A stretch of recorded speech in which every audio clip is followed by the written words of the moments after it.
bigger issue today was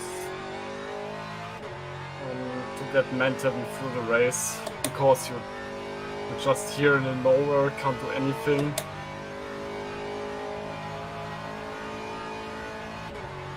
Because the car is so bad around here.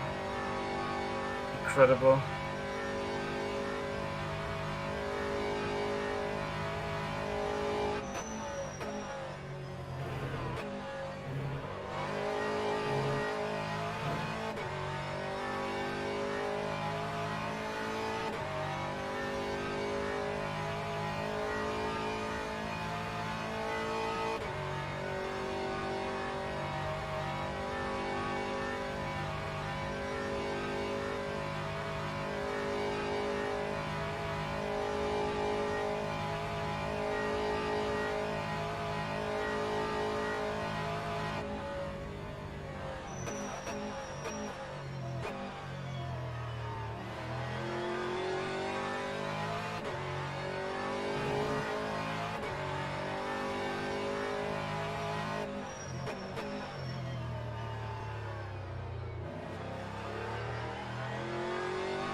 My God.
Or fix the fucking ear from the sky.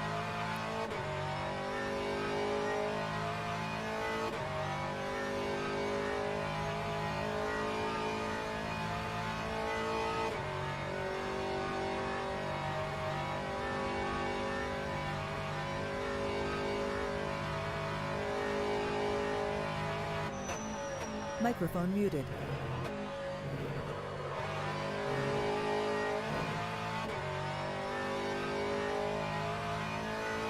Yeah, the Porsche managed 284 with 277 if we have a perfect axle. Then all other cars reach the top speed way earlier than us.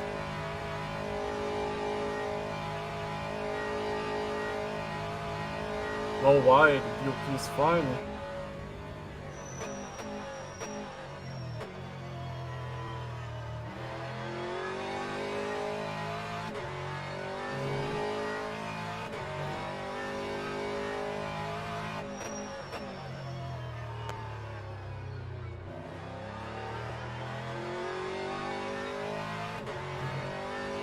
Of course the BOP is shit. And if we don't have a better BOP for Le Mans, at least I will not try for now. Because this is not fun. Like, it's just painful to say. Yeah, wanna kiss me or what? You're like a sitting duck against every car. I had to be so aggressive in the first double stint to somehow hold the position. It's just insane.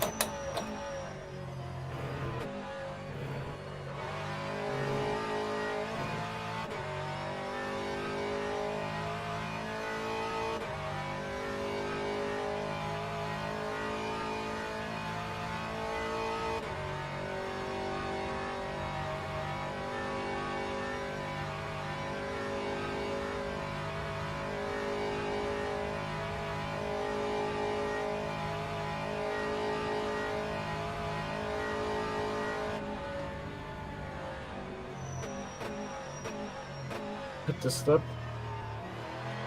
Microphone activated. Okay.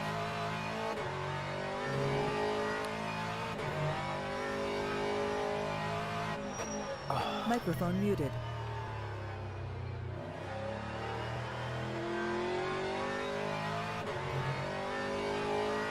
Yeah, that's my last stint for the race finally. Microphone activated. Are you happy for that? Yeah, I this think was so. a terrible night, I swear to God. Me and Giuseppe were pushing like stupid.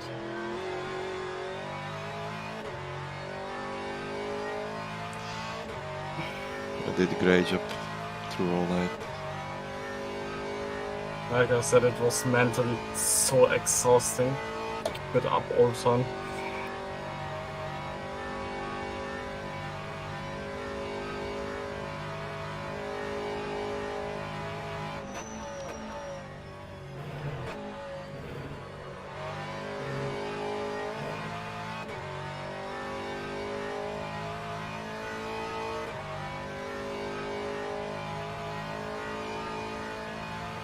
And in Division 2 is battle 94 between PS 94 Plus liters. competition and 94 liters, mediums, then it's a puck.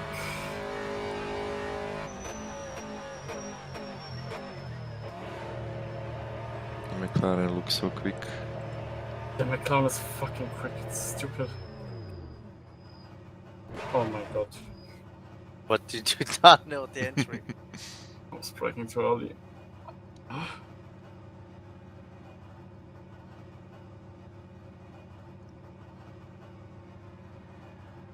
Oh, fuck.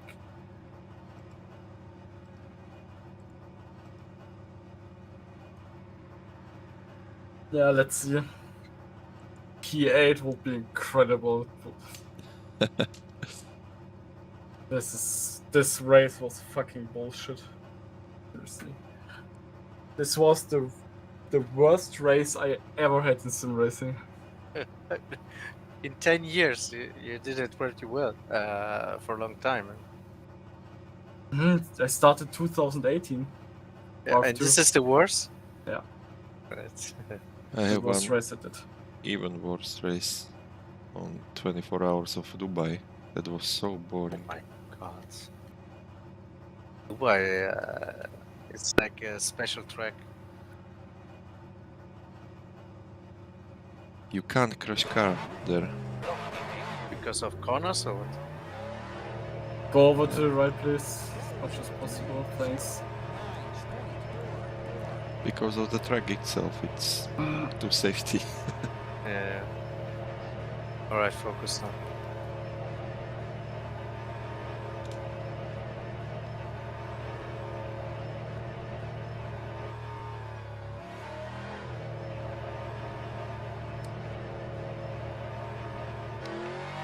Okay, you basically drive against the Deuce's car.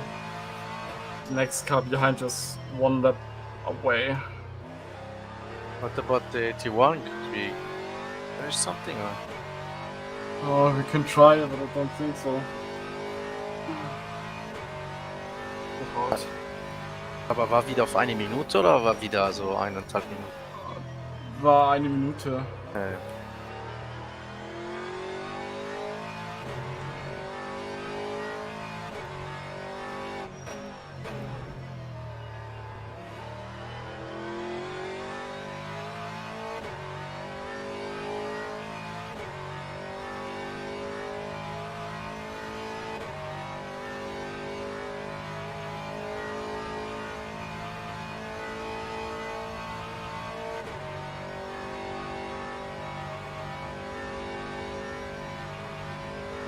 Microphone muted.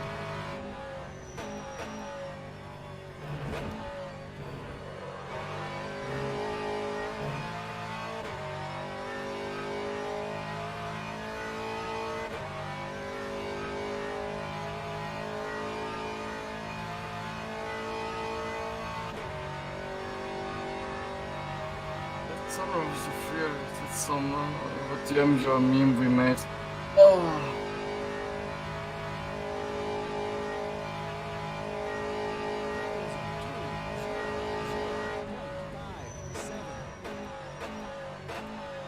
Yeah. Yeah. No fucking idea how they managed this.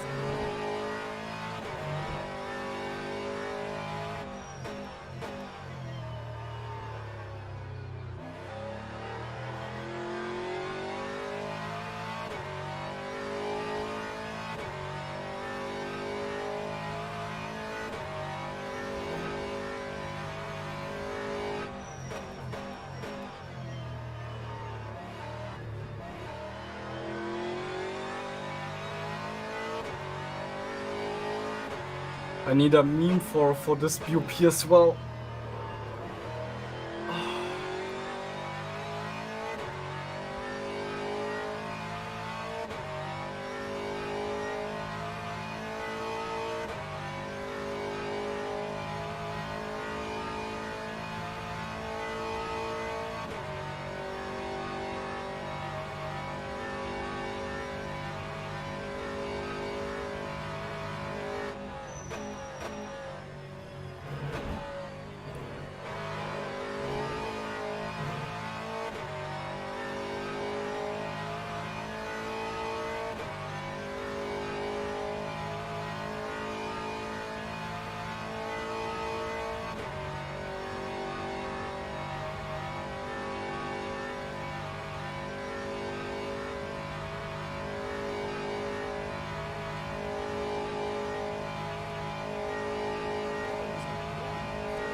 Mark, can I leave you alone?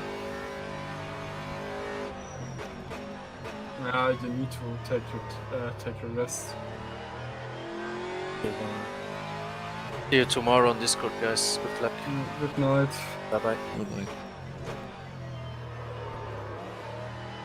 User I'm- microphone And activated. I'm away for a few minutes. I need to stretch myself.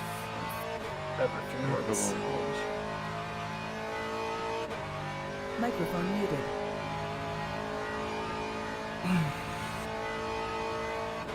Fucking seat. It's unbelievable.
Guten Morgen, Max.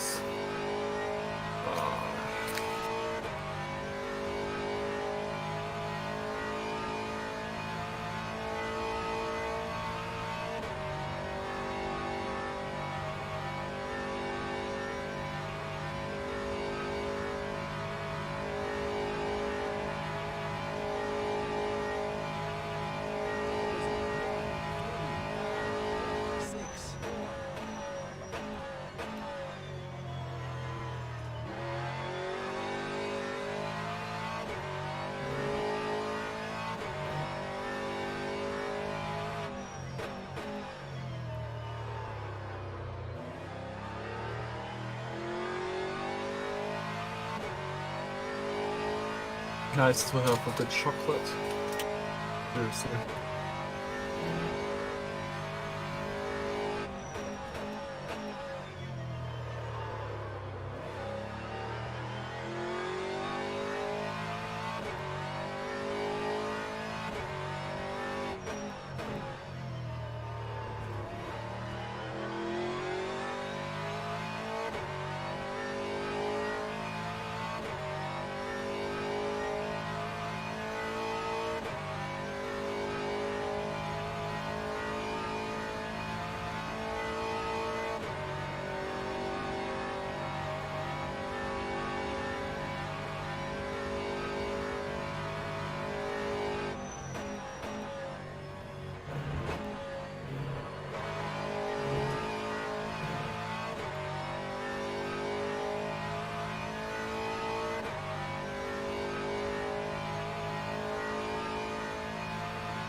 Okay, Dennis, I'm not in my rig anymore.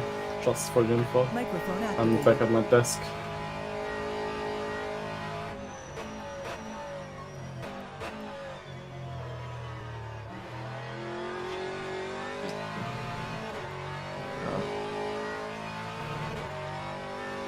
Yeah. Resting. Yeah, I need to wait until Alex says. Yeah.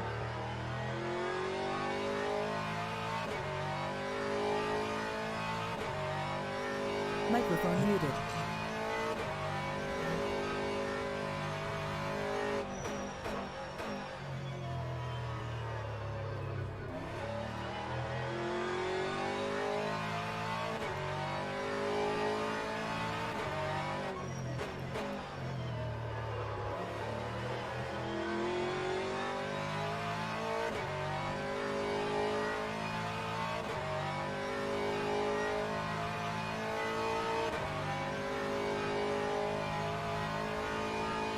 And for your info, you didn't hear that with Mario found out for us what the issue is with the car.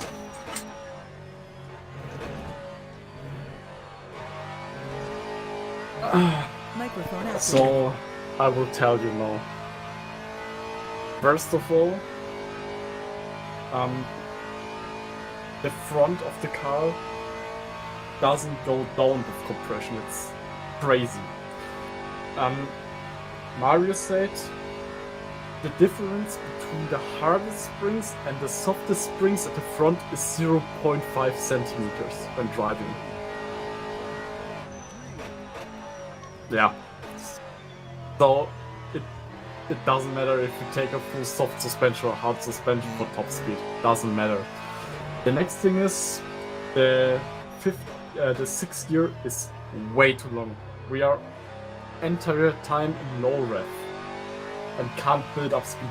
When you look at the other cars, they can rev really high in the fifth gear because the gear is shorter. Yeah. I mean longer compared to ours. And the last thing is the car has too much drag. Jimmy gave the car drag a bit too much.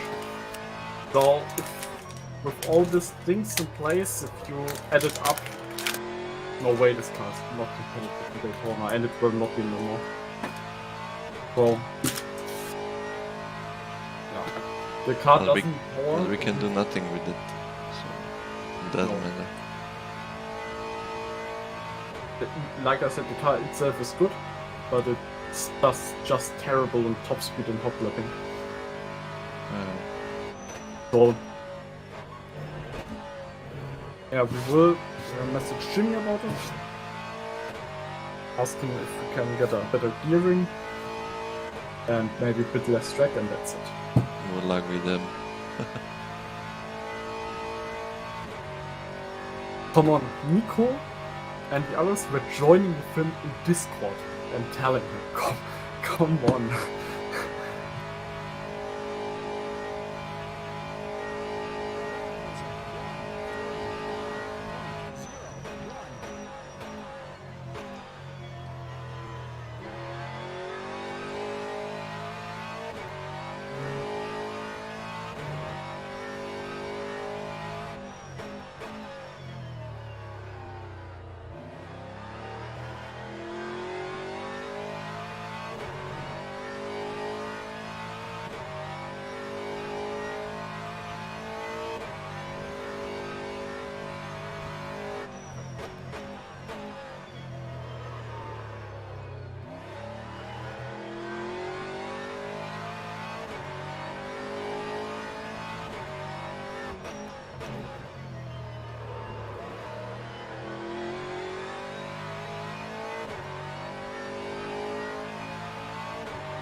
Porsche in front of me is gaining a lot of time on me. Sorry, what? Yeah, because the car has fresh tires and is low on fuel, so not much you can do about it.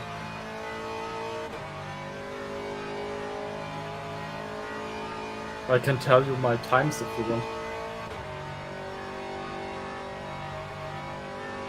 If it helps I you. couldn't go quicker anywhere, so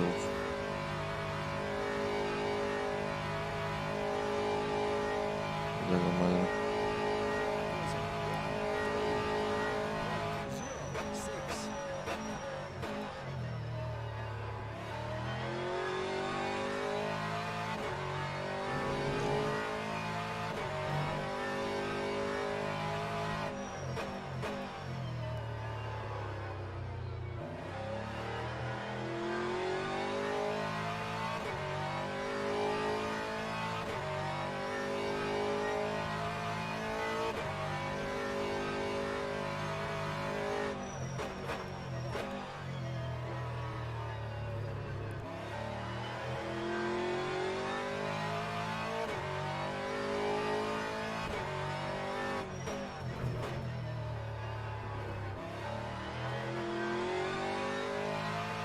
Oh.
User entered your channel.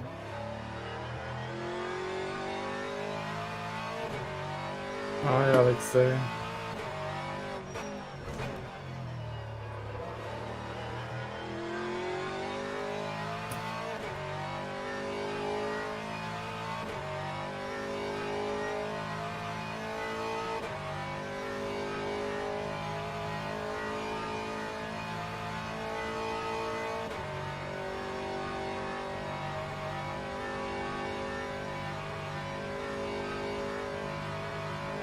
User disconnected from your channel.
User joined your channel.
I go on the BHR team speak. Okay.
Caspian is dead. They have a broken suspension. Who? Caspian. Ah, shit. Oh yeah, shit. Oh no. So sad for them. Anyways, we take this position.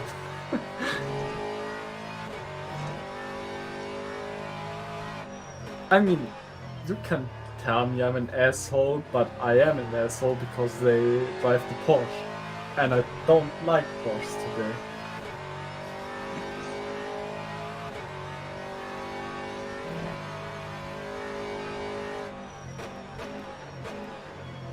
User left your channel.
User joined your channel.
Microphone muted.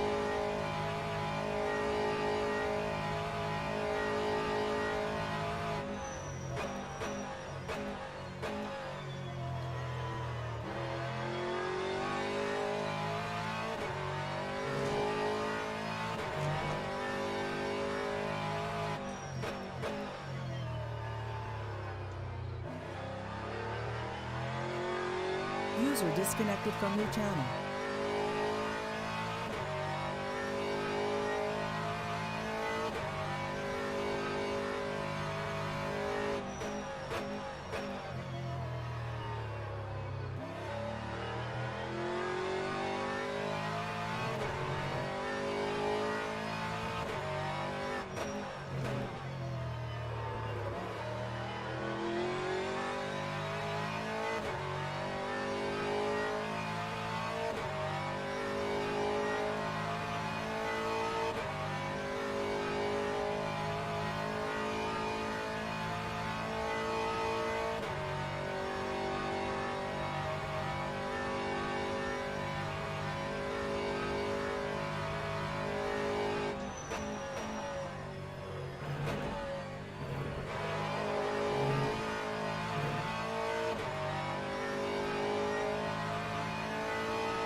Microphone activated.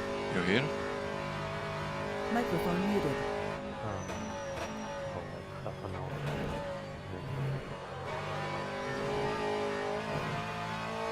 Microphone activated. To be honest. I can't hear you, Alex.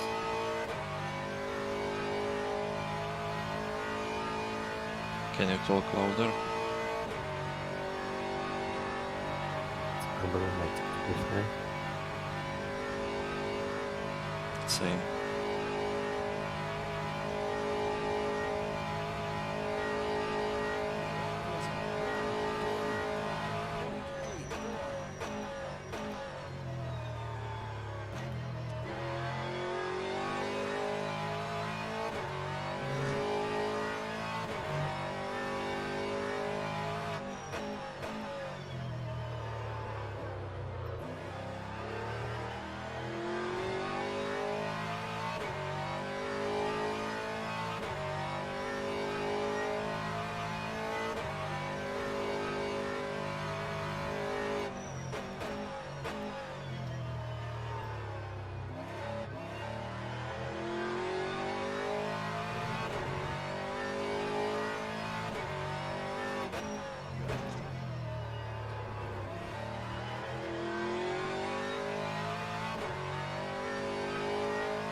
Are you there, Alex?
And that, how much to go?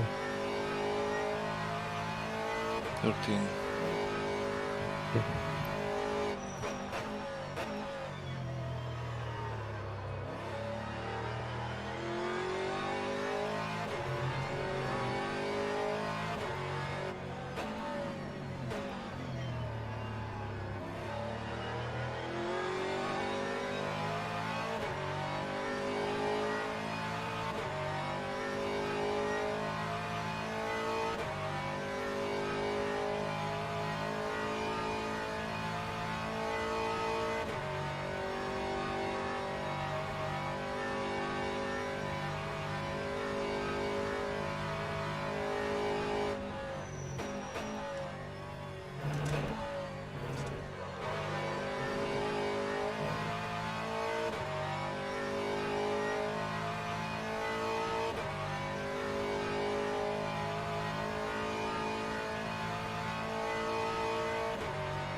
10 laps left.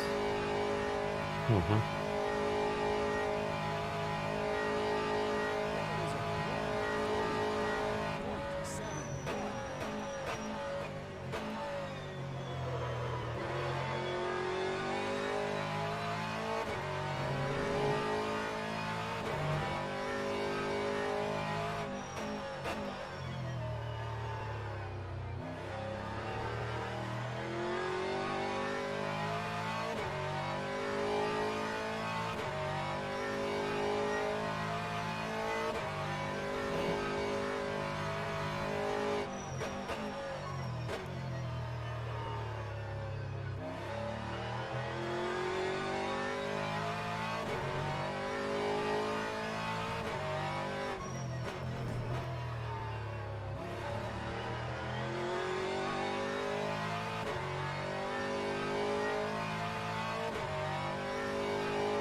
I'm out of pace.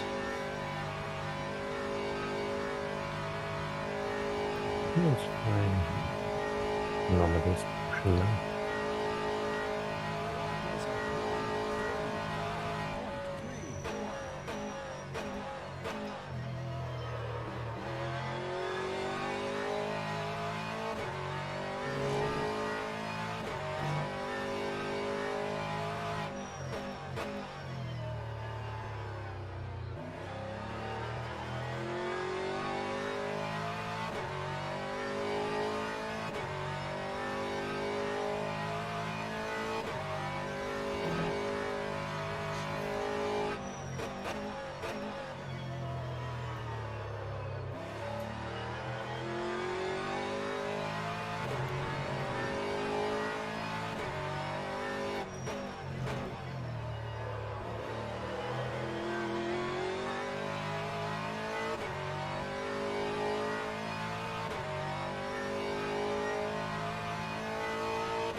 Caspian is flashing like mad. Don't know why. Don't know either.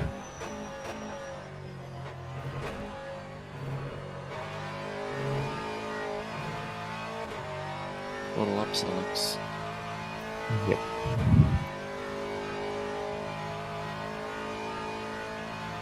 You will join the server?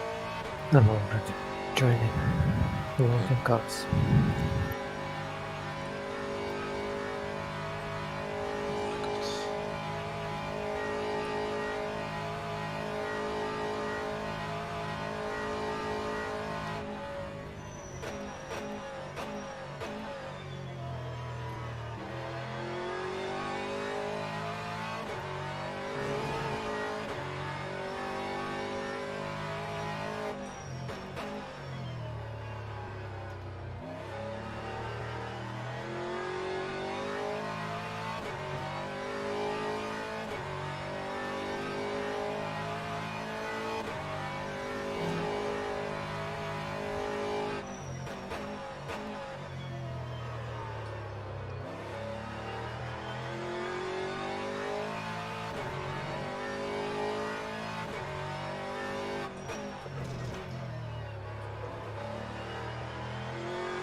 Hard?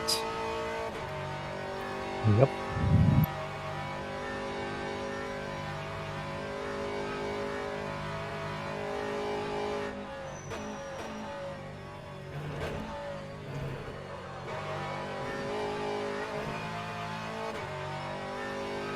You will do a triple now, right?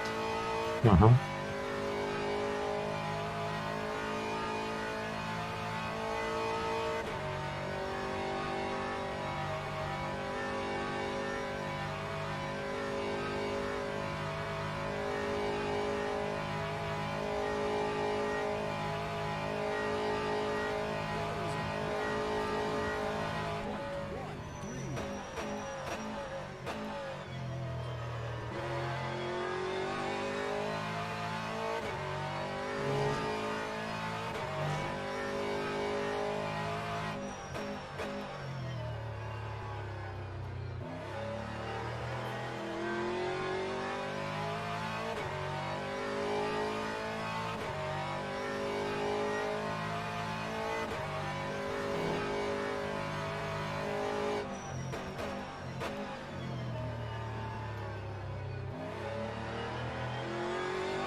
Nothing.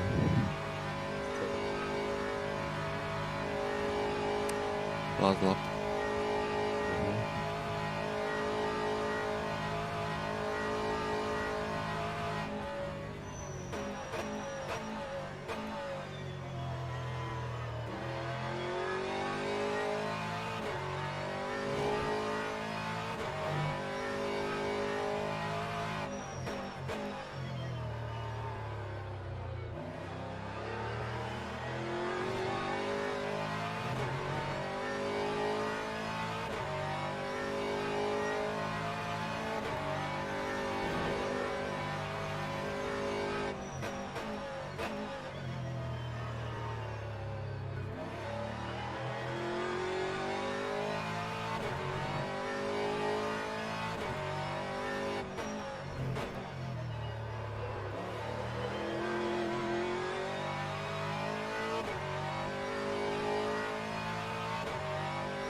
Good job. Still, like, don't know what we aimed for. P7, P6, P8, whatever. I really don't know. But I'm out of pace compared to Mark and Giuseppe, I think.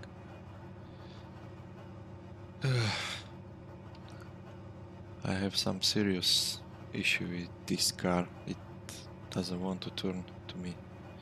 It's too understeer and corner entry. Interesting.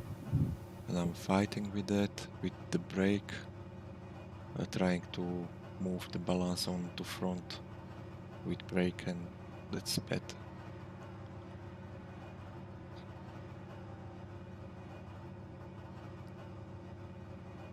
How did Giuseppe do, by the way?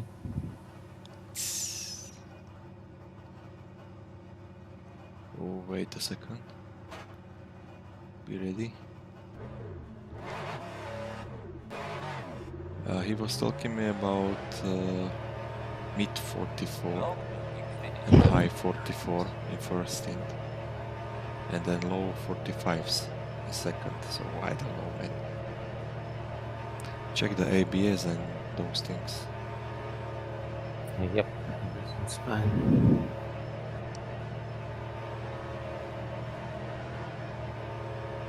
Eh. Again behind Arnash.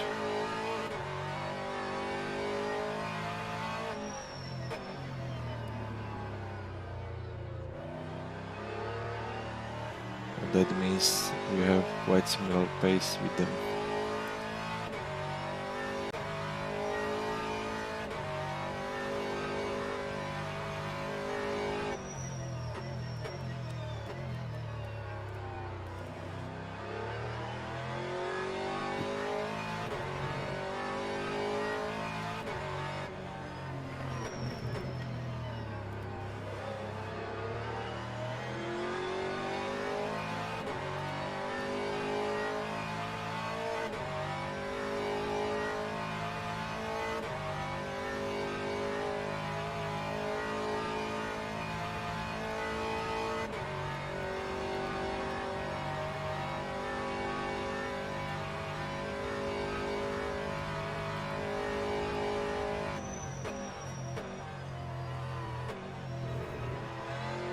Brakes, more chip. Good, Alex. Nothing.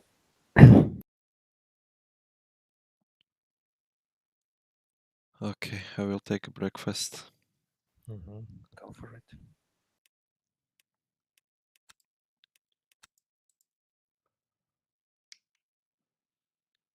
So, good luck and take care.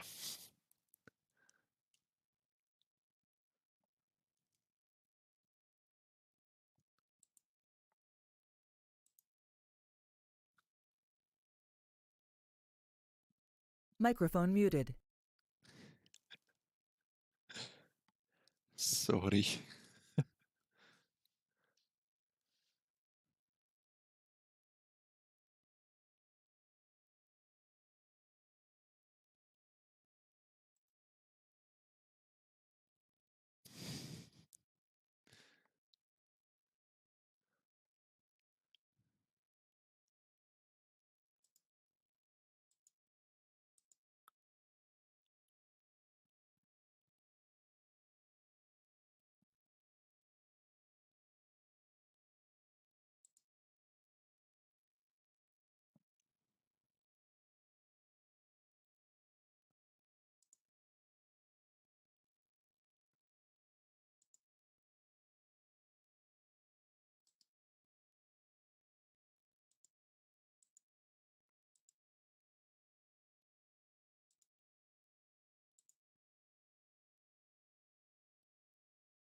Of the race, which is big for them, leading the championship.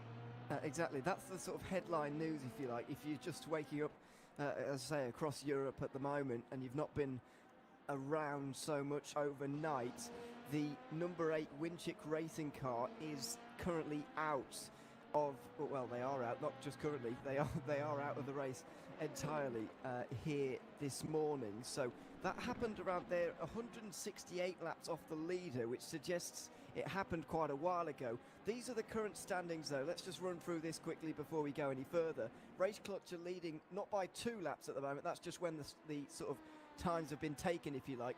Lartelo across the line and Kiernak hadn't. It's more realistically a lap. Then there's another lap between Simfreem Esports and Seawolf Net Race. Go Team Racing and Sim Racing for Holland round out the top 5 with Go Team Racing's 17 car with Guillaume Masson, Racing Zone team in the 7th position in the 222. So those are your hypercars that are remaining.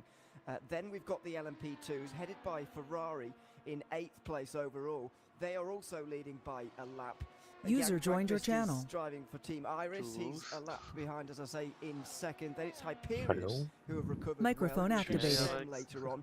Then it's Gold Racing Esports in What are you the doing? 4th position at the moment. Not good. Sean Clark Racing are in 5th ahead of We're parked. RFRO. Simsport Netrex 14th overall. Then it's On-Off Racing, Ace Racing, Undercover Rain, Visceral Esports, Arms Cyber and Team RTR to round out the top 20. Then we're into the GT3 with Thomas Enger Sim Racing leading a very competitive GT3 class. Very It's not pure a lap pace. We between haven't Michal had any Sedlacek trouble. and Jimmy There's just Nisula. no It pace. is far less than that. I'm counting it You currently have, at 17 which and a car? half seconds, Aston? which is crazy for this stage in the race. Arnage competition at only Caspian 8 seconds back has from had that. already We've 2 got major half a minute crashes. between the podium drivers After in the first GT3. one, they were still Scuderia bleeding. Leone have been running in the podium places for quite a while, but they're now 4th. Black Hawk Racing are rounding up the top 5 with Alex Broughtingham. He's only got 7 seconds over Simfreem in the 6th position, I should say. 7th place is Juices, then it's Black Hawk Racing, Visceral I heard Esports, the and Porsches MC are Motorsport OP. to round out the top Yes. 10. I won't go through the rest of the GT3s, but there they are. And there's I the heard something retirement. like Obviously they had are another 7 fairly recently kph on the in straight form of faster. Visceral Esports GT3, On us, so that leaves even us with almost 35 10. still running in the field camp. Roughly just over a quarter have It's a retired bit from like this race after LMP3. 3/4 of the event. I mean, it's, Or GT1. it's sometimes, yeah, it's just Yeah. one of the things how 24-hour races go. You get the DNFs, and especially as we come back overnights, you often see Yeah, some Well, unfortunate that's DNFs. because and, of yeah, that one from the their Visual wing car, I believe, was about 4 wing laps to setup. go now. So literally just in the transition between the part 2 and part 3 of the stream. So yeah, a bit unfortunate for them. We Of couldn't course, go in endurance lower with the racing, wing, it's but hard enough to get through a their 4-6 hour race sometimes wing without some 8 DNFs, is like our especially when wing we go 1, I overnight think, or racing. something like Drivers that. get tired, the traffic gets tired. And especially here, when we've seen so many little accidents, come down to turn 1 into some of the hairpins and people trying to make some moves, but unfortunately, not working out. Talking of moves, there's the ARM Cybercar going up the inside of some of the GT3s and having to swap back to the outside as we go up onto the banking, and that's just one of those perfect examples. If you slightly misjudge that overnight when you're getting a little bit tired, it can be very easy to have a crash. But we do have a very close battle here in your GT3 situation. There goes the racing zone team as well, coming in towards the bus stop. But we do have Caspian Motorsports. They've been chased down here by Tomahawk ERT, but there's also a train of GT3s in For us, it's absolutely a trouble-free race so far. NASCAR 3 and 4. Good morning, But by still the way, fighting huge shout to between everyone who is P4 and willing to P7. chat along with us here this There morning. are, We'll, there are look to 4 hear cars from in you. 1 Felix Van minute, Delt as entire always, race. just tells us to be You close. what? And We're still, we're in the same hotel for those that don't know, or the same absolutely what do even. you call it, apartment. Called Grayson are absolutely cunts. So we are being a bit loud and I probably waking got him up, damaged so car. I apologise to him if he's still listening. I want to just Yeah, I let got that play repairs. through at the moment, by the way. This The car is fine, but position in GT3. it's We'll damaged. keep an eye on it, but there's roughly a second equidistant between the 3 of them, so it is an interesting one to watch. Maybe I closed the door too much. Update you a bit further with the stories. And that it have has been going influence overnight, on something, starting or with Winchick Racing, who Hmm? you've mentioned already, is of it course. this They had retired influence of 168 something? laps ago, which I mean, suggests, mainly quite a while, of top speed. in the middle of the night, as far as Europe is concerned. It was Erhan Yoski at the wheel of their retirement. Yeah, I saw he put a message. Unfortunately, it seems like he crashed, which is a massive shame because Kwiatkowski is champion in this series. Bent wheel. Shit. And it was great actually to see Winchick bringing in the likes of himself, Marcel Cinchik back into the team, of course, spending so much time last year on some other platforms. And Thank you, Gold Racing. VC, but as I said, some Has it champions influence on top speed or not? That's the I car don't we are know. fighting right now. Yeah, they almost killed me. Sent me over the grass and got damaged. For the engine If you mean they're on P2. to die, but for those who know after Yeah, 26. As soon 26. as your engine dies in the game, That's 8 well, seconds that's ahead your us. race over. It's not one of those things where you can get towed back to the pit or anything like that. Yeah, you just have to press escape, and then after as soon as you press escape, you're out of the race. So it's a big shame You for them, see especially 34. being their situation in the championship as well. It's certainly going to be a tough one because it looks like Race Clutch going to be gaining some big points, having that 2-lap lead as it stands. They have yet to finish off the podium yet this season as well. Their worst result so far was 3rd place at the Top speed is season fine. of Not last found. season this year. So unfortunately, So they're let's going to keep finish the 8th, repair. and that is it. And of course, it's slightly expanded points as well for this round of the championship and Le Mans, of course. So there will be an even bigger hit in regards to that. And so you kind of look down next, Cam, to Or see we will who see how is many gonna times it takes, and challenge Race Clutch at you the can moment, skip because in Burst Esports pit. next few are 3rd in the championship, but they're not partaking No, in I this mean, round of the championship either. the top speed is And there. obviously we know It's that just the same what slow as unfortunate before. circumstances have surrounded that team in the last month or so, a month or two. However, I mean, I think they were pretty convinced that they might not have been able to take part, despite, even if none of that had gone on. They were saying to us that maybe, well, obviously you know more than me because you're involved, they might not have been able to take part anyway. Arnaud is only 30 seconds Yeah, from not P1. entirely sure that's That's situation, but crazy. obviously with David and Yone being busy this weekend. And did it's something very difficult happen to do Gold a Racing? 24-hour race when you're completely miles away from home. Yeah, they killed me.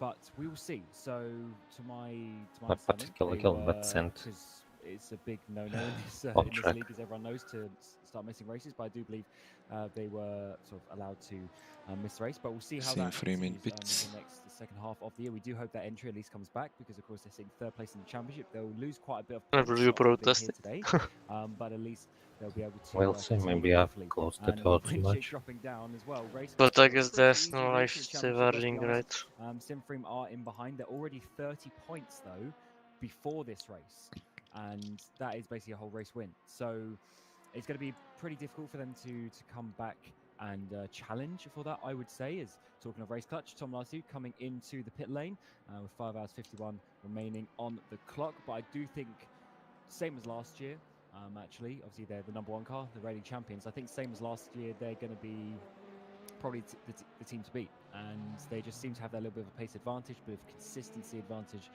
So it's looking pretty good for them so far. And that sort of gives us a demonstration of where we're at with this race now. Race clutch coming into the pit lane with 5 hours 52 roughly remaining, and Christopher Koenig there just got or unlapped himself once, so he's still 1 lap down. But what seems to be happening here is Simframe pits, whenever their stint is finished, and it's a couple of laps before race clutch pits. So ever so briefly, Simframe go 2 laps down, and then they can unlap themselves to go back to 1 lap down again. So race clutch are still leading the way, but it's not by 2 laps as some of the pit cycle will have you believe. Instead, it is just the 1 and a bit, I would imagine. We'll see if Tom Lartalou or someone else makes their way out of the pit lane at the moment. But anyway, we'll leave them to it at the front of the field, because they've still not exited the pit lane. It's taken them a little while, but that's normal. Tom Lartalou, is he going to... Oh no, he's still in the pit lane. So Koenig's going to get quite close to unlapping himself here, I would imagine, making his way through NASCAR 3 and 4 right now. But realistically, it doesn't matter. As you say, they're 30 points or so away from the top spot in the championship. Well, they're exactly 30 points away. I guess the important gap is the 20 points to race clutch. Of course, you score 75 for a race win, but part of that is participation points rather than race winning points, if you like. And so that could allow Simframe to close up a little bit. But as you say, it is still a very long way for them to catch up, and they really need to start beating race clutch, because there are only 4 rounds after this one. They're fast drivers, though. Fast team, fast drivers, and they certainly know how to get the job done. For some reason, it just seems Race Clutch to have a bit of an edge in this car. Obviously, brand new, the Van Wall hypercar, recently added to rFactor 2 over the course of 23, and obviously we're using it in VC now compared to the DPI that we had, the DPI hypercar as such. So when it's always a new car, you want to look out for who is going to get on top of that car very quickly. And it seems Race Clutch were able to do. And especially Tom Lartalou, he's been really carrying that team. Of course, they had Colin Spork in there last year as well, but he seems to be slightly less focused on this championship. It seems to be Tom who's really pushing that, at least from the outside. But of course, as well, Nick De Silva in there, very fast driver. So it seems like they just seem to have worked it out. It is a bit of a weird car as well in a couple of ways that sort of drive. So if you don't get 100% comfortable, I can see how some other teams do struggle with that, but maybe Simframe will be able to work it out, because in the DPI, and especially if you remember, you're back to Road America where we go next time, that massive battle coming towards the final stint as well. I think it was Christian McLaren and Colin Spork. They're on slightly different strategies, and it's just absolutely insane, the battle that they had there. And in general, Simframe are one of the fastest teams. That's why they were the champions in the LMP2 a couple of seasons ago, and then moving up to the DPI, getting race wins and fighting for a championship. So they definitely know how to get it done. But it does seem like they are back onto the lead lap, which is very good for them. The issue is as well with where we are in terms of strategy. If I remember rightly, in this car, because once in a 24 hours a Daytona car, I did do 6 stints in a row, which was like 5 hours 40, something like that. So I think if we go completely fine to the end, no code 80s, I think they are going to have flash, and therefore Simframe will have a bit of a longer splash to take at their pit stop. And that's where we are in hypercar. Really, one more thing to note with that overnight, I messaged Jürgen van Bergen this morning about where Race Clutch are at in this race and how it's going for them. He says that his strategy wasn't so good, which is fair enough, admitting his that. Strategy? But is that why it went wrong? He says, but he says the guys commentated for my skill issue strategy, whatever that even means. So apparently something went wrong in that respect, but they're quick. He says the pace is good, and The drivers are happy, so but he needs some sleep. Apparently, he's only had 2 hours so far.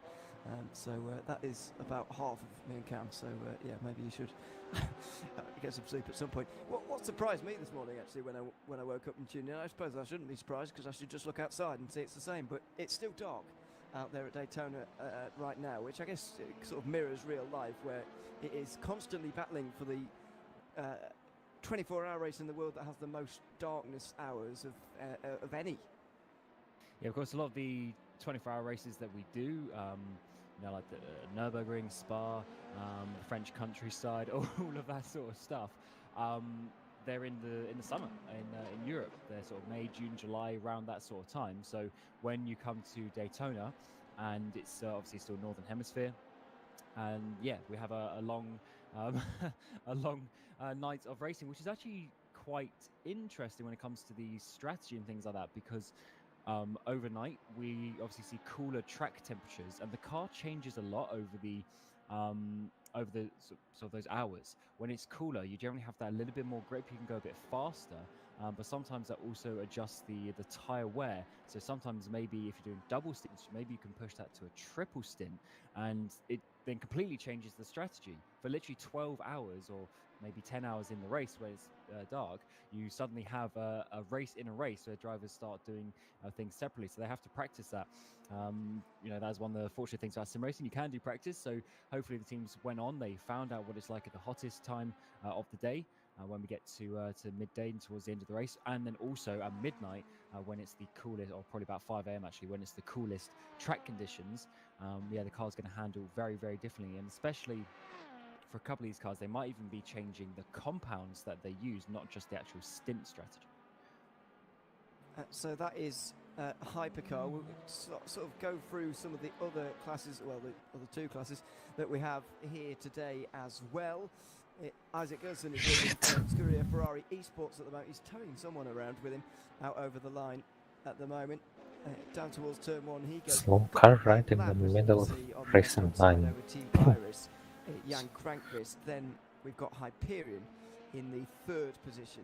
So that is a good lead for Scuderia Ferrari Esports as they pass the Tomahawk ERT Mercedes right now. Not sure who Gillison is pairing himself with What the heck here is for this happening with my specific stint? race, at least, but he's been driving ever since we woke up here today, so make of that what you will. But comfortable lead for Ferrari, and some big gaps in the top 5 of LMP2. Yeah, and this is a great signing by Ferrari as well. Isaac Gillison literally joining, I think it was about a week ago. They announced him joining, so just enough time for him to jump in the LMP2 and get up to speed. Of course, we have Dennis Jordan, Alex Siebel, and Tim Andonovsky in that car. As we mentioned, I don't know exactly if they're all 4 are driving, but I do know Dennis is awake because I've been messaging him to see if he's had sleep, because Dennis is one of those drivers who always does the night stints generally. So I've seen if he had any sleep, and of course by this point he hasn't. At just about 7:20 in the morning European time. So that sounds very good for him. But yeah, Isaac, great signing. Excuse me, great signing, and he's doing an awesome job in qualifying as well. So they trusted him. Just signed him and then stick him straight in the car for qualifying last week as well. So that was a very big one. But yeah, they're doing such a great job in the championship. They had a tricky start to the season, difficult couple of races. Of course, Iris, Hyperion getting themselves up their gold racing team as well, fighting for race wins. But I think that sort of talent pool that they have at Ferrari is going to really help them out over the course of the season, and in sort of the consistency factor when it comes to these things, and it seems to be working so far. And one of the big stories in LMP2 as well is that Hyperion Esports have drafted in some very high-class talent, I think it's fair to say, for this round of the Virtual Endurance Championship. They're currently running third, by the way, after not starting so well. We checked in with I think it was after a couple of hours maybe. Obviously, we were keeping an eye on the race, myself and Cam, and Hyperion were a bit of a way down the field, I think it's fair to say. But they're up there again now, their third position. It's over a minute between themselves and Team Irish, which does leave them a lot of work to do. But what a lineup they have for this one. Patrick Sirkowski has been really driving this team forward all season long, and he's driving as the sun starts to rise at Daytona this morning. They've also got, though, Thomas Frack, who we know well from our Factor 2, does a lot of driving in lots of different cars, but also Kuba Brzezinski and Nikodem Wisniewski, who have been drafted in, and that is a bit of a throwback, really. It's a throwback to the last time we had a 24-hour race in the middle of the season, really. Season 8 was their championship-winning season back in LMP1, the Feeder Sport Poland days, back when... well, would it be fair to say they weren't... Well, they're certainly not as big names as they are now, but I'm not sure to what extent that is the case.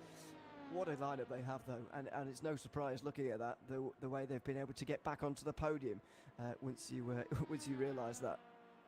Yeah, huge signing there for. I mean, I assume it's just for this race, but it would be nice to think that they might come back for Le Mans as well at the end of the season. But what a pickup! Of course, there's the Polish attraction there with that team. So I assume they are good mates behind the scenes. And it's one of those things. Sometimes when you get to these 24-hour races, especially in VC, a lot of the teams do most of the season with, say, 2 drivers, maybe 3. But then when you get to a 24-hour race, you really need that 4th or 5th driver to make it a little bit easier and actually have some rest time over the course of the race. So the fact that they then go and they don't just pick up some random drivers, they go and pick up 2 of the fastest drivers there has been, back to the GT Pro days especially. Kuba and Nikodem were always up towards the front, but I remember back in the old BMW M6 with the old Williams Esports livery back in the day, they were certainly very, very fast. And yeah, of course, I say champions in VC, so great to have them back. And it's one of those things, when you sign a driver like that, even if it's going to be a one-off race, you know they're just going to get in, they're going to do the pace, they'll be able to understand the car, get back up to speed with it, and you basically don't have to do any practice. It's not like signing a completely new driver. You've got to explain them the car, explain them the setup, why you have to do this, why you have to do that, how to do the tyres. So to be honest, that is, I would say actually that's signing off the season. Potentially up there with obviously Winchick as well, but the fact that you can get some top esports drivers to come back just shows you how inviting VEC is as well. Yeah, even now, where it's a long time ago for some of those drivers since they competed and certainly in some of the cases won as well. As I mentioned, Kuba and Nikodem won the overall title in LMP1 in would have been the 2016 if you want a year, season 8 of the VEC. We had 24 hours of Spa in the middle of the season that time around. It was, as far as I can remember as well, and I know you weren't driving at the time, Cam, to maybe know this, but maybe you know anyway. This was the race that was meant to take place that time around. It was meant to be the 24 hours of Daytona, but for some reason we went away from that and we went for Spa instead.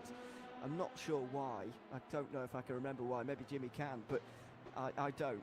So it's good to finally be here at Daytona, and it has been the last couple of seasons now where we've done a long race at Daytona, but I'm glad to be back for 24-hour racing in the middle of the season, because it does just add that extra element to things, and it makes, yeah, I like going to other places than Le Mans for 24-hour racings, because why not? Yeah, I do agree. The 24 races are something special, and yeah, unfortunately, that was actually before my time. Season 9 was around the time when I started really getting into sim racing. So yeah, unfortunately, season 8 was before that. But regarding the 24-hour races, oh, Casper had a bit of a slide down next to the bus stop. Yeah, regarding 24-hour racing, it was certainly a very very interesting sort of choice, I would guess, to go back to 24 hours during the season. It's something different when you have these 6-hour races. You can sort of work out a rough plan of the race always, because generally maybe you have 2 drivers and you do both a triple stint, or you do double, something like that. It's very easy, it's very defined with what you can do. You're very limited as such in the strategy. In a 24-hour race, as much as it's 4 6-hour races, I mean, anything can happen. We've seen so many crashes. We've seen obviously traffic accidents. We actually have tiredness and fatigue come into it, really, because no one gets really fatigued by a 6-hour race anymore, even an 8-hour race. So it's definitely something different, and the fact that we can do it more than once a year is very good. And also we have 1.5 times points for 24-hour races, which means we now have 2 of them over the course of the season. So that basically adds a whole extra race victory now compared to the amount on the calendar. Yeah, so it's, if you want to look at it this way, maximum these days for the VC is 750 points. If we're gonna, if it's 10 equivalent to 10 races, if you want to look at it like that. Then it's 75 for a win. Then it's 750 points for the maximum, but obviously nobody is going to reach that by any stretch of the imagination. It would be very difficult to do so as well. So there we are. But yeah, as you say, extra race added in. 9 rounds, of course, on this season, which is the most we've had ever. Well, not ever, but for a little while. It's a couple of years ago when we had 9 races again. I think season 13 maybe. I would guess without checking. I will look that up. But it's been a little while since we've been racing for 9 rounds in a season. Nearly 5 hours 30 remaining on the clock then, following Scuderia Leone at the moment, because they're chasing down Arnage for a podium in GT3, and we can start to talk about some of the stories in GT3 at the moment as well, because Thomas Zenker Sim Racing are leading the way here as well. They've got 1 minute and 20 over Satellite Racing, who are in second. Then it's Arnage and Scuderia Leone, the top 4. It was very close as we joined, but evidently we were in the middle of a pit stop cycle, and unfortunately we don't have the top 3 covered by half a minute. Instead, it is very different to that, over a minute between 1 and 2. And I'm sure with the way the tyres work, as well, obviously we weren't able to follow it completely over the course of the night. There's going to be some different strategies going there as well.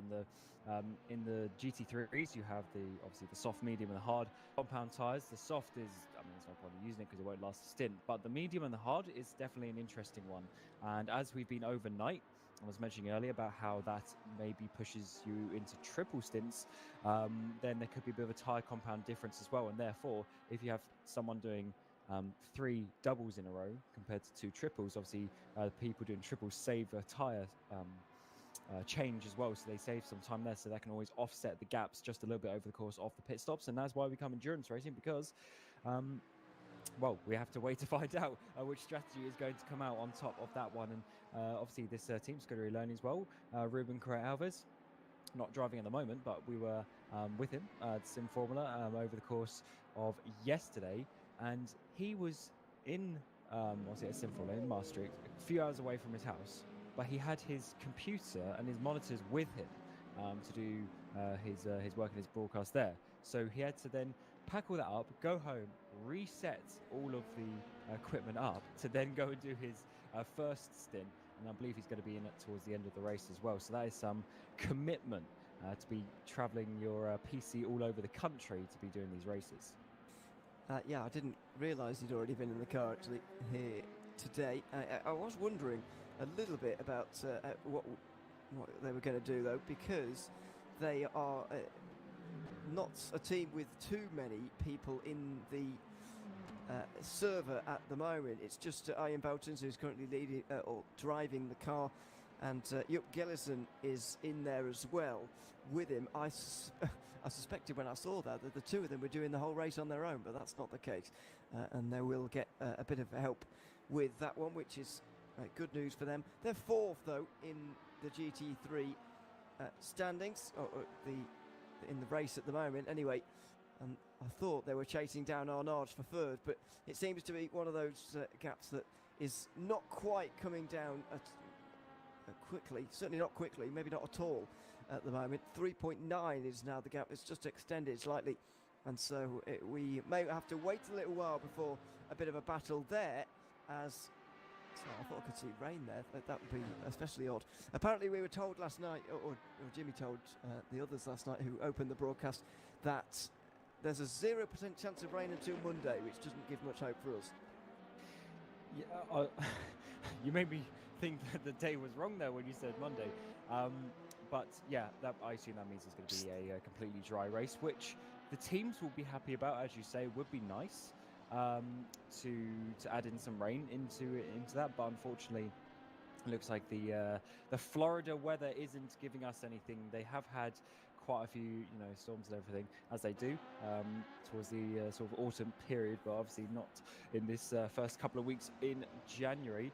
And here is that driver in 3rd place of Stun Prince, who is leading very nicely. Just see Velton's in the background, but certainly the Arnage team are doing a good job. They have actually, over the course of the last couple of the last couple of races as well.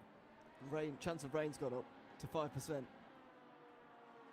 5%. Is that enough to have hope, or is that still a pretty off chance? Well, yeah, it's well, if you want to look at it this way, if we ran this race from this point to the end 20 times, it would rain once.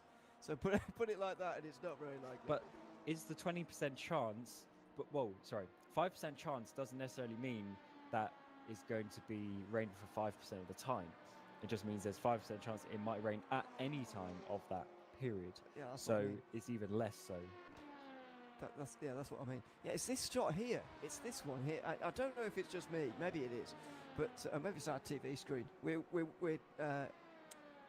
commentating from the same TV screen at the same location. By the way, for those that don't know, and the same TV screen as well. We've got the stream that you're all watching at home up on our screens as well, and it's that shot there that's really throwing me off. I don't know if it is just me, or whether that does look like it's raining to other people as well. But I really did worry there for a second, or worry and excitement in the same breath. But no rain, and only 5% chance of actually raining at all for the remainder. So I don't think that's going to be at the forefront of anyone's mind. Yeah, absolutely not. So it seems Hyperion from the LMP2 are coming in, currently in that third position and behind Iris, but they do, fortunately for them, they've got a couple of laps back to gold, and it does seem actually it's pretty close in behind gold actually, with a couple of cars in there for 4th, 5th and 6th position. So they certainly know how to put on a show in the LMP2s.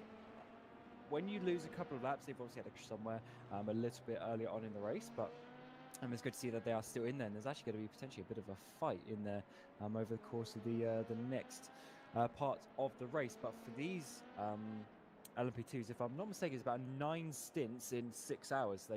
By the time they get in the pit stop, they're still going to have 8 stints left. So they've still got quite a bit of strategy that they can do to the end of this race. But obviously, Thomas Imborg at the moment just continuing on. And talking of good signings, I believe in the gold racing cars, Jordi Zvajas as well, who was ex-Hyder, Singularity, and Jean Alesi driver as well in the VEC Championship, and multiple time race winner of the Le Mans 24 Hours, one of the good drivers there. So definitely you and some teams picking up some good vintage drivers, if you want to call them that. I'm not sure how they're going to feel about that, being called vintage, but there we are. We've done it now, so it's fine. I don't think Jordi Zvajas is awake either, so that's good news for us in terms of that. But yeah, he's had lots of success in the Virtual Endurance Championship as well over the course of the years, and as I say, one of the most successful drivers in the Le Mans 24 Hours, which is coming up a little bit later on. This race, as I mentioned earlier, doesn't replace the Le Mans 24 Hours as our sort of standout event of the championship. It sort of goes along with it. So the first time since season 8 we've got 2 24-hour races in one season. And by the way, I did go back and check, it was season 13 since we had 9 races, but that season didn't contain as many hours as this one. I will do a bit of digging, by the way, before the next race that we have in a month's time. However, I reckon I'll be willing to put it out there that this is the VC season with the most hours of any, because this has as many races as season 13, but 2 24 hours, and there was a season or 2 with 10 races back in the sort of season 5-ish era, if you like, but we didn't even have 24-hour racing back then, so surely we would have had more today. I'd be willing to go out and say that this is the most hours of any season, but that requires maths, and I can't quite do that right now. Yeah, a bit difficult to think of that, but certainly I think you might be right actually, because the hours add up very, very quickly in the 24-hour races, and of course we've got a lot more 6-hour races this season.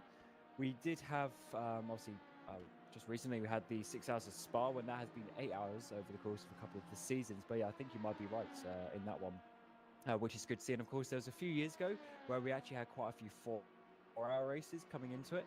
We did have Bahrain, and I believe also Imola later this season is also a 4-hour race. But it's certainly actually quite good to see the differences in that. But the longer races are still nice because as much as it's a bit harder in other regards, it is that challenge. When it's a 4-hour race, a lot of these guys, I'm not gonna lie, they see it as a sprint race.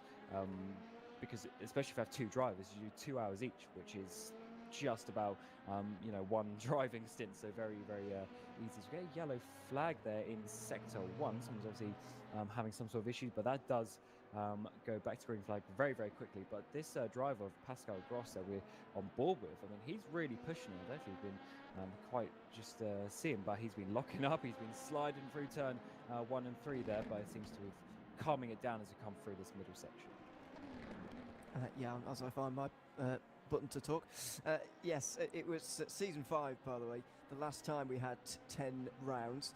We also had it in season 1 and 2, so there you are, a bit of history for you, since that was, what, 15 years ago, 2009, that the end of season 1 would have been. Since we go over 2 years, kind of like football seasons in the Northern Hemisphere, where we go over winter, if you like, and that was what we had back then. But as we mentioned, it was the 12 hours of Le Mans, which was the sort of showpiece event at the end of the season, and that was very different to what we have now. We also only had LMP2s back then as well, no LMP1s back in season 5, because that would have been 11 years ago, 2013. I guess LMP1s were just coming into sort of, I don't want to say popularity, because there was never loads of them, but you know what I mean. It would have been quite a tight turnaround to actually make them or put them into rFactor 2 at that time. Yeah, but I was actually going to say that. Were we even on rFactor 2 at that point? Ah, that's a good. Probably not in 2013. I'd imagine. Yeah, because rFactor 2, I think, I'm trying to remember now. That's a long time ago. It actually came out in 2013, I think, but a lot of obviously it was a new game, so it wasn't quite race ready. So I know some championships did not transition to it straight away, especially also in the first year, because one of the main reasons for championships on things like rFactor 1 and similar games at the time was all about the modding capabilities. So the fact that we came to rFactor 2, there was the whole new packaging system and everything. We had to work that out, and just a slightly different way that you make the cars and stuff. That's certainly that was a factor, I think, in terms of the thing. So Jimmy Allison just told us if season 7 was the first one on rFactor 2. So that's probably about 2014. I'm going to say off the top of my head. So yeah, it must be maybe a season later. And no LMP1s in season 7, he said, because there was no mod for it. I had to wait a year for a creator to do that. And I think you're right on that. I think it was at that time. Yeah, so there you are correct in that. By the way, for a bit of history, as Gross comes in for RFRO Simsport from 5th position, that's going to hand Sean Clark Racing the 5th position. UC Nirola with that position now. There's the full names for those of you that don't recognise the team logos. The top 8 in each of our 3 classes in the 24 hours of Daytona, with still over 5 hours 20 remaining in the race. We're going to ride on board for a little bit here with the Sean Clark Racing car, but it's always I always enjoy going back and looking at the sort of history and looking at what went on back in rFactor 1 days. As said, season 5, the last time we had 10 races in a virtual endurance championship, but it's some of the same names up towards the top of the field. Winning the GT championship that season was Martin Dyland, Kasper Stolzer, Thomas Berha, and I've never met Jimmy Halvorsen, but maybe someone, maybe you have, I'm not sure. But we've definitely commentated many times on Martin Dyland and Kasper Stolzer in particular, and Thomas Berha as well, who has, I'm not sure the last time he actually raced, but certainly Dyland and Stolzer. It just shows you that some things really don't change. They certainly don't, and a lot of these drivers have been around for a long time. Yeah, actually, I haven't seen Thomas Berha for a few years now. I'm sure he's about somewhere doing something, but certainly, just showing you the history now that we have, especially, season 16 now. That's a long time. There is going to be drivers very soon driving who weren't alive when, you know, Jimmy VC is going to be was- so unhappy that you said that. Well, it's the case. I'm just saying it. I mean, there's so many drivers now that you see going around who who are literally like 16 years old. I mean, we saw, what's his name? Was it Oscar Bixrud in R1? He was like 16 years old and he was racing at, you know, one of the highest levels of esports. That's absolutely ridiculous. So there are some young kids out there, and I believe there's actually like a minimum age of like 16 as well for VC. So there's yeah, they can't drive just yet, but maybe another year or two and they'll be there. So yeah, Jimmy certainly starting to feel a little bit old, I would assume, but feeling young inside, I hope. And you're not helping his his feeling of age with what you've just said there. So there we are. It has been running a while, of course, and as I say, it's all of the history that I enjoy a lot about VEC, and when we do these broadcasts, I do find it frustrating sometimes in sim racing, and maybe we're talking a bit sort of commentator talk to people who are maybe not commentators, but I really enjoy having that sort of historical database to go and look at. I mean, if you go on the simracing.club website, by the way, you can see all the results for yourself. It's not a exclusive web page that we have to research these things. Anyone can go and look at any race result that's ever taken place, any race that's ever taken place in the VEC, and I think that's a great thing, because far too often in sim racing, if there's one place where it's especially different to real life in a big way, it is, especially these days, it is the historical collection of results, because we are rubbish at it. And obviously motorsport, it's all there, and that makes sense, but sim racing's rubbish at it, but not the VC. We've got race results from every race that's ever happened, which is very good to go back and look at, just for interest and certainly for us to commentate. Yeah, one of the biggest factors, I guess, of motorsport is always the stats. You always want to know, you know, a driver or a team has won certain championships, certain races multiple times, and especially when you have the big standout races as well, it's always good to go back and have a look at that. And the fact that sim racing has been around for so long now, you know, there are leagues out there that have been going over 20 years as well, and you know, obviously VSC is one of those as well. It is one of the staples of the sim racing calendar, to be honest, over the course of the years. And the fact that it's gone up to 16 seasons just shows you that it's good. And the cool thing with that as well is you don't just have like 1 or 2 time champions. There's people who've won, you know, 3+ championships. They've won all sorts of races, and that just adds into the into the history of it. And one day I would like to see like a father-son, or you know, some sort of parent and child, I should say, team, and having people like that, like we saw with Nico Rosberg, his dad winning the championship, then him coming back 30 years later. It would be good to see that in sim racing as well. It would, although I don't know. Anyway, are there any candidates for that at the moment, really? So someone in sim racing who's won quite a lot, who maybe has given their child the most wide range of championships possible to win, if you do what I mean. I don't know, like, but obviously I know some people have got children who've won a lot, but they're not very old from what I know. Is there anyone who's got sort of children who are not under the age of 5? Because I can't think of any. Yeah, all the sim racers that I know with kids are there. I mean, they're pretty young, because most sim racers, you know, they're in their like 20s or 30s. So realistically, their kids aren't going to be, they aren't going to be that old. I know there is one guy, and his daughter must be like 12 now or something. And I remember she did a race a year ago when she was about 11 years old, and she's actually really fast, because he was a champion, so he obviously teaches her the ropes. The genes are there. Well, exactly. So maybe, obviously, in terms of some championships, she'll have to wait maybe another 5 years or so. So I don't know. There are a few out there. I mean, not in our scene, but on in another sort of stock car community that I race on. There is one of the fastest drivers there. He must be sort of late 20s, and his dad races as well.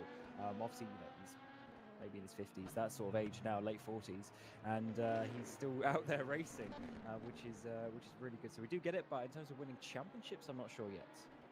Exactly. I think that's the most likely way it's going to happen, isn't it? It's going to have to be someone who's a bit older, whose sort of son has got them into sim racing, or daughter's got them into sim racing, if you see what I mean, and sort of gone upwards in the chain, if you like, from that direction. I think that's the most likely way it's going to happen. By the way, I changed to look at Visceral Esports because I think they had a bit of a spin out of the International Horseshoe a couple of laps ago. They got passed by GT3 on the next straight, so I'd suspected, or I just wanted to see if they've got damage. Clearly not. The gaps are pretty large at this stage of the race. Actually, they're a little bit smaller than I was thinking, to be fair. I thought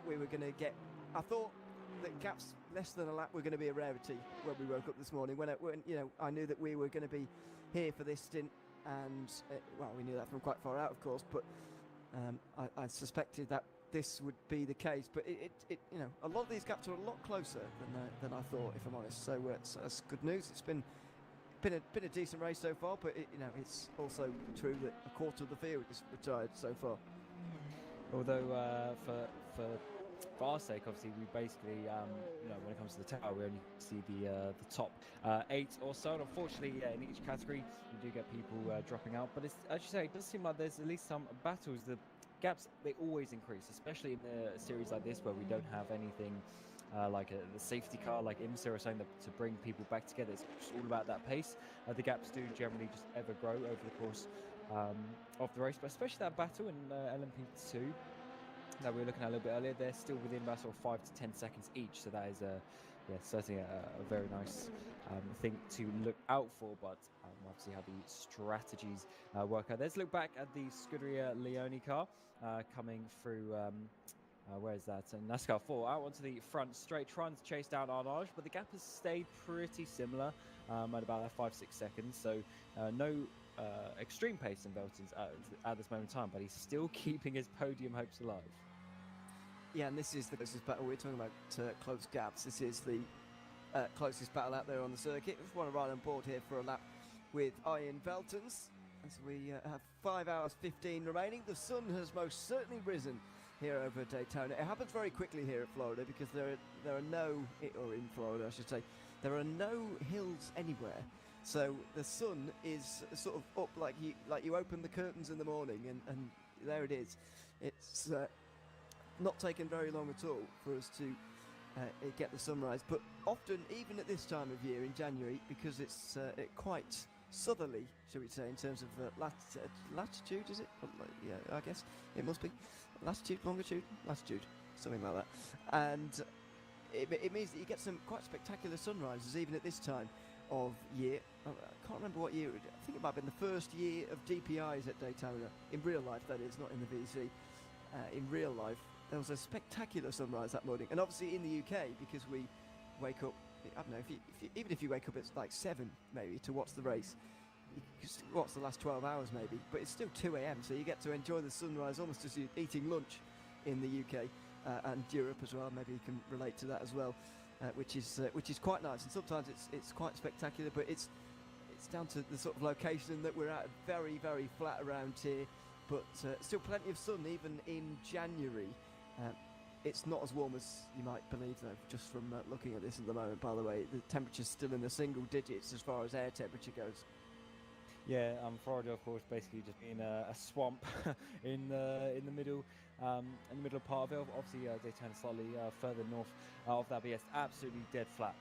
So there's no mountains, there's nothing to hide the sun. It just comes up, and it's certainly a very nice place in the world. So it's going to be, there's going to be a nice shot, and especially with some of the sort of lighting things. I mean, this is over the last couple of years in our factory, but some of the lighting things that have come in, you can get some really, really nice shots. And especially, actually, this is good time to jump on board, because this Mercedes, in my opinion, like the headlights on this, they're completely different to all the other cars. They're so like sort of bright, and if you get a nice shot with that, the nice sun in the background, I mean, look at that in the shadow. It's certainly a nice shot of that. But also, Daytona, it's just I don't know how to explain it. It just has a different vibe in the 24 hours compared to some of the other races. And I don't know what it is. I don't know if it's because it's more of a stadium feel, because you can actually sort of see the whole track. But there's just a different. When you see an onboard from Daytona, it's completely different to let me buy, like the onboards from because I'm pitching this now.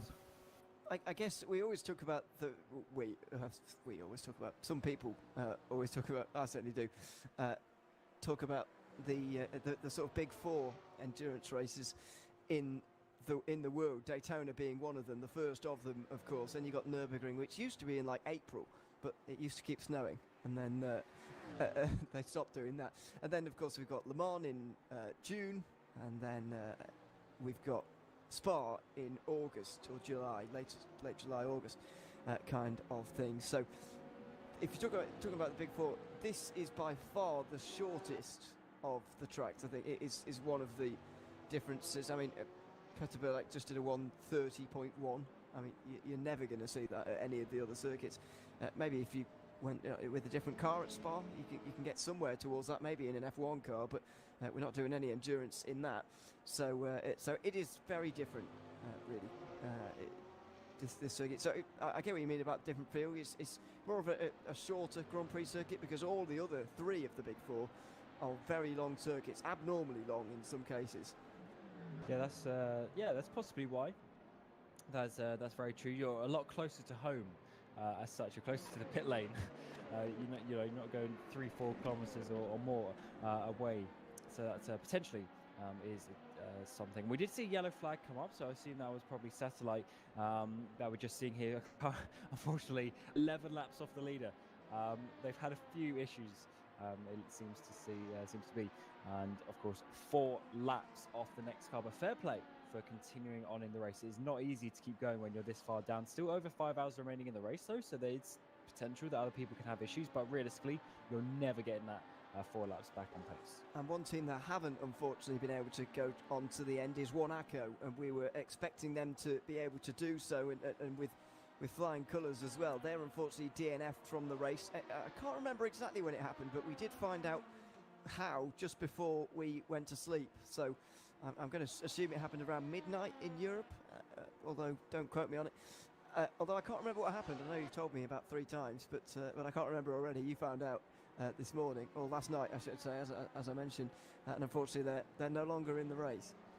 Yeah, all I know is a message that Bohr had put, basically saying that, well, he said that he got taken out, but all racing drivers say that. I haven't seen a replay, but he said on exiting the pits. So sometimes, yeah, this pit exit, we just went past it now. Just coming into the international hairpin. Basically, you want to come over to the left-hand side, as you always do, because it's the racing line. But the pit exit is right there, and there is a line, and then there's a dashed line. And when it goes to the dash line, all the drivers want to try and they want to come here and cut across. But if you don't see the car coming out the pit lane, because there's a concrete wall there, so it's a bit difficult to see, then the wall ends, and you have to always do a little double check in your mirror just before you go on the brake. So you see here, you've got the concrete wall, then all of a sudden it opens up, you've got to quickly check the mirror, move over to the left, and then brake. But obviously, especially for the van wheels, they're coming through turn 2. I mean, they're going so fast, they're not really thinking about it. And if there's a car on pit exit, it can be a little bit of a dangerous situation. Yeah, that's a good example of it. You've just got to be aware at all times, and especially at the start of this race, nearly 50 cars out there. It was very, very busy out there on the circuit. This is, as we mentioned, one of the shortest circuits that we're going to go to here this season. Not sure whether it is the shortest, may well be in terms of lap time, but I think Imola may run it quite close for that title.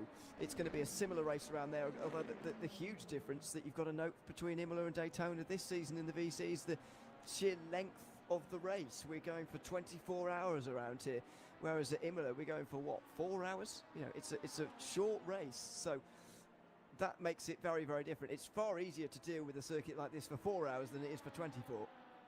Yeah, it's absolutely true. I think the shortest though is Road Atlanta, that we went to for round 2 of the season. But just looking at some of the other options, I think it's going to be Road Atlanta, then Imola, and it's honest, this is probably 3rd, because the other tracks they go to, I mean, like Spa is, obviously Bahrain would be 3rd, then this one, so it's probably 4th. I'll give it to you. It's in the middle. But Monza is one of the obviously long ones. Then Spa, Road America, I should say, where we're going next time, is long. And of course, Le Mans being the biggest of them all. So it's actually, you're right. We are going to quite a few long tracks this season. In the past we have been to places like Interlagos and things like that. They're literally barely over sort of 4 kilometers long, same as with Road Atlanta. But you come to ones like here where it's near 6 kilometers long. Sorry, I'm just giggling to myself. These two look like teammates, don't they? Thomas Engerson racing Hey, Are they not? Gold Racing I'm Esports joking. and Thomas. I'm joking, but I agree. That's They have a different shade of gold, though. that's scary, by the way. What you just did to me, saying trying to trick me into thinking they were teammates. I didn't really believe you, but you did make me wonder. so that wasn't very nice. But no, sorry, it was just a thought that I had to say it. But anyway, where were we? Oh yeah, we were on tracks and whatever. What do you think about the real world? People say WEC and VEC, don't they? What do you think about the real WEC going to Interlagos this season again after 10 years away? Is it? It's a long time since they've been there, and some people would be pleased about it because of the sort of lack of room on the circuit and the short layouts. But I don't know. It could be fun to see what happens when, I think it's autumn time when we go there. Yeah, obviously, when the WC started as such, in its current form, I believe that was 2012 when we had the first iteration of the LMP1s, and I'm pretty sure it was, I don't know if it was the final race of the season, but it was one of the final races of the season at that time as well. Then obviously it stayed around for a couple of years, then it went away, but I think it's a good choice. It was actually one of my favourite ones when we in the VC went there a few years ago when I was still driving. I did enjoy it, and even it was one of the years where we had the McLaren Senna. Trying to think, maybe that's. I don't remember what season. It must have been season 12 then, the first year that we had the Senna, I think it was.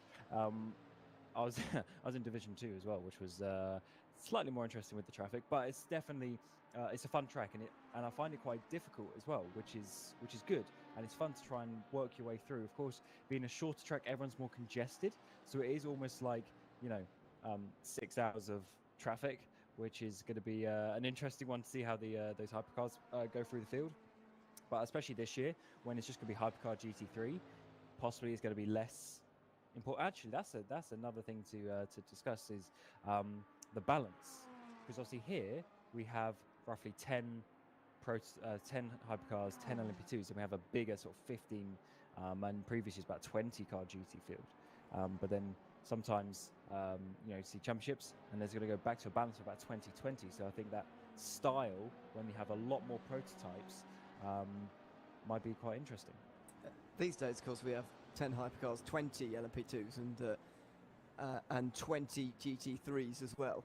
So it's a bit different in the VC at the moment as well to the WC. But of course, as you say, we have just hypercars and GT3s next season in the real world for 8 races. Seems that as soon as COVID struck, obviously the amount of races went down in the series, and it seems that has gone back up again to 8. So that is certainly a good thing. Want to just quickly go through the remainder of the GT3 class as well, and where everybody is at this stage. I don't think we properly did it at the time, so I want to just run through that with just over 5 hours to go, because not a lot's changed in the last hour for these guys. It's Thomas Sim Racing leading the way with Michal Sedlacek, 30 seconds, because Satellite Racing haven't pitted. Arnage haven't either, and so they've got a lap over Scuderia Leone, and that gap may well come down in the next 5 hours. Maybe that is the final of the podium places. That can change for the remainder of this race. Then we've got Simframe, who are in the 5th position, another minute back from 4th, another 30 seconds to Deuces, and then we've got, I believe there's 2 Blackhawk cars in the 7th and 8th positions in GT3 at the moment, one of them being in the pit lane right now as well. Really hoping for a good season for Blackhawk Racing, and you've got to say that they are having one, 2nd and 3rd in the standings, but it's quite difficult to catch Thomas Sim Racing when the team keep winning. Yeah, it's not easy to catch, because, as I say, if they win, and obviously Thomas Enger, as you're mentioning, 2 race wins compared to Blackhawks only 1. So if you're always finishing behind them, it doesn't matter if at one race, we're 10 points behind them. well, cool, you're close, but if you don't finish ahead of them to the end of the season, you're never winning the championship. And it was sort of a similar situation in DPI actually last year with Race Coach. Oh yeah, we're close, and then they just kept on winning the races. So yes, I'm saying obviously doing a great job. The lineup that they have in their car as well is arguably probably the strongest. And that, you know, in a in a good car as well, so they definitely know that they're going to be fast in that regard. And to be at this point in the championship and to already have pretty much a race wins gap, they're certainly looking very close. Very good for the championship. So I wonder how that is going to form over the course of the next couple of races, because if that gap spreads too much, especially if they get the victory here, and as you say, Blackhawk, you know, 7th place, that's going to be a big points haul. And even with the 1.5 points again in Le Mans, that's going to be difficult to overcome. Well, partly because it's 1.5 points now as well. So even if they're overcoming it with 1.5 points, they're sort of being hurt by it here.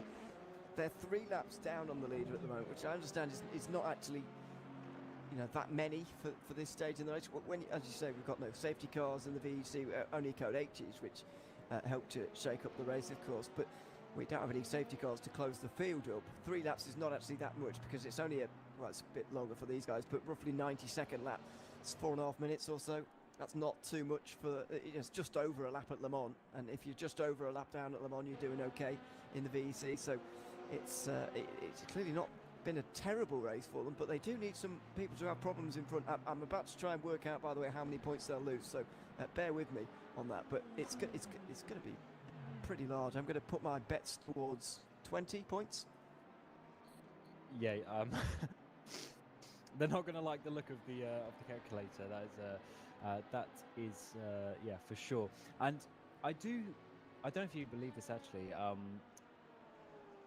A lap at Le Mans though is, I always find, is different to a lap at a Grand Prix track or a road course that we have here.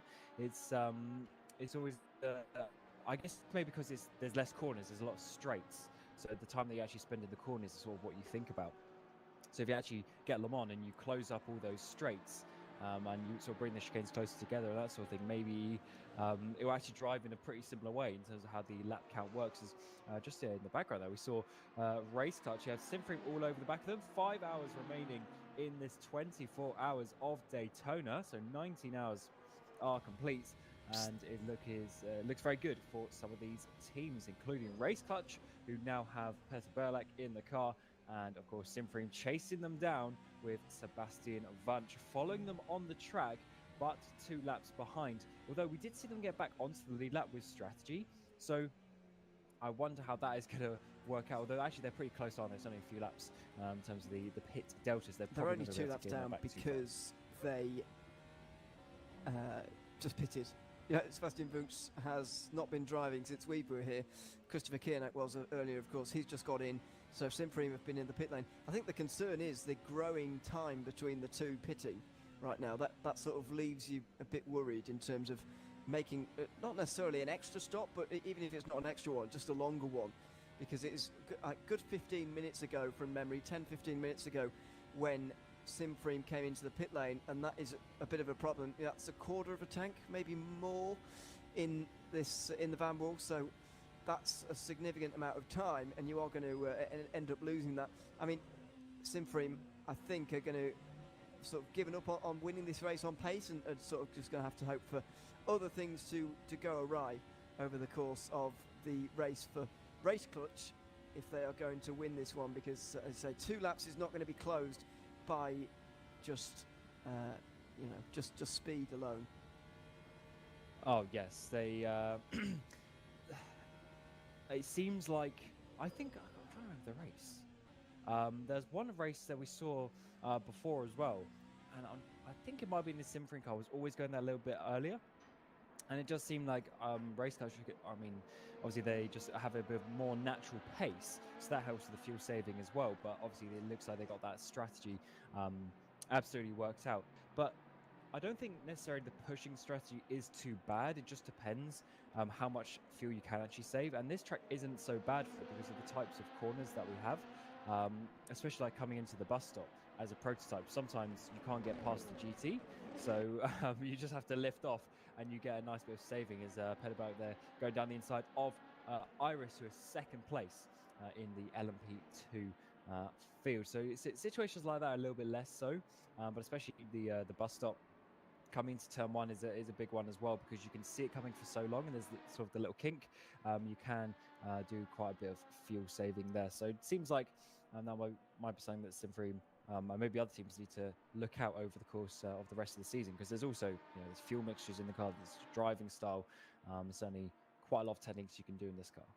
We're getting to that stage where the night shift drivers are going to bed, because Alex Siebel is now in the Scuderia Ferrari esports car. I don't think he was doing so much driving. You mentioned Dennis Jordan often drives a lot overnight. I'm guessing that Isaac Gillison has been doing, I don't know what nationality he is, by the way. Maybe that's not such a hard G.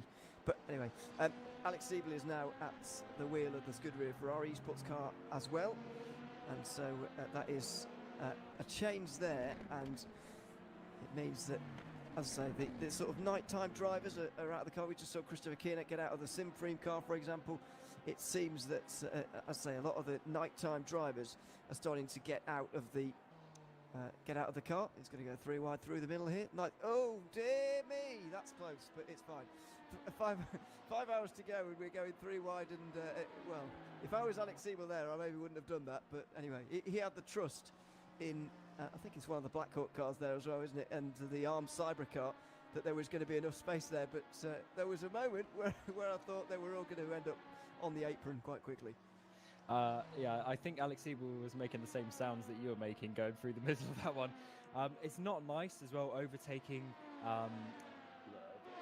basically an LMP2 at the same time, the same class as yourself. It's always a little bit awkward when it comes to that, but we do have the blue flag rules in class in the VC. So obviously all the cars get the blue flags physically, but the only ones that you have to adhere is in the class. So the ARMS was having to physically get out of the way there and let them through. Just in the background there, we're seeing Race Clutch coming out of the pit lane.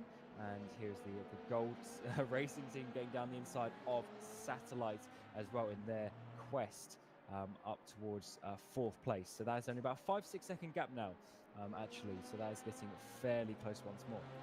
I guess Race Clutch and Simfree are offset so much because of strategy. Are one of them changing tyres one time and then the other's doing it the other time, I guess? It might also be 2 tyres. That's something that you can do in this car. So unfortunately, we're not able to directly see what they do, but it does obviously save sort of half the pit stop time from memory. It's around sort of 18 for 1 axle, or therefore 36 for 2. So it depends exactly how the balance is going. As we're seeing there, Pedabella get past the Ferrari LMP2, which is always a scary situation as well when you see some of the class leaders overtaking each other. Don't want to take each other out, but they get through there rather nicely. But yeah, that's definitely a big thing that you can do on this car. And I believe you can even just change 1 tyre.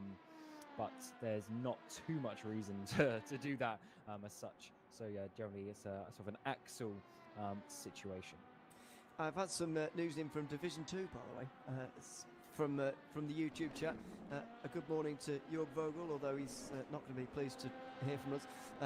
Thank you very much for this piece of information, but I'm sorry that it is the information that it is. Unfortunately, he's part of the number 78 team, that's Schubert Motorsport in GT3. They're in Division 2, so they will have started the season in Division 1 as the number 78 team. They're down to Division 2 now, and unfortunately, after leading the race, they had a brake failure well, I'm not sure how recently this was, but recently enough for us to tell us, and so I say thank you for this. Unfortunately, a brake failure has meant that they are, I don't know if they're at the race, but they're certainly not in P1 anymore. Interesting that you say that, because I was thinking that's a bit weird. I've never heard that, but it's a GT3, isn't it? And I do remember there was some talk about the GT3s being quite on the limit of brakes a year or so ago, and if teams don't check that, because you can physically check the wear after doing a stint. So for instance, you could go on a practice server, you could do even a double, even 5 laps probably, but even after a double stint that you've done in testing, you can see where your what your brake wear is going to be like and how close you're going to be getting to the limit. So that's potentially something to think about, because maybe they didn't have their brake ducts open enough. Maybe it was something to do with driving style as well. But to finish, you know, to have the brakes end this early is quite interesting. But yeah, as I said, I do remember thinking a couple of years ago of the brakes being quite on the limit. But if it's going to be any circuit, then surely it's this one in terms of big stops. Yeah, I guess so. There's a lot of time on the on the throttle here as well. But then, you know, there's only sort of probably be about 5 braking events per lap. So yeah, I'm not sure, but I guess they're all fairly high speed. So yeah, that was an interesting one. But I think also it's just the car. They're just not.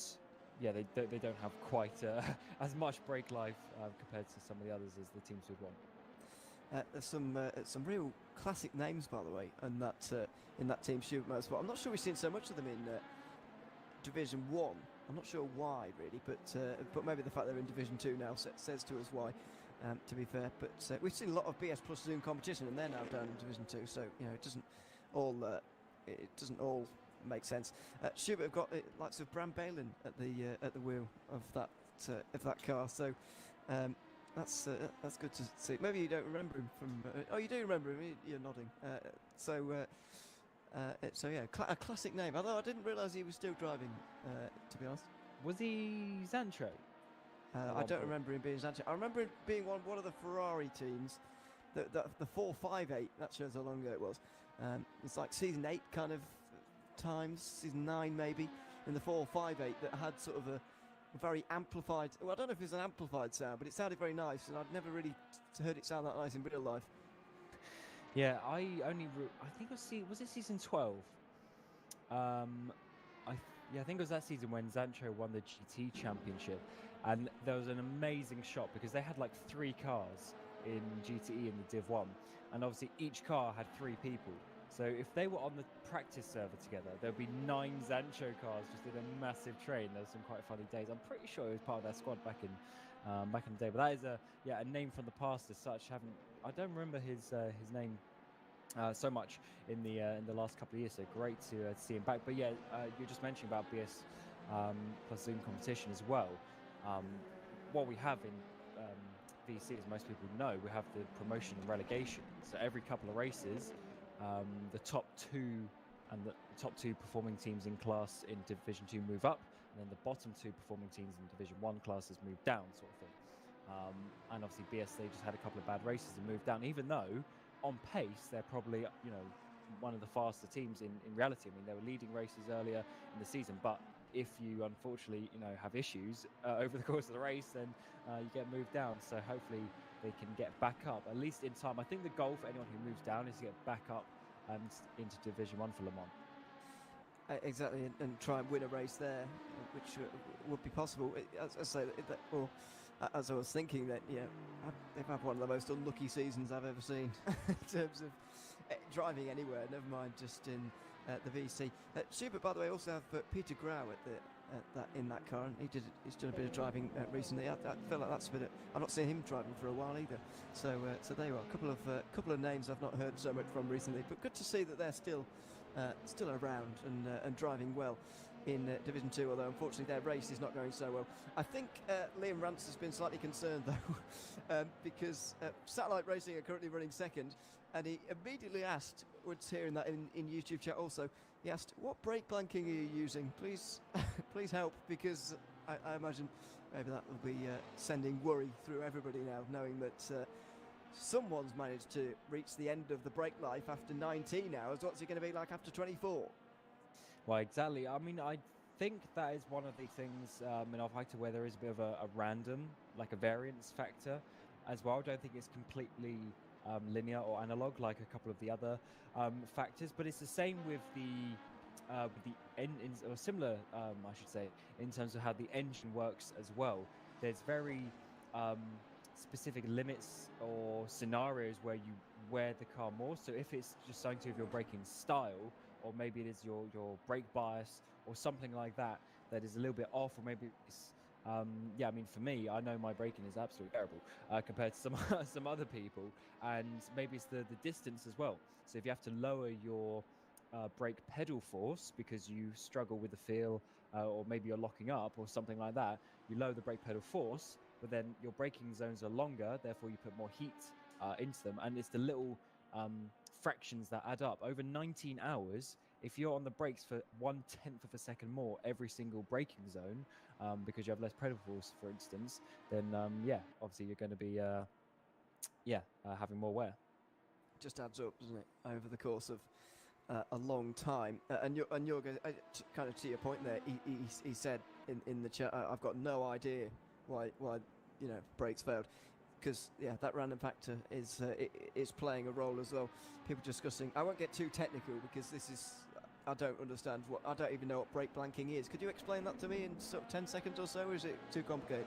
Well, it's easy. Basically, on the in front of the radiator, in front of the brake, there'll be basically a plastic tube, a very technical plastic tube that goes to the brakes, so you get airflow directly onto the brakes and cools them down. But obviously, depending on the track, the conditions, you might not want the full width of the brake duct because it might actually overcool the brakes, because you want to have them in the operating window. So you put blanking, as in you blank off part of it. So generally in Artifact 2, it'll be just like a 10% jump. So you blank 10%, whatever. So it's just a cover, effectively, that goes over the brake duct. So the more covered it is, the less air goes through and the hotter the brakes are. So you just have to get that balance. And I guess the values they're talking about at the moment is sort of percentage still open, or is it percentage closed when you're talking about brake plate? Maybe it doesn't really matter. It depends what is named on the in the setup menu, unfortunately, because it could yeah. The setting from sort of 1 to 10, obviously 1's going to be generally open, 10 is going to be closed. But whether it's 10% closed, then that means it's going to be 90% open. So it depends which way it's labelled as such. True. I'd say I won't get too technical with the values or whatever, but people are discussing sort of that kind of thing. I mean, does another question in? Well, it's not a question from someone else, but someone's sort of pondering a theory, and I'd like to know if you have any idea on it. Does it make a difference what car it is, or is everyone's brakes the same? I would say it depends, what car it is, because it also depends on the braking performance. And as much as the GT3s have the BOP, the cars themselves are all different. They have the same tyres, for instance, but they all work their tyres differently, just because the weight balance is different, where the engine is different, the way you have to drive the car into the corners is different. So yeah, it does. And also, the weight as well. The weight between the cars is slightly different. What else would affect? Downforce. All these things make a difference in terms of the king. And again, as I said, it's one of those things. Even if it's like 10 meters extra every braking zone or something along those lines, that adds up to the amount of heat that goes into them. So it's definitely it is a factor which car it is. And one sort of further thing as well, it's just fascinating to me. I mean, people are realizing this now, I'd imagine, if they didn't before. I'm very unintelligent as to what is going on with these cars in terms of the technical side of the actual insides and how it works. I've got absolutely no idea. Have you seen Motec logs? What's that? Oh yeah, well, no. The data telemetry that most teams use. I know what it is, but I've not seen it, no. Yeah, it is pretty crazy how much you go. And actually, it's one of the coolest things that I've sort of tried to look into the last few years, actually. Yes, you can do the driving and you can do clicks on the setup, and you can be like, oh yeah, that feels better. But if you can actually go into a Motec log and you can open it up and you can do a bit of correlation between two different runs, and you can actually see an improvement in the car in certain areas, especially just with simple things like ride heights and that sort of stuff. It's you do a few laps, you then make a change, you do a few more laps, you compare the two runs, and then you'll literally see whether there's a downforce increase, or whether maybe the suspension wasn't oscillating so much in a certain position, and just things like that is really good to look at. And Artifact 2, I mean, you can go very, very deep into it with most cars. Jimmy Allison is that broadcast directing at the moment, or showing us information. has just shown us sort of the level of detail that is going in just into the brakes, by the way, not into the a more major. I guess brakes are pretty important, aren't they, in the grand scheme of things? But you know, it's not like, you know, the whole car or anything. It just shows that there's the sort of lines for the brakes in terms of how detailed it is in the game, or the sim, whatever. It's very, very. There's a lot of lines, and there's a lot of detail to it, and there's a lot of sort of there's a lot of different things to worry about, and it's one of the things that, you know, I really appreciate about R-Factor 2, the level of detail that there is in some of these aspects, and the realism that creates is quite remarkable sometimes, and you do forget that sometimes about you know, just how much you have to manage in this game. Yeah, for instance, what you're saying about the brakes and everything actually on the physics side of R-Factor 2, there's so many adjustments. It's not just one value. So there'll be a number for basically the heating and the cooling of the brakes, and there'll be a value for how much friction it has, and there'll be for how much friction it has at heat, and there'll be an equation for the curve of that graph and things like that. And that's just the start of it. So you can really go into it, and that's, in my opinion, why you know, I like R-Factor 2, and you know, I love getting into the modding stuff as well, because you have all the abilities to adjust that, and especially not so much on these cars because it's the official content, but if you're making your own third-party mods and you go into the tires and everything like that, don't even start on the tires. I mean, thousands, millions probably lines that you can change, but it's quite something. And if you really want to get into it and you want to nerd out on the 397 website, there is obviously the dev guides that you can get into, and there's a whole spreadsheet on making a car, and it has probably 30 pages, all with every single cell imaginable, going up to like ZZZZZ wide. It's just amazing, the physics sheet. If you want to get into that, it's certainly quite something, and yeah, a lot of adjustments, so the teams have to balance out all those things working together. Exactly, very difficult to do, but there we are. It's as I say, just one of the things we like about it. So much detail, all into that. Good morning to Jake Dennehan, by the way, who's now checking to us in YouTube as well. He's woken up and being asked about whether he will be driving again.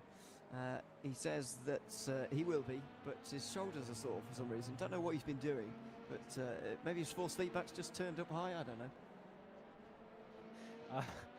I mean, there's obviously plenty of things that can hurt your shoulders. It might be driving sim racing quite a lot, to be honest, or maybe he plays tennis or something like that. Well, actually, that's more of the elbow, isn't it? People get tennis elbow. Yeah, elbow injuries from tennis. But yeah, I don't know. Also, maybe he slept badly, because I'm not going to lie, in a 24-hour race, you don't get proper sleep. So yeah, it's definitely something that he needs to maybe look on in the future if he's sleeping, if he's like sleeping on the side of his shoulder. But hopefully he'll be able to have some pace when he gets back in the car, though, because he's certainly a great signing, I'd say, by Race Clutch for this season to add to their roster.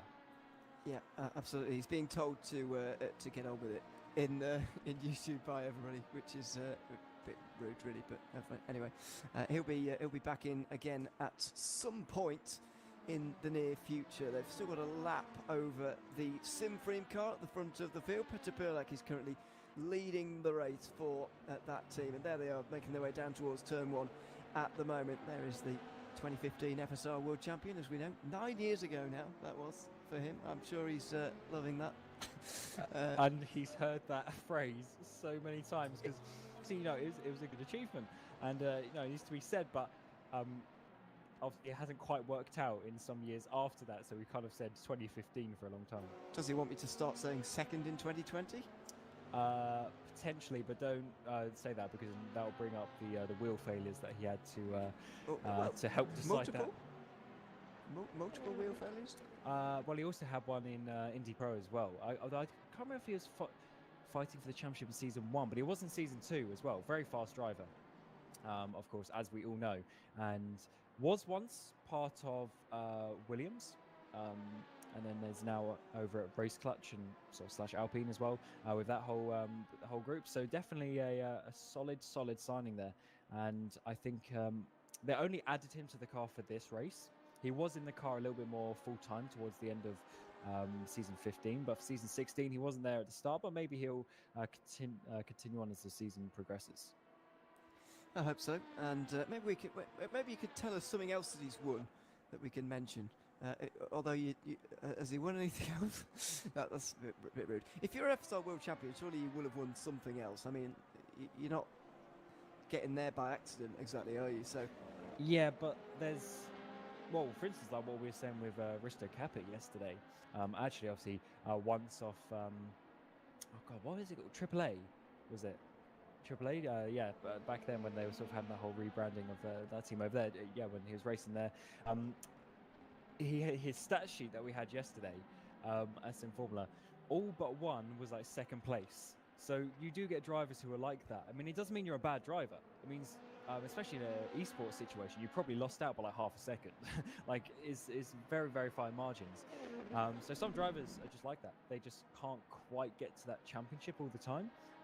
But so I think that was probably good for Petter to win that championship in 2015. It was pretty good field at the time as well. And he still was able to come out on top. And then obviously 2020 in that championship, getting very close as well. So he definitely knows what he is doing when it comes to that. He's been a little bit more quiet though over the last couple of years, hasn't he? In certain championships. Well, I guess he would have been champion last year for VEC because he was in the car. So that's what it would have been. We're missing that. He was in the Race Clutch car last year, of course. So technically, he's champion for that. Well, Petter. Yeah. In the DPI last year. I don't remember, but he is on the list, so yeah, fair enough. I don't remember that at all. It's all blurring into one these seasons, although they are very different. And we do have, of course, the hypercar returning again in the VEC this season, which is very pleasing indeed. We've got a relatively close battle as well in LMH, if you want to abbreviate it. Mikel Leroux is just 11 seconds behind the Seawolf car in 5th position. Sorry, not Seawolf, in 5th position at the moment. I don't know who is. If it's Andreas Kirli and Simrace of Holland, excuse me, in 5th position. They're catching their teammates as well because Roland Zux is still making his way out the pit lane for Go Team. He is going to get out in time, but that gap is severely reduced now. Yes, certainly is, and this is what we like to see, the gaps coming back towards each other over the course of the race, and with the different bits of strategy as they continue on. Yellow flag in sector 2, so hopefully that isn't a potentially a big crash. There's Stein Prins in second place. Oh, it's Nisela, who was running second at the time and is now out of fuel by the looks of it to me. Out. I mean, surely, because that is a very We weird saw place a to come to a DNF. stop. Unless he's had an absolutely huge accident, but the car looks fine, so maybe it is. And Jimmy Nisla DNF, satellite DNF from P2. Some people speaking about the brakes as well, but oh no, please tell me they haven't pressed escape, because if they press escape, they are out of the race, and they're not going to be able to come back from that one, so that might be a bit of a major shock and a major change to the GT field. They were running second at the time. I wasn't expecting a pit stop from them, so I don't reckon it was fuel, but I'm not sure what it could be. Stein Prins has gone into seconds now for Arnage, and Scuderia Leone will be on the podium. They won't need to chase and overtake Arnage to get onto the podium after all. They may well manage it anyway into third place. Let's take a look at what happened here. This is on board with Yimi Nisela. And it's just slowing down in 4th gear. We can't hear what's going on. Maybe you can hear because it's plugged into your laptop at the moment, Cam.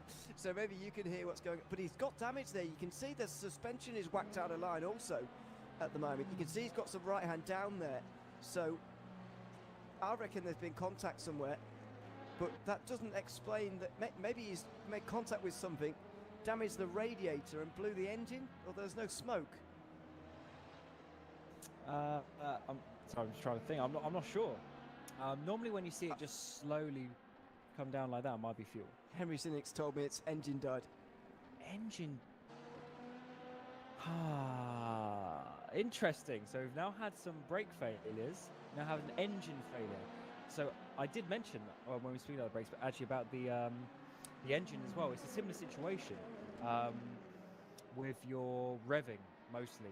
Also the temperatures, but also with the revving as well. So the way it works in Motherboard, generally there's a number, which is the optimal for the engine. Then there's a second value, which is at what point you get double the life. And normally it's, you know, let's say 5-10 degrees, something like that. So if it's 100 degrees, if you then go down to 90 degrees, you're actually doubling the engine life. But then also, so that obviously depends on the radiators and everything. But then also there's the revs involved, and especially with the McLaren, and we've seen with potentially Henry Sink's driving style sometimes as well, you can be very aggressive on the downshifts, which you can do and you need to do in certain situations to get the car stopped, get the car turned in. But if you over rev the car over its optimal RPM range, because again it'll be the same, there'll be an optimal RPM range, there'll be say 500, 1000 RPM, which is the times 2.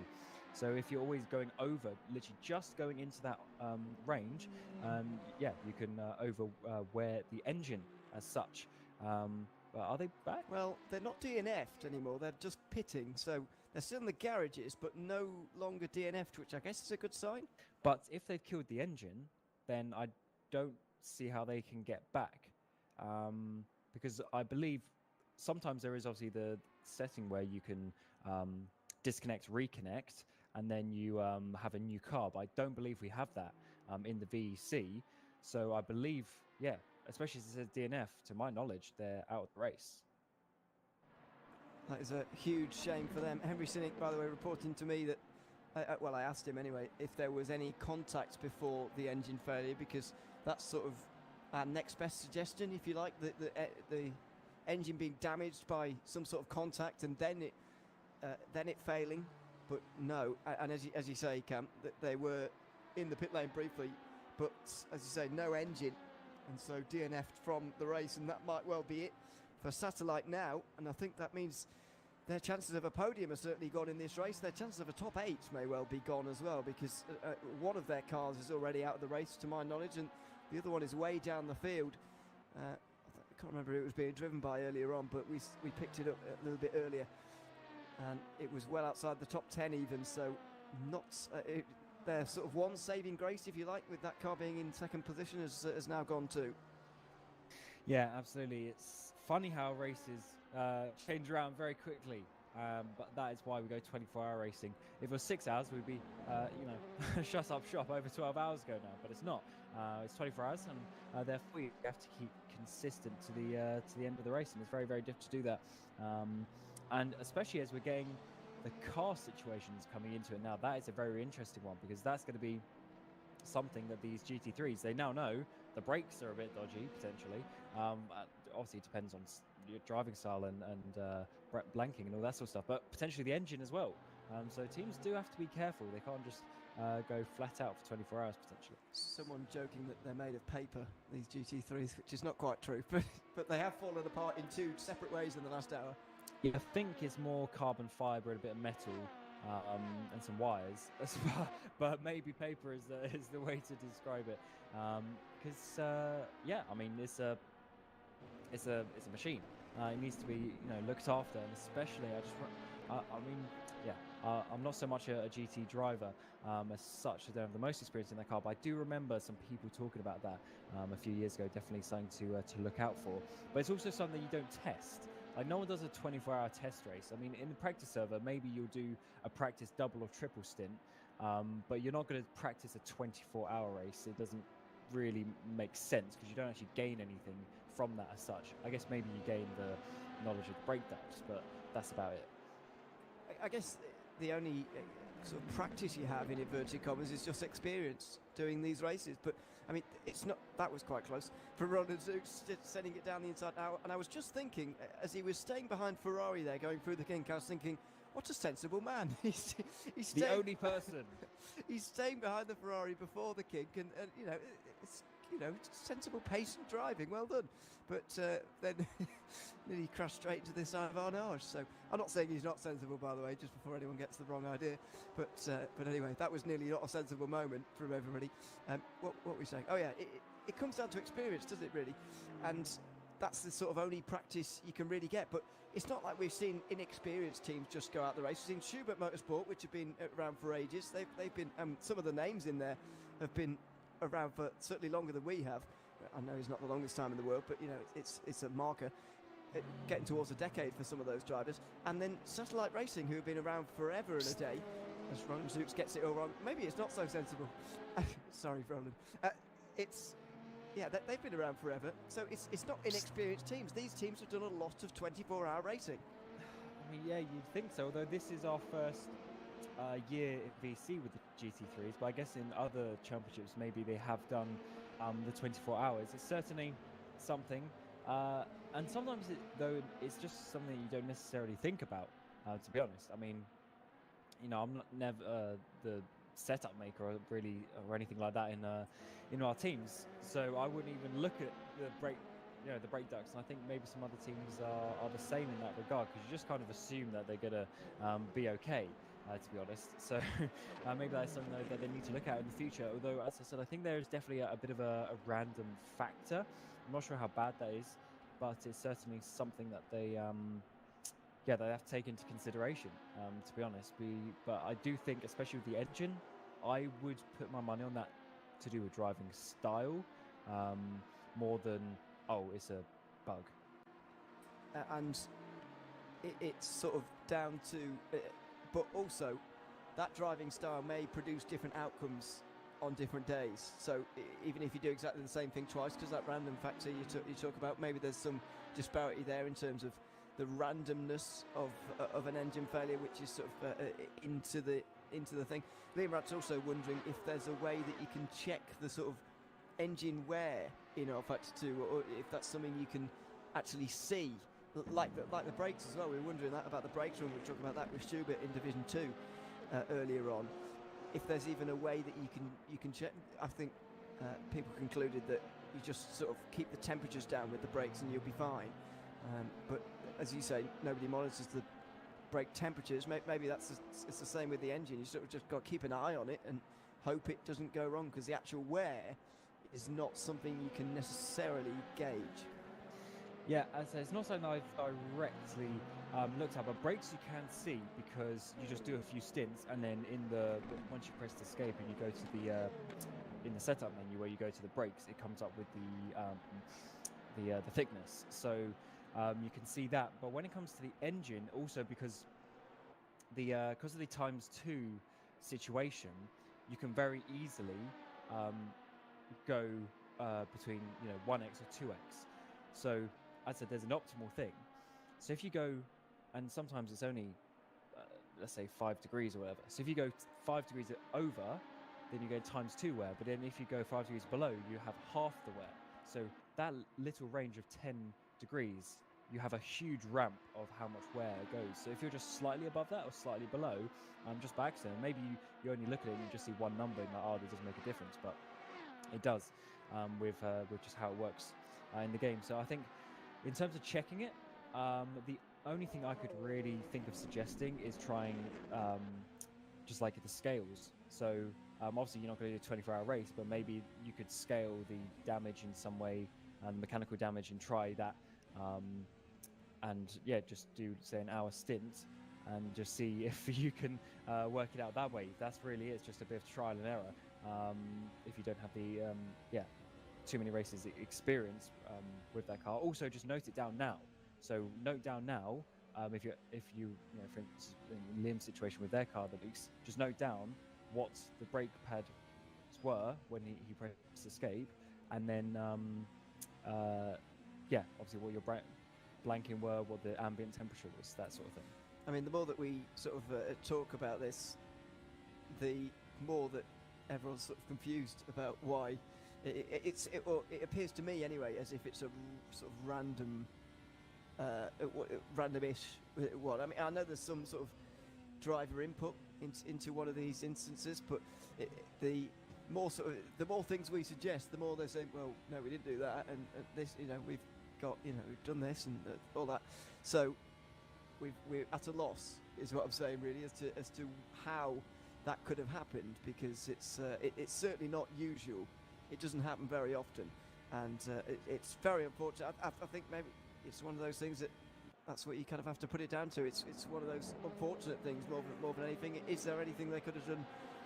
Maybe on another day, but equally, it's very difficult to expect that kind of thing, and so it's you know, who knows what went on with that, and as I say, we're at a bit of a loss as to how that has even happened. Trying to see what that yellow flag was all about there. I think it may have been at the bus stop she came, but it seems to have been cleared.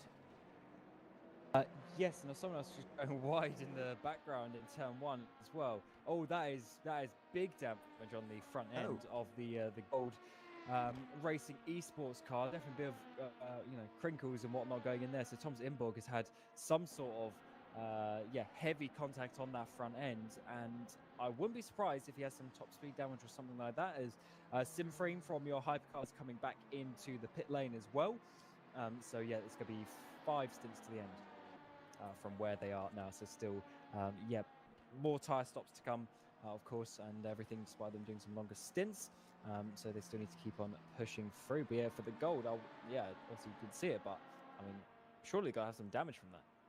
I don't know whether it was them that actually brought out the yellow, but anyway, they certainly will have been affected by that. Now, Sim Racing for Holland versus Go Team Racing. Michael Leroux is looking for a way through into the top 5. It would be good for the team to get 2 teams into the top 5, and as that they let 1 car through, Sim Racing for Holland may well lose a position. It's Andreas Curley who is wide there, letting through the Seawolf car, and Michael Leroux has taken the opportunity, didn't need to be asked twice.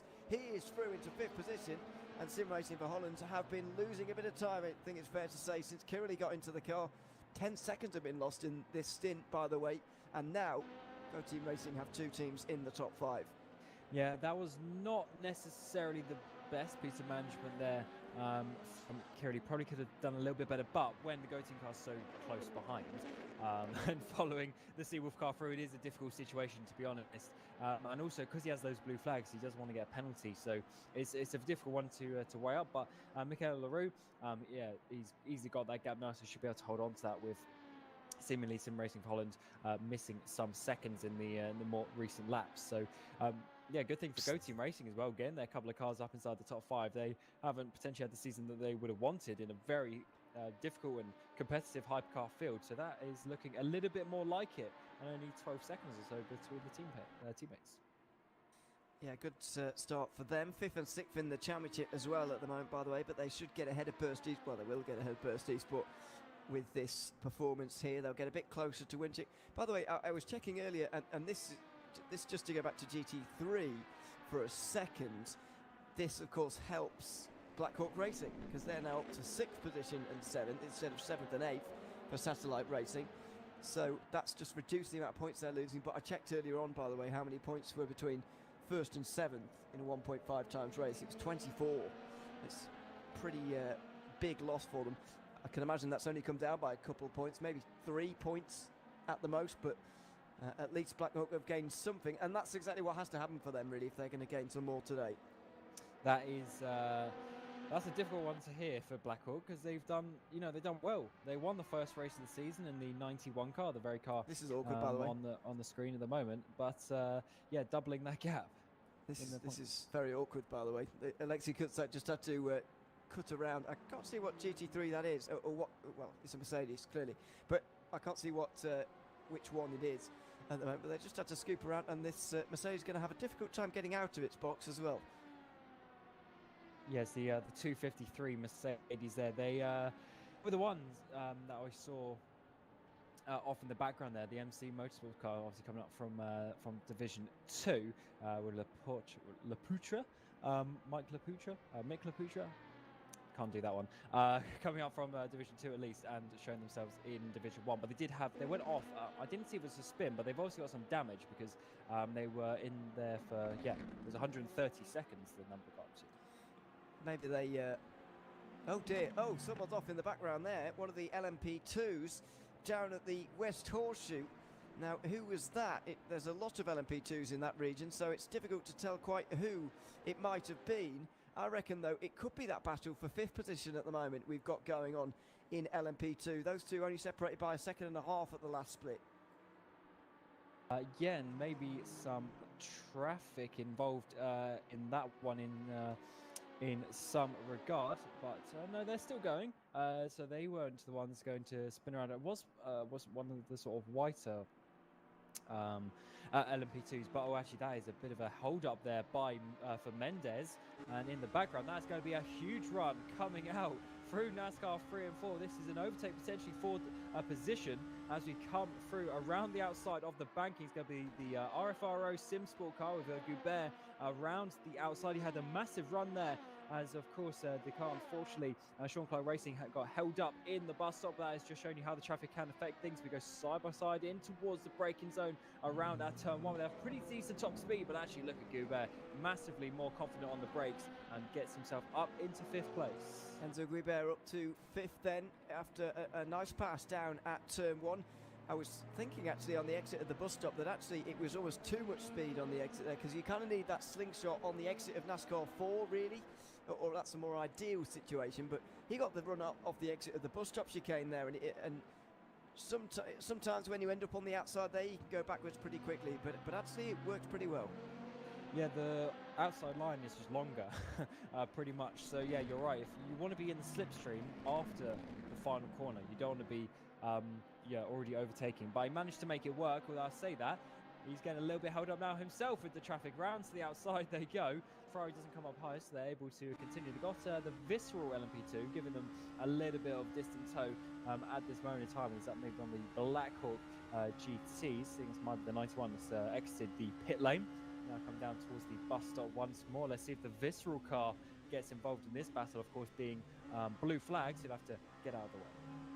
A little bit wide through the bus stop as well, but it's absolutely fine. It's going to help Guibert actually in terms of slipstream. I thought it might. Mendez is going to close in, you'd imagine, as the Visceral car stays high and wide through NASCAR 3 and 4. That's the kind of time that you lose, by the way. There's no sort of benefit to running out there. So what you normally see in NASCAR is there's sort of a benefit, a trade-off between the two lines because of the draft from the wall and the run you get off the corner as well from the high side. But when you're just driving the road course, it's not really a thing, and you only lose time by taking the longer route, as you said. So that position has now been settled, and they're up to 5th position now at RFRO. No, is that right? Yeah, RFRO. I always get it wrong. I apologise, but they're running in 5th position for now, and a good position for them to be in. Got ahead of Sean Clark Racing, and what a improvement throughout the season it's been for RFRO as well. Starting in Division 2, the number 230 as the number suggests, and they're now inside the top 5 at Daytona here in Division 1. And that's what we love about having this this format, where teams can go up, they can go down, and they can have some good results. And it's so funny how seasons work as well. I mean, I remember, was it season 14 when I was in LMP2 Division 1 with Burst? We literally worked our butts off all year, and like the best we could get on a good day, like on pure pace, like if everyone had a clean race, would be probably 10th place. It was, you know, LMP2 especially is so stacked. It's very difficult with the pace, but sometimes you can get the teams come up, and then they're fast straight away. And getting to the top 5 in Division 1 is no easy feat by any means. There's a lot of good teams, especially in this LMP2. Very, probably one of the most popular cars on the whole platform. Actually, it's been out for about 5.5 years now since the car's been out, so everyone knows what it is, and up to date with it, so they can just come out and be fast. And certainly for Goubert, it's working out pretty well, but it's getting a bit tight here with the traffic. Of course, got the Go Team Racing car, the hypercar coming through them as well, but it looks like he's managing that nicely. It's all sorted for them, so they've figured it out, which is good news. I guess it's one of the Go Team cars. It's got to be, hasn't it? That the car coming through on the battle at the moment. They've moved up to 4th and 5th because Golds are in the pit lane here, and they've been there for a little bit of time. They're now out of there's no way of seeing how long it was for, though, is there? The number's gone. Well, obviously they had the damage on the front end, so I would assume they probably, they fixed it. It's all smooth again on that front end, a new front clip going onto that Gold Racing team. So that could actually add them quite a bit of time. I think, trying to think, like the maximum repair time, something crazy like 500 seconds, but obviously they were nowhere near the maximum, but they might still have lost a good sort of 100, 150 odd seconds. Oh, actually, no, maybe not that long, because the gaps to the cars ahead, but maybe, a good sort of minute or so they probably added to their time there. I don't think that time is normalised, by the way. I don't think they are actually 85 seconds behind the two in front. There you go, 41 seconds. That seems a bit like a big gap as well. But anyway, I think you're right. They have just repaired a bit of damage there. Do you remember the days when it used to be 1200 seconds was the limit? I think that was introduced in season 9 or 10. I remember it being for a Sebring race, first of all. Maybe it's Sebring 12 hour. And it was carnage, actually. There were cars all over the place in terms of, LMP1s struggling to beat P2s and even GTs because of so many problems. Those days are behind us, but we found it somewhat balanced, although damage doesn't seem to take so long to really repair anymore, certainly compared to those days. Yeah, I think it might have been season 10, because I remember that race you talked about, the 12 hours of Sebring. Me and my teammate Peter Schulzer at the time in our Division 2 LMP1 that we were. We just had a terrible race. I mean, I was crashing, he was crashing. Rain then came, and sunset was terrible, because that was back in the day where they were just introducing the new DX11, and like you just couldn't see the wet line on the track. So you had no idea where the wet and the dry line were, and everyone was just crashing. Along with, as you say, the damage was increased because Jimmy was making sure, or trying to make sure, that everyone was behaving themselves. But when it was a difficult race like that with the rain, of course people were crashing. And I seem to remember we spent a lot of time in the pit lane during that during that race. So it can happen. But I do believe it's less than that. I think it's around 500 seconds it is now. So still a decent amount, to be fair. If you do all of it, and then that's what, sort of 8.5 minutes. 6 minutes. 8. Yeah, you're right. 8 minutes 20 seconds. Something like that. Yeah, Quick. Welcome back. Jiminy Sula DNF. That's 300 seconds. Engine died. It was the engine. Never mind. It's too early. Yeah. It's not even early. It just died, It's or nearly he 9 o'clock. crashed? In Europe, It just it's not, died. You can't even use the early excuse Oh. anymore. But He was yeah, on you're right. bank It's trying and to find the balance, isn't it, between he was shifting, People say and this as well, we talk he about had random fourth failures gear. and stuff earlier on in the race. It's revving How not to the realistic do we want maximum, it to and be? Do we want random then mechanical it was failures gone. to become more commonplace? Do Wow. we really want that?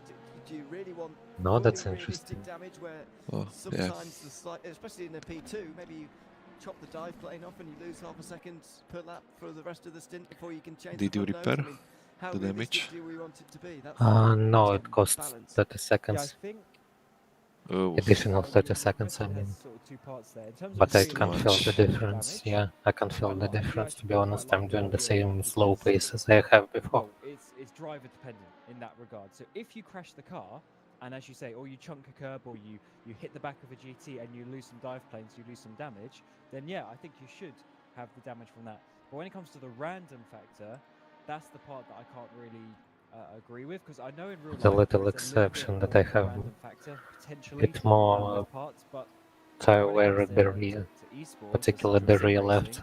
I think that's not the idea of what we're trying to do or trying to replicate, and especially at potentially other events where there's prize money. I mean, when we're talking of thousands and thousands of prize money on the line, you can't have a random factor in that. In my opinion, I just don't see that. But when it comes to driver issues or driver mistakes, then they should be penalised for that. So I'm not against having a pretty realistic damage model, to be honest, because just drive better. I mean, I'm not the clean. I haven't been the cleanest driver in but my Kamal day. is so I fast. did get into a few Yeah, incidents he and is. penalties and I don't whatnot. understand that. So but I still see the fact I should have been punished. for He's that so because, quick in first I crashed sector. into someone, so I should have a damaged car. Apparently it's 600 Send it in seconds. turn I one, was then probably. as well, but the damage is not as prevalent as it used I to don't be know. That's back in the day. 3 there is corners. no random damage, of course, so we're just sort of floating the idea if it was to. But ever he become knows a the feature. way And you are right, but also on the How random it- The side, Aston man. do the best. when was the last time in Well, real they have a life you different saw setup. sort of a really spectacular random failure of something? Normally, when you see mechanical failures in real life now, also, it is down to something that you've done because parts are so reliable now compared to how it used to be, even 10 years ago, that very, very rarely do you see. This is scary, isn't it?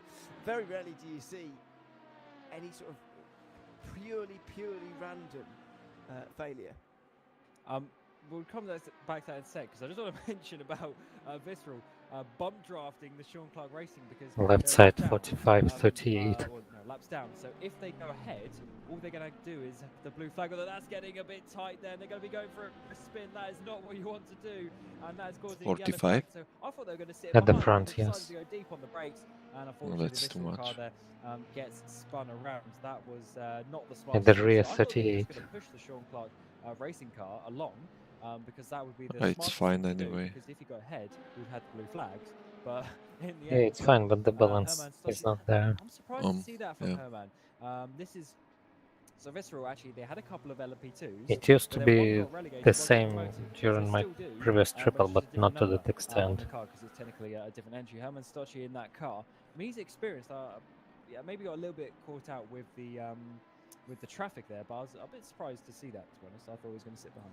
And I bet it was a sketchy rejoin as well for him. Not because he did a bad one, but because it's just difficult to manage through the first corner. Jimmy Allison, by the way, putting his hat in the ring for a commentator because he's basically giving us all the information that we're saying at the moment about stuff.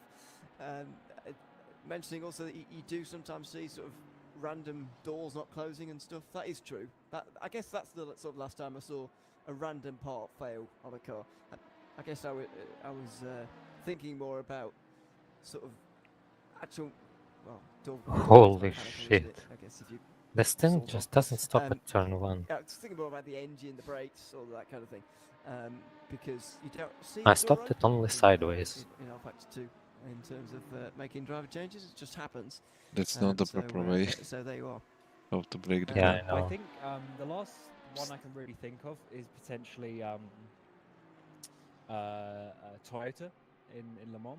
Obviously, That was 8 years ago, though. yeah, and then obviously, was it the year later they had the clutch issue? But I hope it will be better with lighter also- car. Porsche had problems and then with still less won, fuel. But yes. Yeah. Well, yes, true. it gets better. Yeah, so that's one I can remember. But the issue is, right, especially with, this is more sort of towards F1 or whatever. But a lot of times we see issues with the cars. It's basically just a sensor, something that's reading wrong, and then they just have all these defaults where they basically just ignore the sensor and they go to a default mapping. But the issue potentially is actually with the sensor, maybe rather than an actual issue. It's just the sensor's going a bit crazy, so they turn it off. So a lot of those times that we see issues is because of During that. the past time, I've got When it comes 1.25 to cut this points. sort of racing, a lot of that's obviously with the hybrid system. When it comes to this sort of racing, you don't necessarily hear So about that. 2.25 to be honest. overall for As me. such, they're a little bit more, especially the P2s, GTs. I mean, it's just You are a winner a highly tuned at race this engine at that point. competition. So Not yeah, yet. that's certainly not something that we hear. Especially the parts nowadays are incredible. The precision in the manufacturing of the parts, even when it comes down to just simple things like the injectors. This is just not you know, stopping. they're just so. I've stopped it so only on the tolerant that grass they already. don't fail in the same way. It's quite impressive. Lost actually. almost 2 The fact that you seconds. can have cars, at Le Mans 60 cars, and realistically they can all get to the end.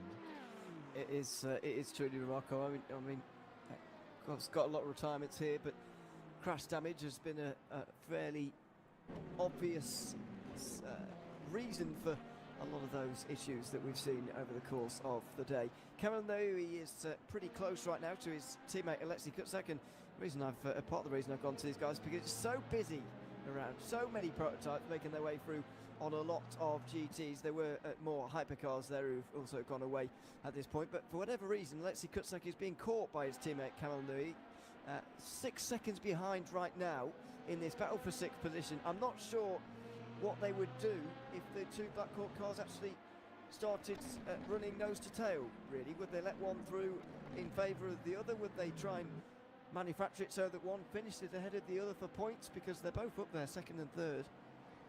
We did see this. I'm trying to remember which race was it. Was it last race in Spa? Or was it one before in Bahrain? Can't remember. One of the two. They were in a similar situation where they were fighting for position, but they did go opposite way around for how they were in the championship. So it must be the 81 went ahead of the 91. They didn't sort of play the team game in that regard. But this time around, they might do. They got 3 minutes up ahead of them, according to that. So that must be due to a pit stop, actually. They'll probably update. So they got a long time ahead of them. So I don't really see the reason, like, you're not going to catch the car ahead. But then, of course, if the second car's quicker, you might as well let them go. And if they end up 30 seconds up the road, then they end up 30 seconds up the road. They're closer to the cars ahead. So that is a difficult situation. But as I said, from what we saw before, they weren't into doing that. But we do have Race Clutch once more into the pit lane. Just over 4 hours to go. So I do believe we are still in line for them to do a little bit of a splash at the end of the race, because it's, what would it be, about 50 odd minutes a stint at the moment. So they're going to have probably 20 odd minutes by the time we get to the end of the race.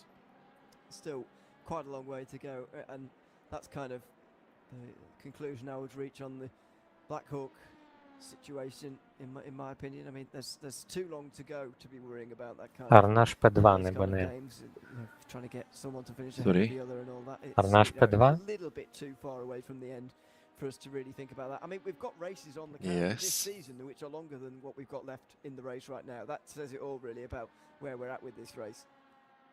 Yeah, absolutely. Just shy of 4 hours to go. The Bahrain race recently was literally just the 4 hours. No so Porsche in top 3.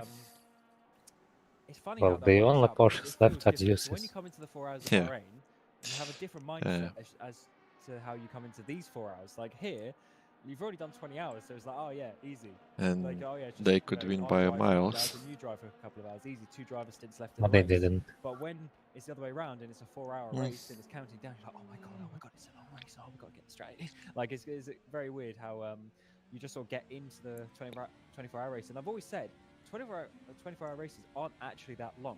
Like, once you get into it and you get the flow of it, you have the first few driver stints, the first 8 hours go, and then you sort of have the middle 8 hours where you get to the night stints coming in. And by the time you wake up, there's 6 hours to go. You're like, oh, this is easy. And then it's just like 3 driver stints, bosh, done. And then all of a sudden you're sitting on the sofa at 3 o'clock wondering why you stayed up all night. I'm not sure why. I'm not sure everyone would agree with you on the 24-hour races are not that long theory. Well, you think they're quite long? They are a whole day. I mean, yes, factually, that is right. They are a whole day. But I don't know. Maybe it's just because I've done quite a few now. But I don't know. I quite like them. Oh no, I like them. I'm just saying they are long also. Yeah. But I always find they go quicker than you think. Like for me, this one has as well. Okay, fair enough. We were on other competitions yesterday as well, which helps the day go. But definitely. I think I see them as in 3 8-hour blocks. Like at the first 8 hours you get into it, then the middle 8 just is a bit of a slog. But then the last 8, like you've already done most of it by that point, so your brain, relatively, it seems like less time. I mean, it sort of depends what you're doing, because the only 24-hour race I've done also contains commentary, and so there were many blocks to that race. Instead of just doing 8, 8, 8, it was sort of, I'll start the race focusing on this, because I remember I was watching for the first two hours, and then driving the 3rd and 4th hour, then commentating the next 3 after that, and then you've got to eat, and you've got to do all the other things that don't stop while you're doing one of these races. So it depends what you're doing a little bit. I mean, for some of these drivers as well, maybe they will have things to do. Maybe someone's got something to do this morning, and they will have done their driving last night before it got too late, and they will have maybe started the race, and now they're done. I mean, there'll be plenty of drivers who have driven in this race, of those cars who are still in, of course, who have done their stints already and just won't be returning. Even with 4 hours to go, there'll be plenty of drivers who have taken part so far who are done for the day. as to who that is. We'll find that out pretty shortly, of course, but we do know there are plenty of people and cars out of the race. I don't think we've had any since we've been here as of right now. The last, although that's the kiss of death, isn't it? Yeah, wait for it. It's about to come up. We have, of course. I'm forgetting about the obvious one. Satellite Racing retired, obviously. So I forgot entirely about that. I apologise. But other than that, everyone stayed in the race. And there's Jan Grankvist. Oh dear, this is about to be very awkward for everybody. As Grankvist and RFRO Simsport coming together. Yes, that is very awkward in the pit lane. But that's weird because I thought the pit stalls were separated by class, like it was sort of hypercar P2 GT sort of thing, so that there wasn't these spaces. But maybe it also depends on exactly the amount of cars that enter the race. But that is a little bit of an awkward situation because Grankvist there, he's going to have to reverse to get out of that, because I don't think he'll quite have enough space there even at full lock. Well, actually, it's fine because difference in the Everybody's tyres, overtaken me, of but I course, have the overtaken RFRO nobody this just race. gas and go. Whereas Grankvist is taking some new tyres on that one. An interesting one. I have same feel. The gap's quite big, so I don't think it's going to really make much difference. But Iris did a lap. It's not even the feel, it's the fact. Last time, Ferrari and Iris pitted on the same lap. I really Last haven't time, overtaken any this time, car. Ferrari pitted one lap shorter, so that's an interesting one because normally Alex Siebel, Dennis Jordan, and co, they like that bit of fuel saving. But this time around, it seems that Iris can do so. Well, we'll see how it pans out over the course of the next 4 hours or so. Let's do a bit of a rundown then, with 4 hours remaining here at the 24 hours of I'm gonna let Daytona. Kamari by. Just 1/6 of the race remaining, and Race Clutch have been leading for quite a significant period of this one so far. Tom Lortillo is at the wheel of the #1 car right now. Sebastian Buch's trying to chase him down in the Simfreem car. That gap just over a minute, although that will change again at the next Gain pit 30 stop seconds like cycle. nothing. Two of Net Racer are another lap back with Go Team Racing, previously having It's 2 cars amazing. inside the top 5. Used to be One of 42 them, even. Michael Leroux, has now come into the pit lane, which allows Sim Racing for Holland and Andreas Kirley to get inside the top 5. So Prepek in the 222 Racing Zone team car is the final running hypercar. Unfortunately, Erhan Yayovsky's crash in the Winchik Racing team hypercar. Marchak is leading in Division 2. Eventually. User joined your channel. Eventually. Merci by Kamal. Hello. This guy is flying, holy shit. Everybody is flying. Yeah. No, not everybody. We are not flying. Especially us. Yeah, exactly those persons in this room. Yeah, okay, then I'm in the right room now. That has now split because of pit stops. Gold Racing Esports. By the way, what happened to you? Did you have PC issues? No, I was on the roof. Yeah. That's the reason why you got past me. I had 5 kph less. Holy crap. How did you appear? King. 2 LMP2s tried to overtake me. Once went through and the other wanted to pass it as well, and I went wide on the grass and yeah. Collected the bump on the grass and went left to the wall. Shit. Tried to manage it, but yeah, it was tough. I lost 2 seconds per lap and we decided to pit early and damage repair. Car's fine now. Yeah, but yeah. Anyway, if it's fine now, we can finish P6, P7. I mean, Caspian is yeah, still in the mix, considering the lap times, but yeah, let's see. Not Pedro Ramada Motorsport, is it? It's just Ramada Motorsport. They're not even in the race anymore. It's Visceral Esports. So it should work out with 2 doubles for you now, yeah? I think yes. 3 doubles rather. No. 2 doubles. 2. Two Just doubles. 2, yeah. 2 doubles. Sorry. Next one will be Dennis, and you will probably make 1 and plus a bit. Don't know how much. Okay. That will be full of 29 lap stints. Yeah. It was pretty obvious to do that. Kutsak has not got the speed of Noe, and I don't know Okay, see you later. Yes, yeah. between the two right now. User left your channel. Yes, it seems that maybe it's something to do with potentially tyre strategy, or just traffic management as well coming into that that sort of thing.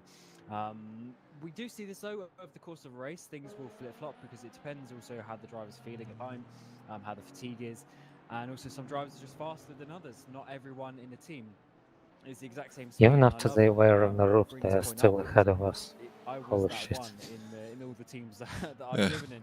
That was generally a little bit slower than my teammates.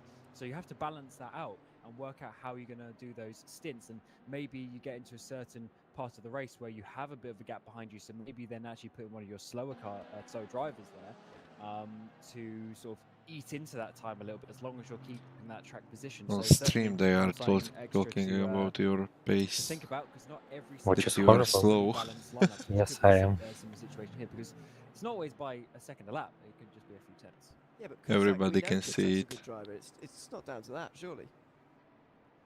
Only Alison no, know. but the margins are small, so you could easily be losing half a second a Well, lap, Kamal even is if fast. you're still on the same drivers. Penalty there at the top for Cardoso. That's the visceral BMW GT3. Come on, I have and triple where is stint that in on the cards, track? Yeah. Yeah, Oh, which yes, are it must be the already bus stop, yes. not Coming good. through NASCAR 4, must have cut at the bus stop and is coming in. I wonder if this is to serve the penalty straight away, because it'll probably be a drive-through, or if he was a bit of a naughty boy, it might even be a stop-go penalty. I don't know if this is allowed, but he's just shortening the distance here by keeping it to the left-hand side. In real life, that wouldn't be allowed, but I think, you know, we're not in real life, so it is a drive-through penalty for Cardoso. Does that allow Jan Venninger to get any closer? Well, yes, but not close enough to gain any time, so that's gone up to a minute, but or gone down from a minute, I should say, but it's not going to be a pass here for Understeer United. That's one of the hopes, I guess, for teams who are quite a long way back from their opponents and they're looking to gain positions here this morning. That's one of the hopes that they have, I guess. It's that teams in front have issues, drive-through penalties especially, they can catch up, although not many of these gaps would be solved with a drive-through. Yeah, that is very true. It is one of the longer pit lanes, although fortunately we do have the 80Ks in VC compared to the default 60, I believe it is at this track, which is very, very slow. But yeah, it's still one of the longer ones, to be honest. And also you lose so much time because it's at the fastest point of the track. So when you're in the pit lane doing 80 k's an hour, people are doing 300 coming past you. So you really lose even more time from that, alongside the fact that it is a long, a long pit stop, or you know, a long distance, I should say, as well. Not quite as bad as Spa though. Spa is quite something. With that double pit lane, but it's 37.29 left. Getting past the satellite car there, having a bit of a flash there, but it was easy overtake as he still continues to lead the way by quite some distance. Yeah, I think he can afford. That's because of your drifting style in turn 1. Part of the reason it is down to their rivals falling away a little bit. And see Nick Da Silva is in the YouTube chat. A good morning to him for watching along. It's good evening, isn't it? Well, I suppose so. I was just barely basing on hanging where I on. am. Sorry about that. Yes, I suppose so. He just chatting to someone else in YouTube, but And it's the left side, not the right side.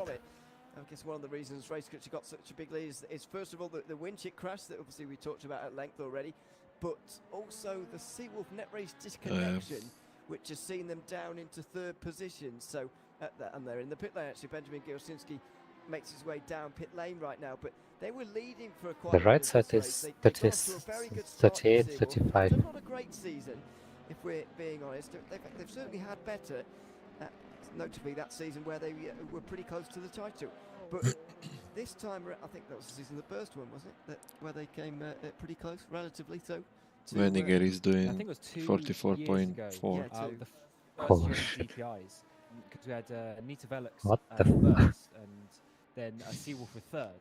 But coming into the final race, I think there was only 10 or 15 points separating all 3 teams. It was very, very close, because There is as something much as wrong. Seawolf didn't necessarily win races that season, there was a lot of times where they were just second all the time, and it was Burst or Nita Velix who were having issues, so it kept it very close. And so to be fair, they're still Alex told us having that a half decent in season, Monza we were fast just because we because were it's bloody just fast very, in very less competitive moves. field. So if you just have a Which is a true. little bit off the pace, you have a couple of issues. No, So we won't unfortunately, because there's loads of teams in front of you. The driver and when swap you're talking about having wind chick, was- race clutch, burst, Simframe, two It's go-to yeah, teams, it's It takes not only another that. time. Seawolf. I mean, there's so many teams up there, and even needracing.com, unfortunately, they're not racing there. I'm This is speaking last race about of the Monaco, reasons why we but were you fast, start the not season particularly very why we fast as well. won. So yeah, just a stacked. Without it, we would have You been say still that, on the you know, podium. they've not been inside the top 5 yet of Division 1 and did have to drop down to Division 2 as well. They've made their way back up, but their teammates are still stuck in Division 2, by the way. The number 5 has made its way back up, as you might be able to imagine. The number 6 still down in the 2nd division of the Virtual Endurance Championship. And so that's unfortunate for them. I want to do a bit of a sort of update on who's leading in Division 2, by the way. I'll do that in a little bit of time because we don't often do that, but it'd be nice to know who's leading down in Division 2. But unfortunately, yeah, Seawolf had that disconnection. Not sure at what point that was, but it certainly allowed Race Clutch to get into lead. And we were talking with Jürgen yesterday about the start that they had. He clearly wasn't very pleased with the way that they started the race, and I suppose that's understandable considering that the way that it started for them, but it just shows 24-hour races are very, very long, and you can almost gain any amount of time back if things go in the correct way for you. So they'll be pleased with the outcome now, but it's not been so easy to get to this point for Tom Lartelo and everyone else at Race Clutch, and of course they've had some good luck go their way as well. But just shows you it's never over till it's over, and you can recover, as I say, from any gap really. Yeah, you definitely. Well, I guess it depends on the situation, but you definitely can't get too annoyed with things that happen in the first sort of hour or two of a 24-hour race, because realistically, if there's 10 cars in the class and you have an issue in hour 1, realistically the other 9 cars aren't going to have clean races, as we've seen. So you're going to get that time back. The issue is if you then start having those incidents now or overnight, it then becomes a little bit more difficult. Or if it's a major incident and you obviously then lose 4 or 5 laps. But if it's just a lap or 30 seconds with a spin or a drive through, something like that, you can come back from that. Especially with the pace that Race Clutch have got. They wow, they've been so fast this season, and even last season as well. They really got something going with that team, and the fact that they have so many fast drivers is just adding to that. So yeah, they're holding on from Simframe very nicely at this moment in time, but we're getting close for 5th place. Andreas Curley who's back in front again, so there's been another pit stop cycle here, but Go Team Racing came in first. They must have been, full of fuel and not able to make use of the newer tyres, if they even have any. Maybe that's why they've lost so much time. But Curley has overtaken them in the pit stop phase, and now he's going to have to defend from them into turn 1. He's starting well. The slipstream is coming the way of the Go Team car. To the inside goes Curley, but look at that run on the outside line from Go Team Racing, getting the car ahead. As we get towards the braking zone, how much is Curley going to fight? Not too much in towards the braking zone. It's going to be Go Team Racing going back up to have their double top 5 so far. Unfortunately, a lap down though on their sister car, but at least they're keeping that 5th place as Curley there just narrowly missing out, but unfortunately not quite able to defend that one. Go Team there just completely got the run that they would have needed. That was Michael Leroux at the wheel of the number 17. Yeah, good to see. Curley is down into 6th then. We'll see if he can stick with Michael Leroux on this occasion or not. It's already up to 8 tenths though. Going to be very difficult for him to do so, unfortunately. As I say, wanted to just run through what's happening in Division 2 at the moment, although we don't know exactly what is happening, of course. We know at least who is leading in each of the classes, and some familiar names doing so as well. TX3, Virtual Drivers by TX3 are leading the way in Hypercar. They've got a minute and 20. It's actually a very similar gap to what we've got in Division 1 here, actually, between Race Clutch and Simframe. Virtual Drivers by TX3 leading Tubet Motorsport by 80 seconds or so. Rasmus Andreasen is currently driving that car and leading the way, and Henning Vollert chasing him down. There's some recognisable 9 Division laps. 1 names, with Yankatow Okay. in third. So they are some very recognisable names. Adam Smith for Level 1 Esports is leading the way in LMP2 ahead of Team Iris. And it is weird to see the disparities in performance and results between the two Team Iris cars, because Felix Neubauer, currently running in second, not only in this race, is having a good time of things, but Team Iris generally in LMP2 have been having a very good season. They're third in the standings. They won the first 2 races of the season outright. And it's bizarre to see their sister car having such a bad time that they've actually been relegated to Division 2 for this part of the season. Yeah, it just shows you that it comes down to a little bit of consistency, but also it's the drivers that you put in the car. And Iris, I mean, someone can correct me if I'm wrong, but Iris are one of those teams that I feel they sort of sign drivers like for a specific championship as such, rather than, for instance, like teams I've been in, will make a team of say 6 to 8, maybe 10 drivers, and you move around as a group. Whereas there are some other teams who they want to enter a championship, and then they find the drivers for that championship as such specifically. And it obviously works out, but then sometimes you get a team that maybe isn't quite so competitive in that regard. And when you're talking about the fine margins that we have in VC, it's so easy to drop down, because the promotion relegations happens every second race. So if you have 2 bad races in a row, which is very possible, with a crash or a spin or just generally struggling a little bit, then of course you're going to be dropping down. So I guess it is also to do with the people they got in the car, because like Martin Hemmingson that they've got in this 37, I mean, what a signing that is. Proper top level prototype driver. He's been around for ages. Of course, had that great season with Andonovski in the racing team Ligier, when we had the Ligier a few years ago. As well, I believe they won the championship that season as well, so they definitely absolutely knows. And the Subaru Motorsport from first place in Division 2 had brake failure. And they lost Brake the failure? closest title Yeah. fight ever in the VC. Ah, On, well, not closest title fight ever, but also it was very McLaren. close. It was Yeah. Brakes and engine 2 already. points, 3 points Mm. maybe or something. But they were DNF'd, and their opponents, was it Wave? Was it Simframe? It's McLaren Wave- from Wave- AliExpress. They were, Simframe now. yeah. Season Well 14 remarked. it would have been, would it? I believe that Yeah. was I don't From even know BC. what. it was 14 the then, one yeah. before. It was the first one What? with the GPI, because that year Waveframe. I don't even know what And then in last year they put brake everything in the column we DPIs, have. for the second year DPIs. Yeah, so season 14. Yeah, that's a. Haven't seen the I forgot about that one, temperatures. yeah, because they dominated the season. So yeah, when I was just mentioning that, I was like, oh yeah, must have won the championship. But yeah, you're right. That was. That was. But an we interesting usually one. run And them that just shows you that. quite open, Le Mans is actually as we still found quite out at the Monza. And that was the race as well, where Waveframe were, I think they were winning at Le Mans, or they were second. But if they'd have lost one single, and the gaps were quite big, so it didn't actually change in the end for the last 6 hours, which we were on for that day as well. I have no clue what we have in the setup, to be honest.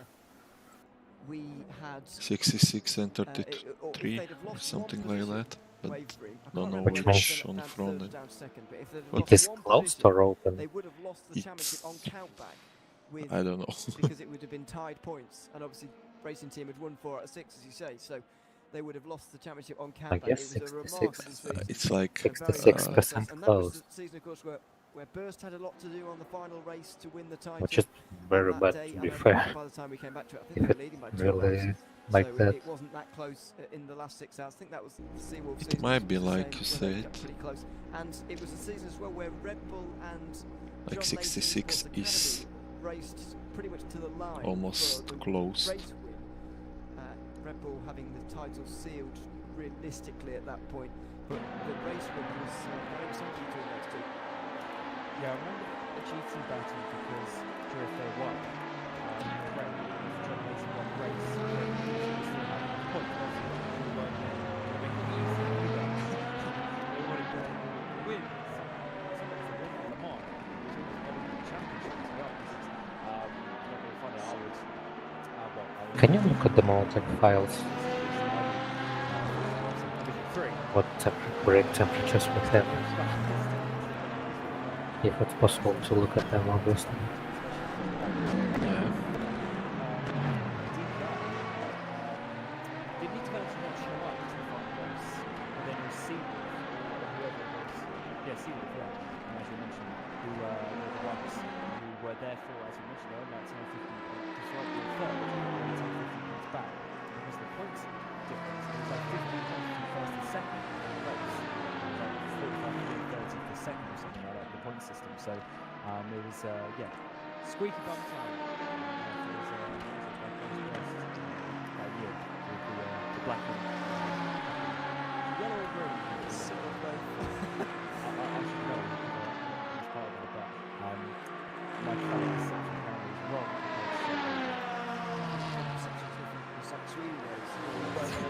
The maximum was around 700. No, that's fine. 700 Just is the fine. front, and the rear was 420. And that's the maximum. Then we are fine. I think it's because It's pretty much good working temperatures. Oh, Sweeney's coming on later, isn't it? 5 laps. Okay.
Engage the headlights.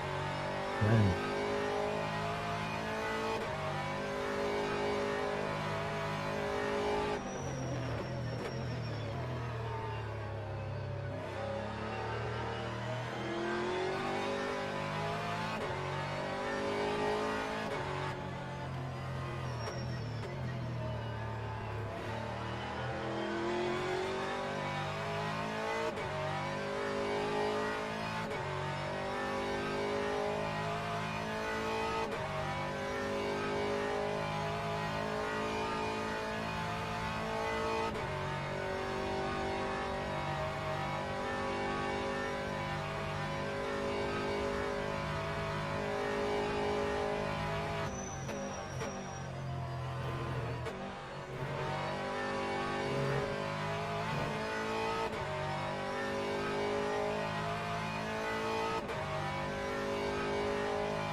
Twenty-nine 20 left side.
3 laps.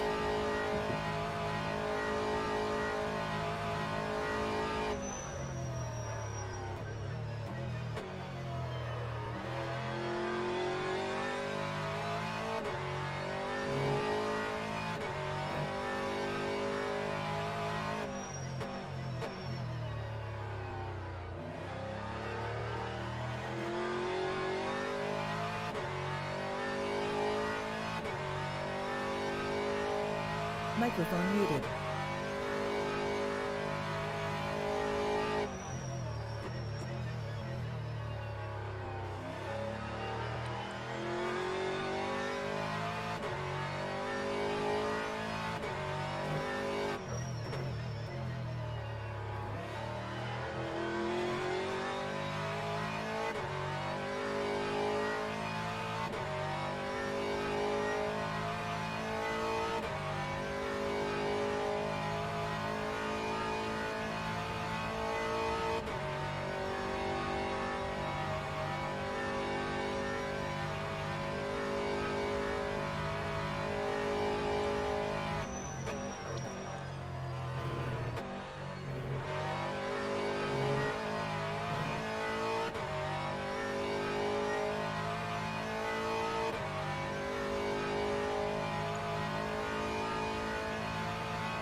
Full tank, mediums, ballistic.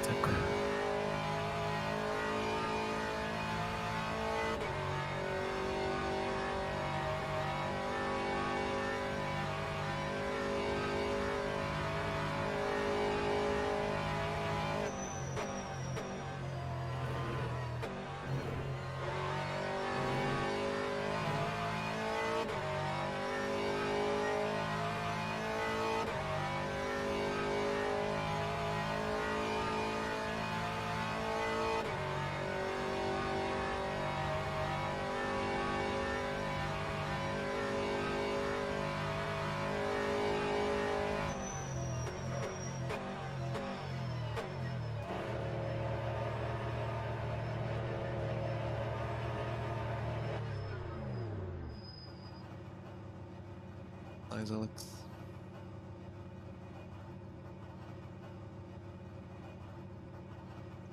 Microphone activated. Good job. Not really. I wanna watch what happened with the gold racing spots. Our incident at the very beginning of a triple.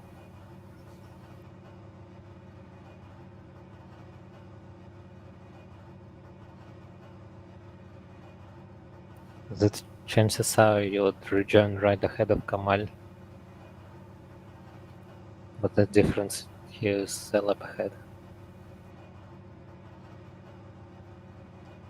That's not good. Well, you just let him cook.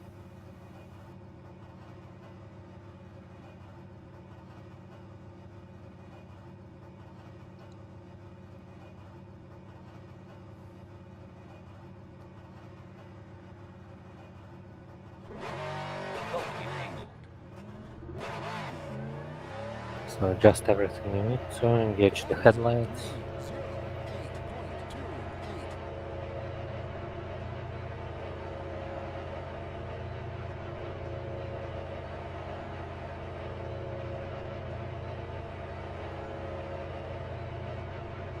There is Kamal. He would pass you, so no worries.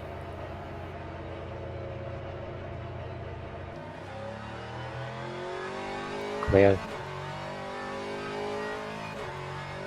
The visceral BMW is behind. I don't know if he's faster or not. Anyway, cold brakes and tires and fun. Yeah, just Well, only two sort of. stints.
Microphone muted. Pohode celkom. Vyspatý môžem byť chaotic In shit. my opinion, he just pushed me off.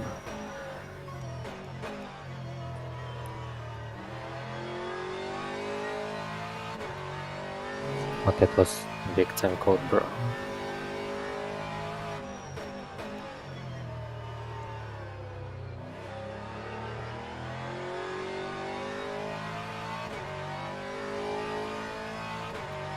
Microphone activated.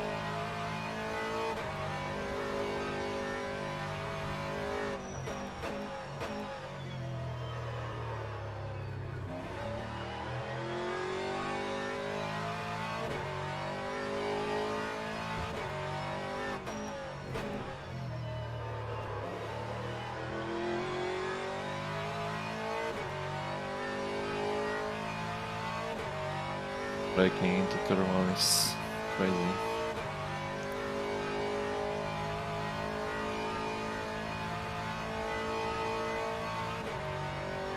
I don't know if it's effect of this damage or not. Microphone muted. I don't think so.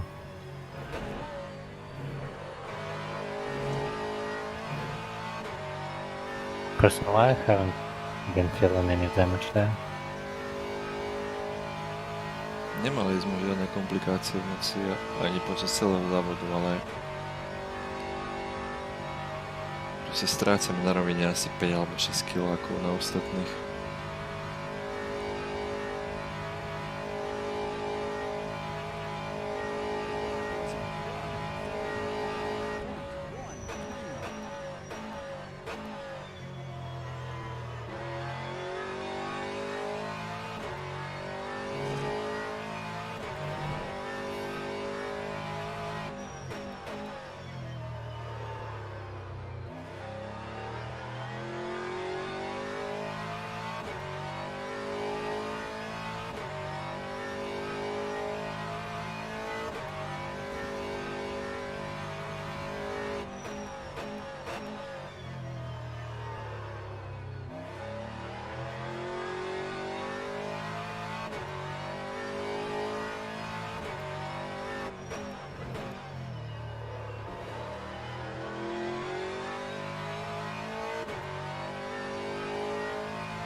Tie sú tam už od začiatku sezóny asi.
Scuderia Leone DNM.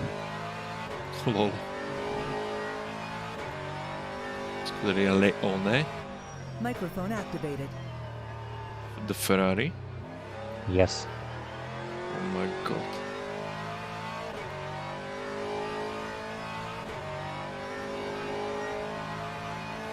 Sorry for them.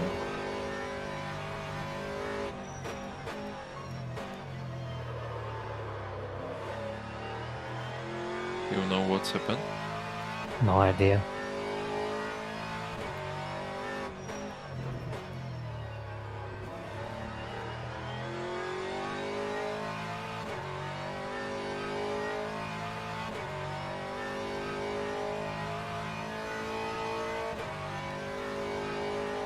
If you look at the overall standing of championship, all those teams are DNF. Except Tomahawk. Yeah. But yeah. Even despite this not good race, Brass were still pretty much gaining on everybody else except Tomahawk. Yeah.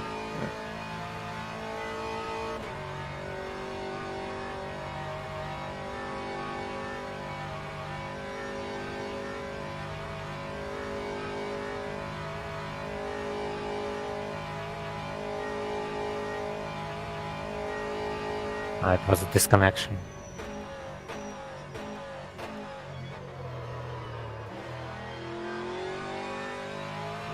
They can rejoin. Yep.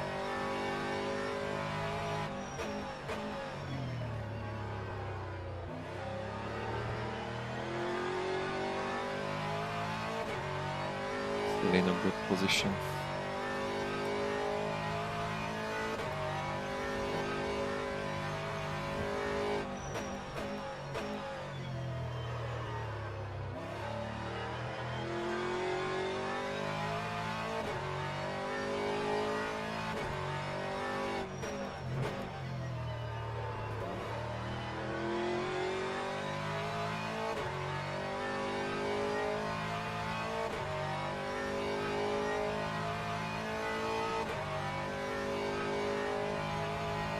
Where are they?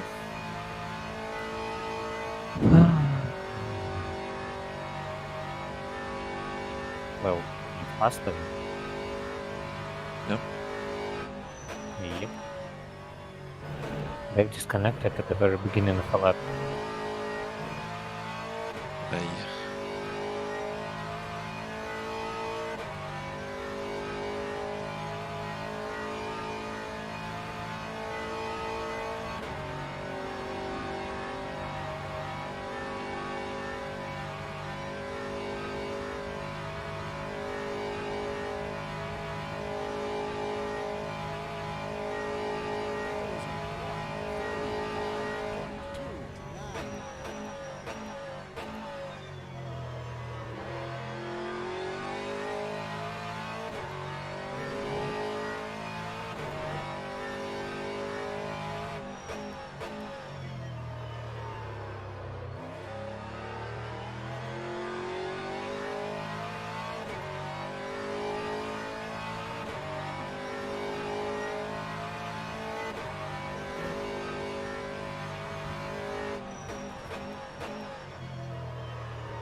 Arian is trying to connect with Ferrari, but he can't.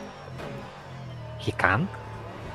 Yeah, because they were another driver. Ah, so it might be not. So, yeah, I got you. Joe Gilson has rejoined the race. Now he rejoined. Yeah.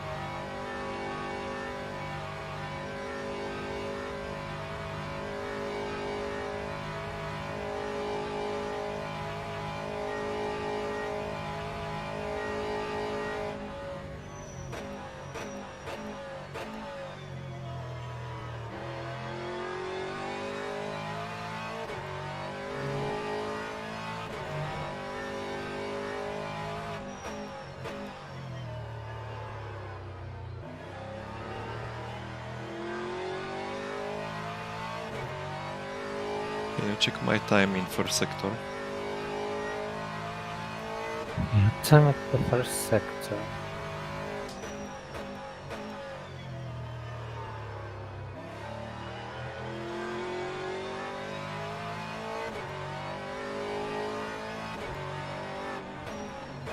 .5, which is pretty much the same as everybody around you. I don't know why, but Casper had the same time in the first sector. If it takes several more laps, then sorry, I can't do that. Where I'm losing.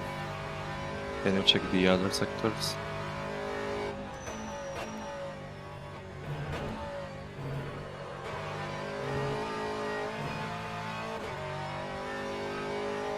Microphone muted. Ale nebyl si pomalý.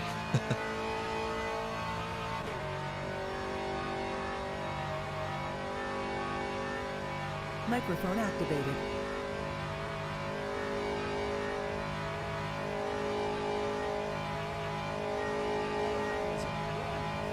Really have no idea. Oh wait, what is race 7 almost? Yeah, it was slow. But only you and Alex are doing this pace on the first sector. Everybody else is busting.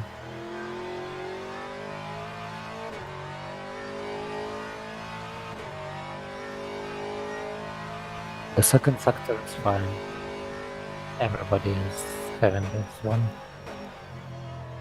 The third sector is not good for us. Yeah, Well, it's but the it's most just straight. straight, yeah.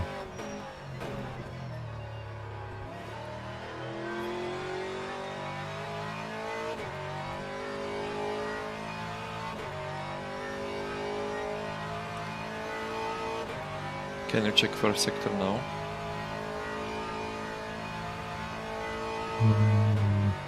You should complete a lap before I can check the sector. Okay.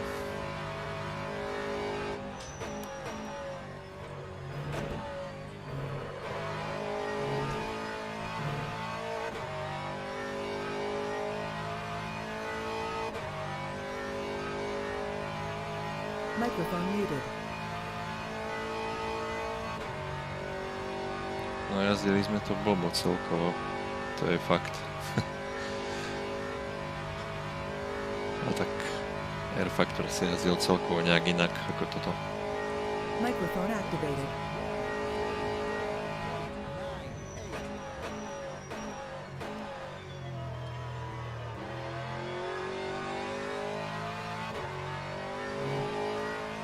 Last lap it was better, way better.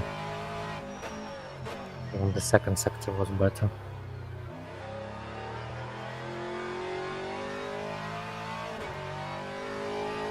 You had 2 times improvement on first sector.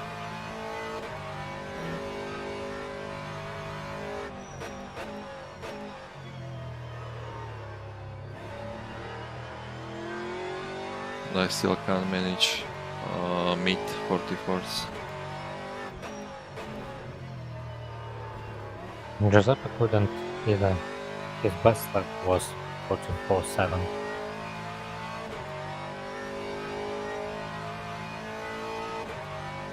But Kamal can. Kamal can, yes, but they have different setup. I got.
low. What happened? Using Neirola drive-through for not respecting the line in pit lane. Yeah. It wasn't my role particular, but it was his teammate. Davcha, are you there? Oh, he's sleeping, I'm just sleeping, yeah.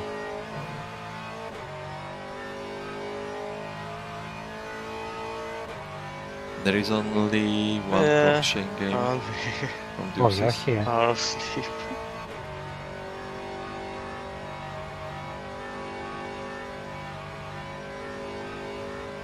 Do you know that your Yeah, teammate I saw it. has not obeyed the white lines? Yeah, I noticed it in the evening that his pit entry line is very interesting.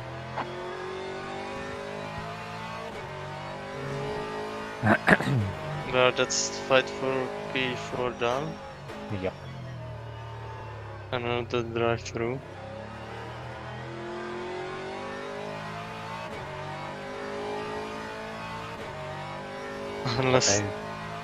Unless you see takes another stint of 34s. Well, but still, P5 is possible for you, Alpha.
Be back soon.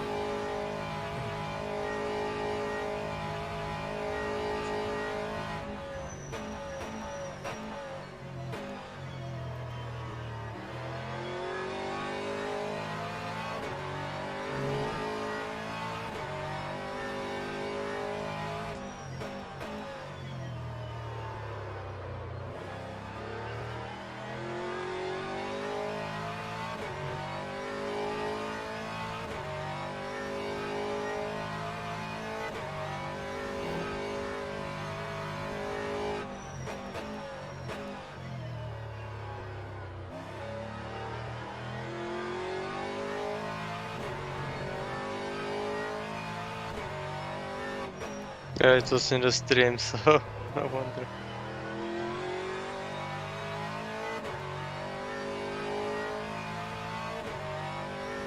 Ei tuolla tässä.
It's our second drive for pit entry.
Vole, idem slipstreame za Porsche, ale uteká mi.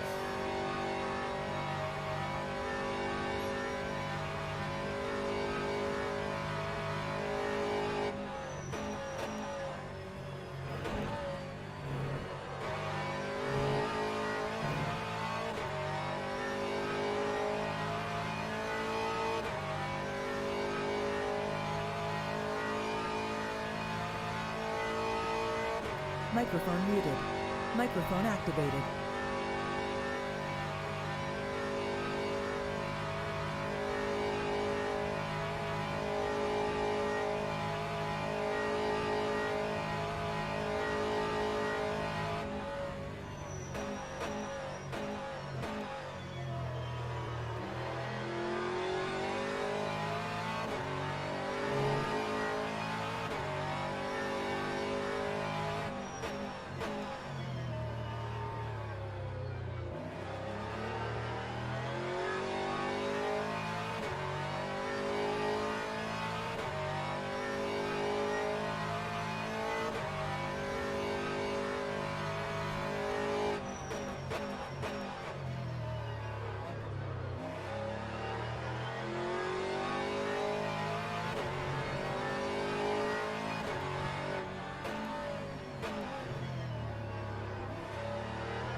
I'm back.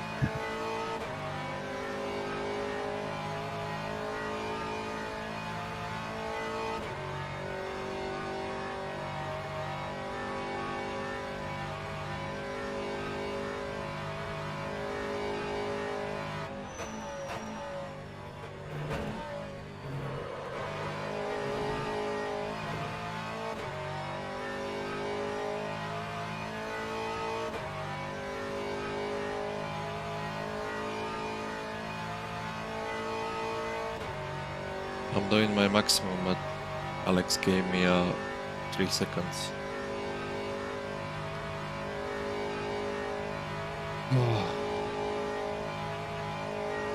Not our race.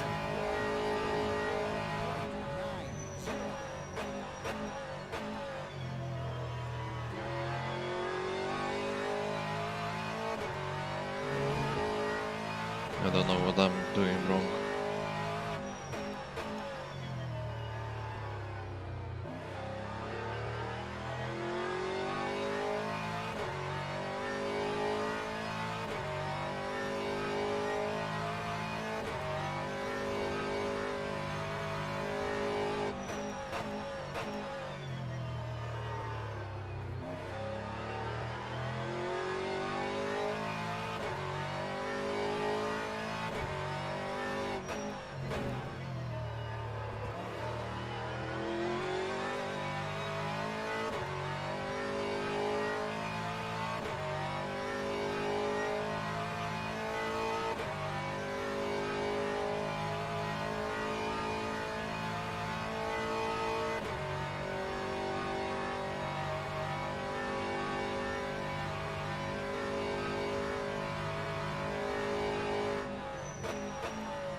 What?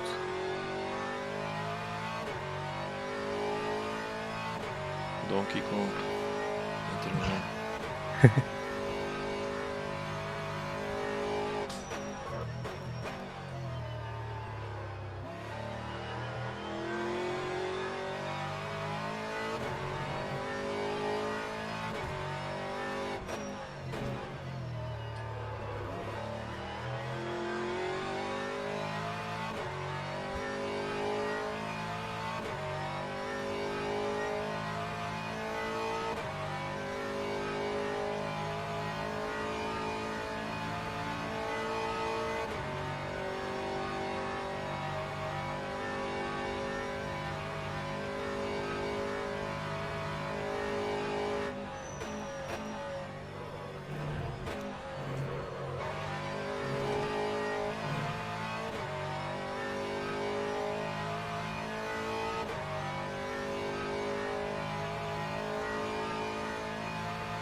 Beating this lap. Yep.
Holy crap, Seb is flying. Who? Sebastian Pfeiffer. He's flying.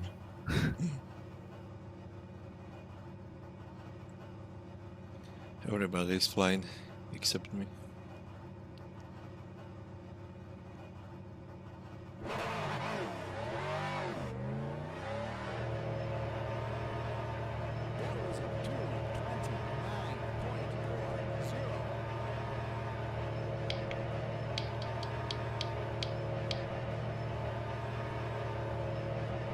Microphone muted. Microphone activated.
Porsche passed me on straight like nothing.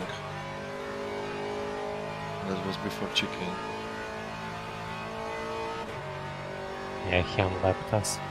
And I couldn't hold him in slipstream. Yep. Oh, Jesus. What the fuck is that?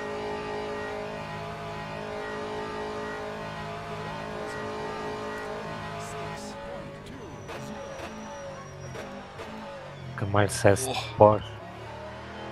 I couldn't brake. Shit. What? Kamal says Porsche was doing 277 before the bus stop. Personally, I have seen them doing 275, but still, it's basically the same top speed we have at the end of the start finish straight.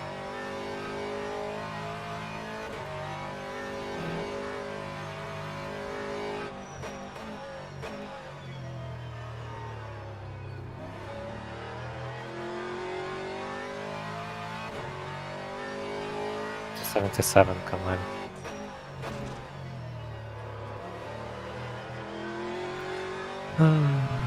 Yeah, it's like that.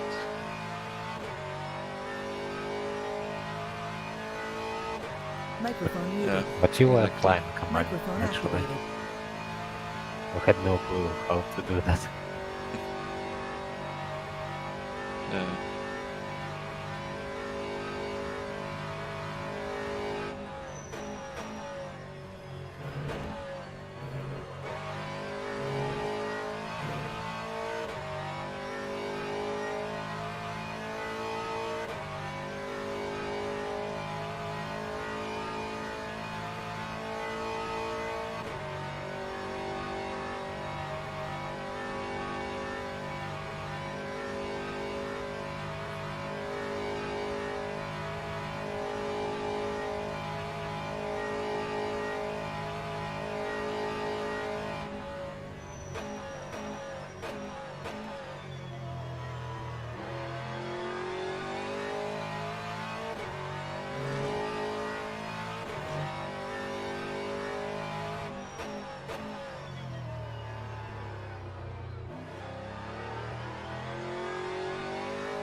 I want to finish this.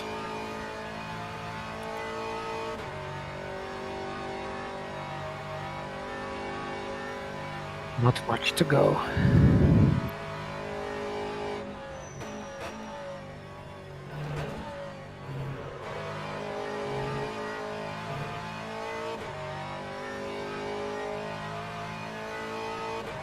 By the way, how many laps to go? 20 some? 23. Nothing.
Seb is behind me. Yeah.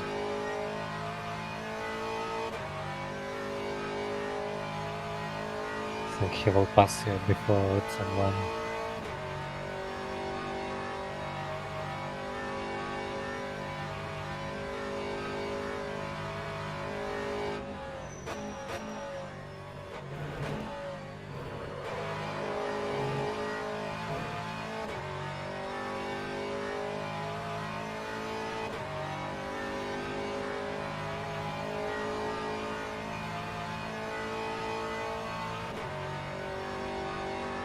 slow prototype at How first is sector. that possible?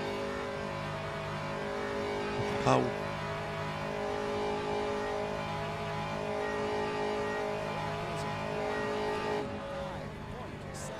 I'm pressing full throttle.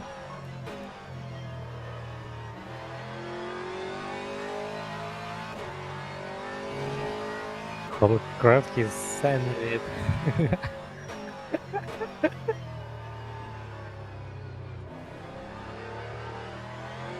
What a...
My pace is worse than the previous one.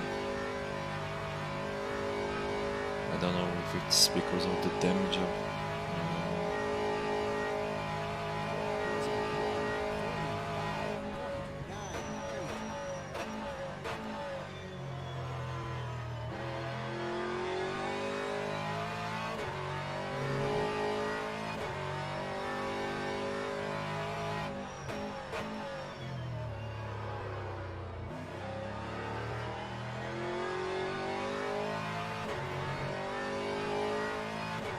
So the Mercedes is gaining on me.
Me back soon. Okay.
can't go quicker. I don't know where to find an extra speed.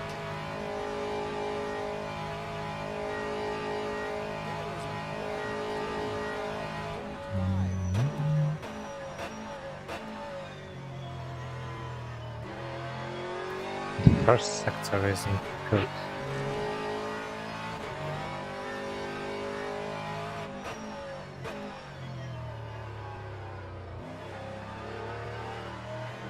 Alex, Yep. we have only 275 kph maximum speed with 45 liters. So you think that damage affects us? Sure. Well, you can repair it. It costs half a minute.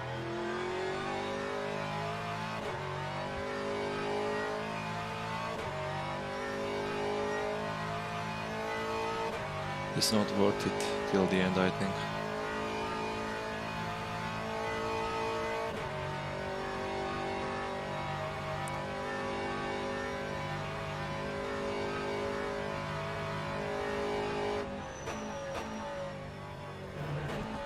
$269 before checking. 69. Yeah, it definitely affects us. But I don't know, I had better than this. Maybe there was some bug or something, I don't know. No idea. Look at the stream if you want. Yeah, I'm already there. 73, 4, 5, 6. Oh, I need to brake. And I have 42 liters.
You had 270 before the bus stop.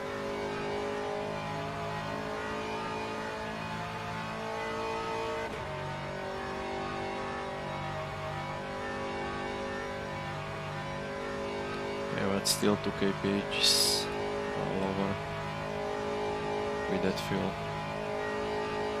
We are doing 272 at that moment. What? We did 272 at that moment. No. Or without damage, maybe, yeah.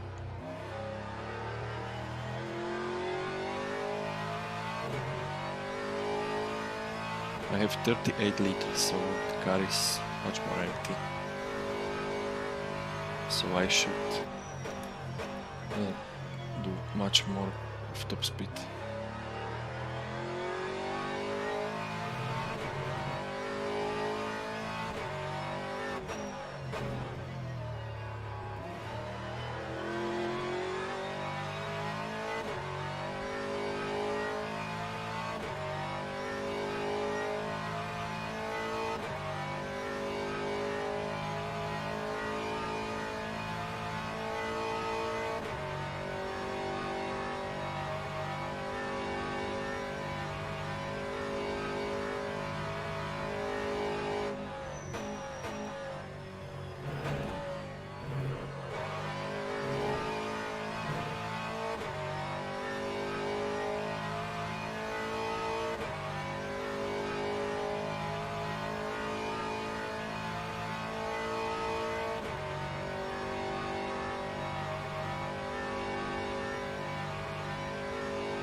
Oh my god!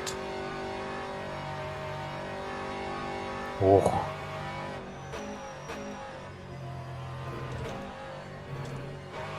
Idiot. Cílem jsme byli přímo za váma, to jsem to viděl.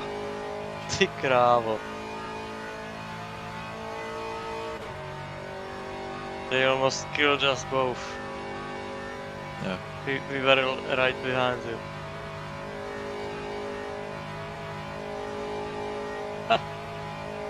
Nebylo to jen na streame? it was. Yeah.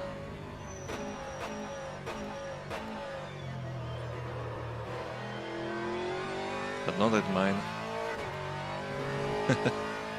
Caspian. 43.6. Shit.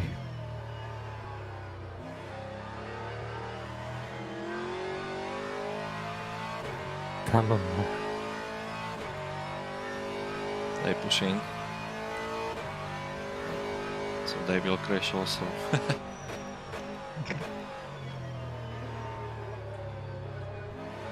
Fuck off.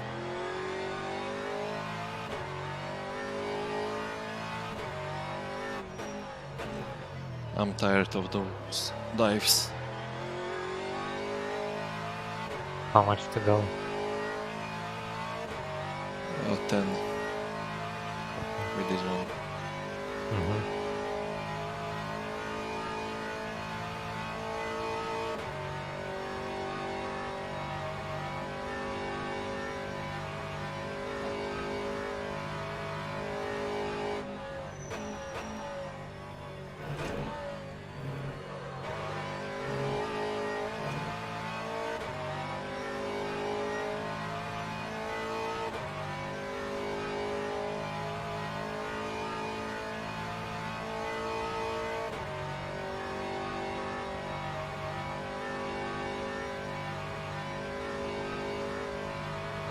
Maďaři za volantem, co čekáš? Že čo? 2 Maďaři za volantem.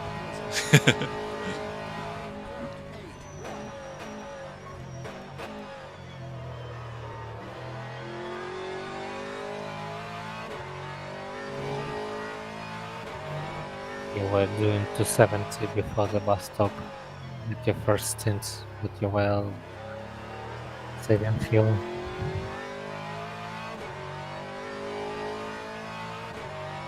How many fuel? No idea. Ah, yeah.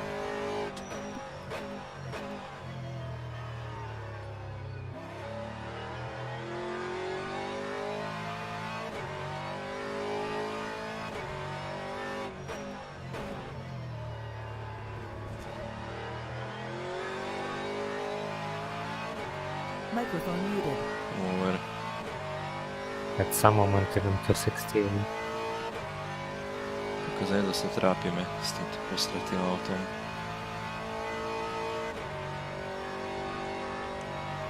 Ešte Alex vyrobil nejaký damage z rána. 276 even with 30, yeah.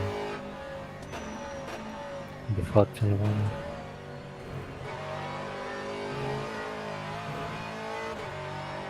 Že aj tú maximálku, čo sme mali, tak nemáme.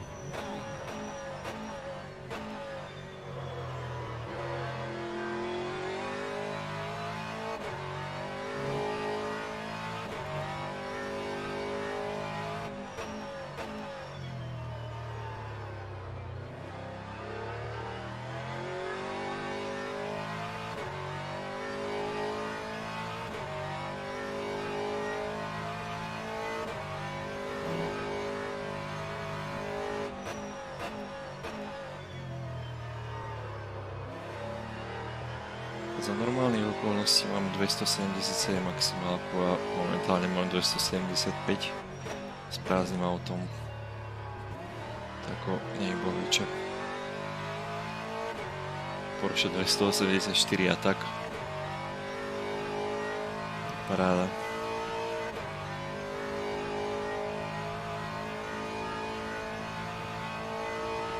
Každý má obieha na rovine, aký by som stál, ty kokos.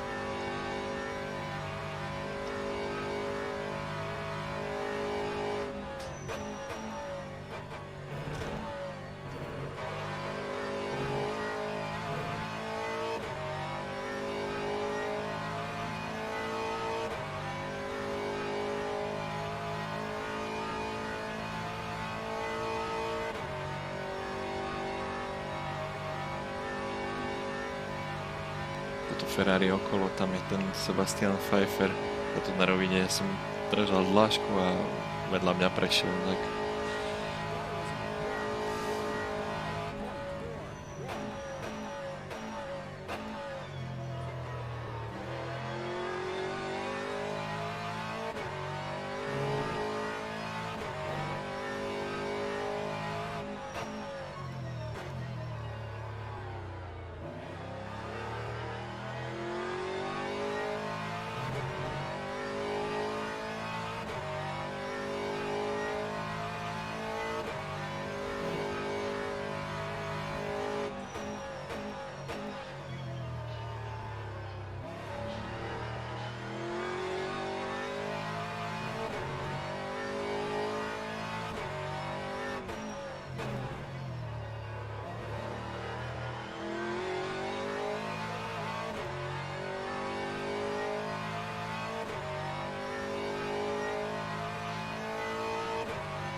ale sa pozriem po lošansky.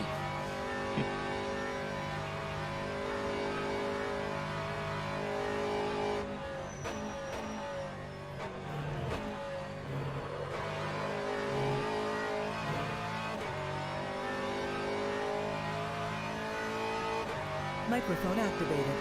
6 laps, Alex. Okay.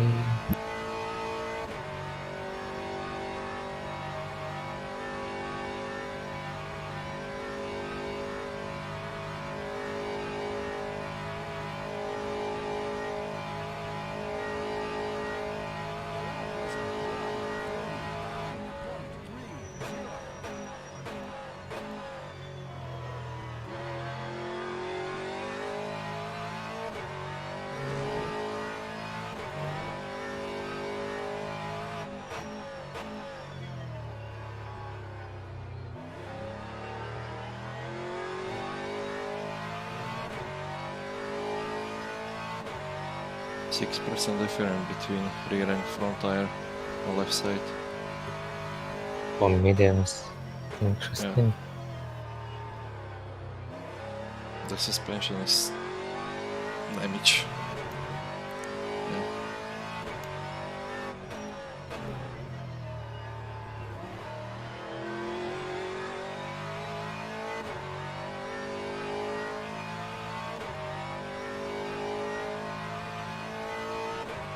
Are you joining the server? Yep.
Welcome on board.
Two laps.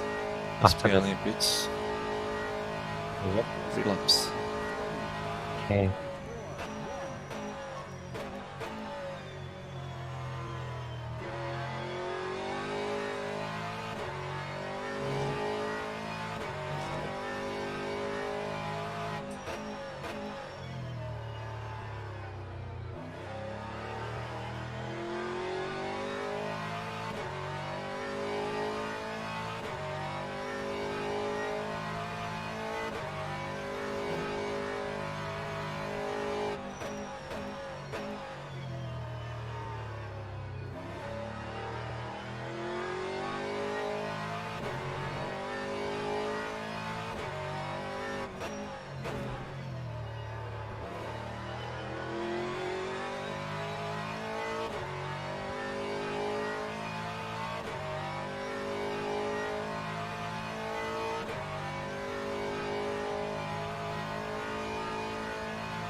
Next up? No, another one. Okay.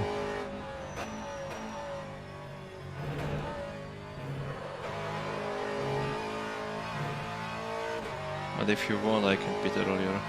No.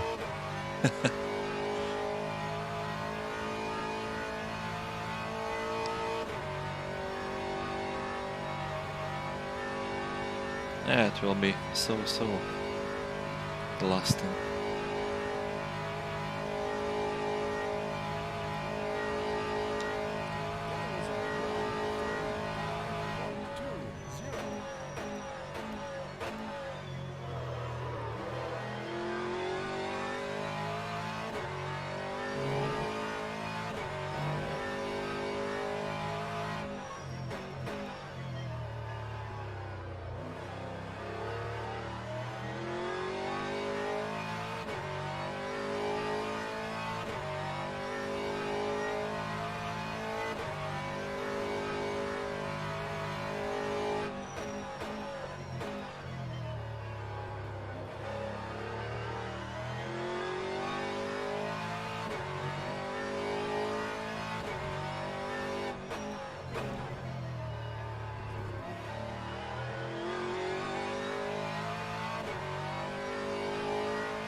So mediums, right?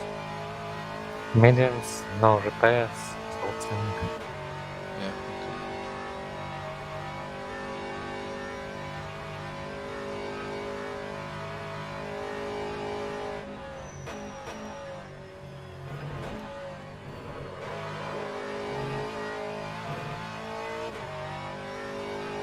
I love chicane.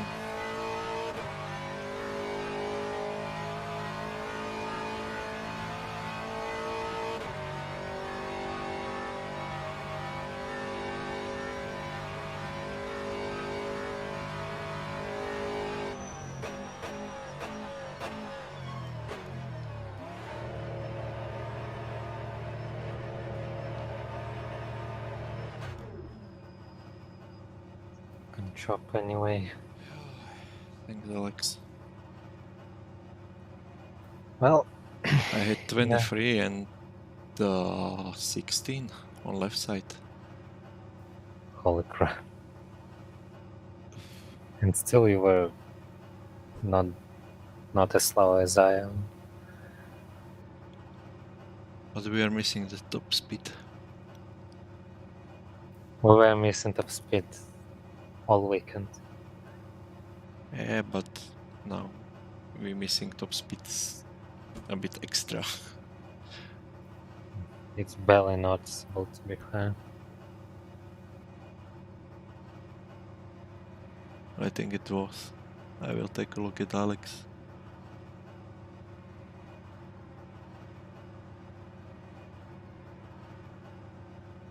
Holy crap, Caspian would be less than a minute behind us. But I might they have was, to fight with them. But they was fitting. They was pitting earlier. Sorry. Oh, it's fine. I think he need to stop one more extra pit for splash. Ah, yeah, maybe, yeah. You're right. Unless he goes for fuel saving.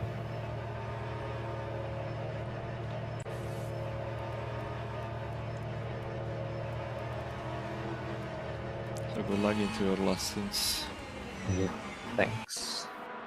I need a lot of it.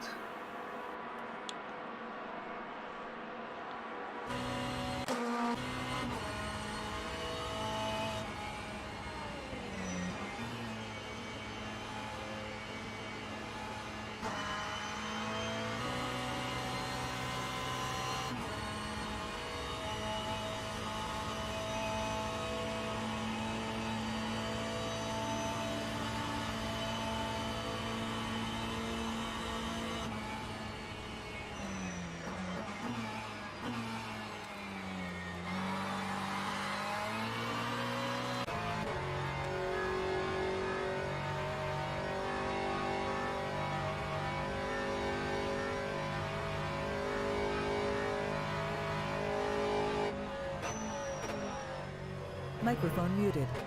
Ale si mal už pre cieľovú čiaru takúto spity kokos, jak ja na konci roviny.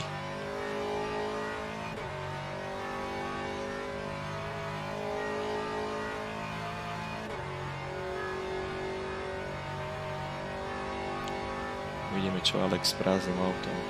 Koľko Sme to mali pomalšie kvôli tomu damageu. Teda ešte aj stále máme. Ale to má 275 už tu. A tie 2 kiláky, no.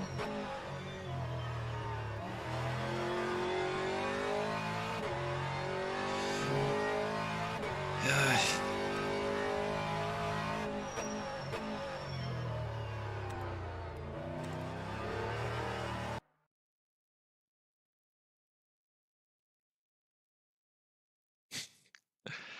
Dobre.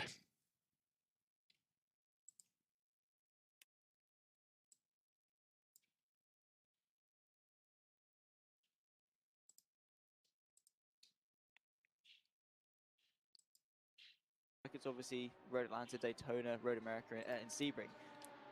They're a little bit more rough around the edges. They're a little bit more rugged. They're a little bit more punishing for mistakes. Not to say Ale to musíš poriadne posrať tej výjazd, aby si na konci bol 1-2 kiláky horší. A lot of undulation changes and you know, obviously the carousel and that chase through Canada Corner and such. Daytona not really needs much introduction. Road Atlanta so tight and so twisty, and yet obviously a host of a 3 class endurance race for obviously the 1,000 miles that it had.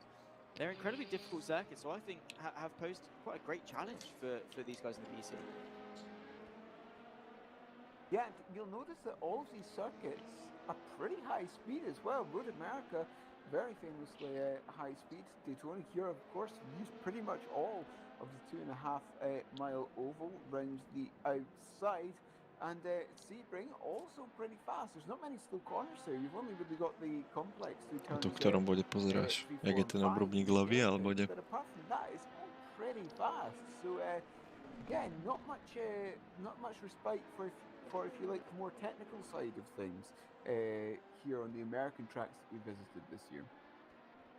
It's true, but we compensate the obviously with the high speed and stuff. I think we have a fairly diverse Canada. Of course, I'm sure you're fairly disappointed we don't go to Not Kill. We're still pestering Jimmy about that. We'd love that. That'd be so interesting. These hypercars go around Not Kill. Backwards as well would be even better. Backwards, fantastic. Yep, dive down to the hairpin is turn 1. Thank you. Exactly. How many cars did we have enter this race as well? 48. Yeah, perfect. Plenty of space for that. It'd be fine. It'd be absolutely fine. There's nothing to worry about. But of course we've had the 6001 tie týmy jak ten Simframe a čo ja viem, toto tam ešte s tými Ferrari. Tak idú celkom bomby, no. Čo, iné závody, ako nie moc. Bahrain happened. Basically, go and watch the race start, and you'll see what happens. Stays at Bahrain, and basically what we're going to say is what happens in Bahrain stays in Bahrain at the start of that VEC race. It happened, and it was a very chaotic way to start race number 3. Spa in of itself, I don't really think needs much introduction in terms of how good of a circuit it is. We've already touched on obviously the American circuits. Imola, I think Imola will be quite a good one for the penultimate round. Yes, that will be very fun. It's pretty difficult to overtake there. This is, you know, the more technical side, if you like, the European Aj tí Scuderia Leone, či jak sa volajú, tiež sa držali dosť hore, však oni boli asi druhý, či ktorý. Spa, as you come down the hill, particularly from, well, if you like, from the end of the Kemmel Straight all the way down towards Port Fair, that's pretty technical as well, because you've got to be able to carry that high speed through there. But yes, Imola is going to be very difficult. I think qualifying is going to be pretty important there. Yes, I think so. Again, it's only a 4-hour race. I mean, I say only 4 hours. It's still a fairly long time, but obviously we have come to appreciate 4 hours a lot when it comes to the 24 hours, because it doesn't seem like that long of a time when you've got such a long race in the form of obviously these 24-hour races that we've got. But in retrospect, 170 na tom vrubáku som mal, ale to neviem, že s koľkými litrami. Because you still have a lot of the sort of ideologies of a sprint race as such, because you've got less time User joined your channel. You've got less time to make moves. You've got obviously a slightly less focus in terms of strategy. Still a fairly prominent one, but still a slightly less focus. And then still, obviously, the intensity of a time restraint. You can't hunker down and say, yeah, it's fine, we've got loads of time left in this race. Because before you know it, you know, you're in that final lap, you go the final pit stop, and you think, microphone activated. We should have made those moves sooner. So, obviously, for him, that qualifying is going to be really important, because it just gives you that foothold that you wouldn't Koľko tých otherwise 170 na tom have. pointe asi som mal zhruba. As you said, there's that Aber. much Sebring pretty important in this respect because here in the VEC, pretty much all penalties are done post-race Jak? and then To they're výborně. issued before the next one. No. In fact, we haven't really got that much time to make up any ground. Ale jako my když jedeme s plnou nádrží, tak s plnou nádrží máme topku asi 277 a s prázdnou 278. Ale ani v tréninku jsme nikdy neměli víc. A liftneš to už na cílové čiary, ne? Ale liftovat tam musíme hodně, protože to není schopný dělat ten first input na té brzdy tak, aby si to byl schopný nějak odjet, protože No to není dcer. To můžu potvrdit. to je takový, no, je to takové lehce přetáčivé. Jenom lehce, ty vole, točí se tam jak čavrda, ty vole. Jenom se dotkneš brzdy. No. ale ani kdybychom neliftovali, tak nikdy mi to nejelo víc než 278.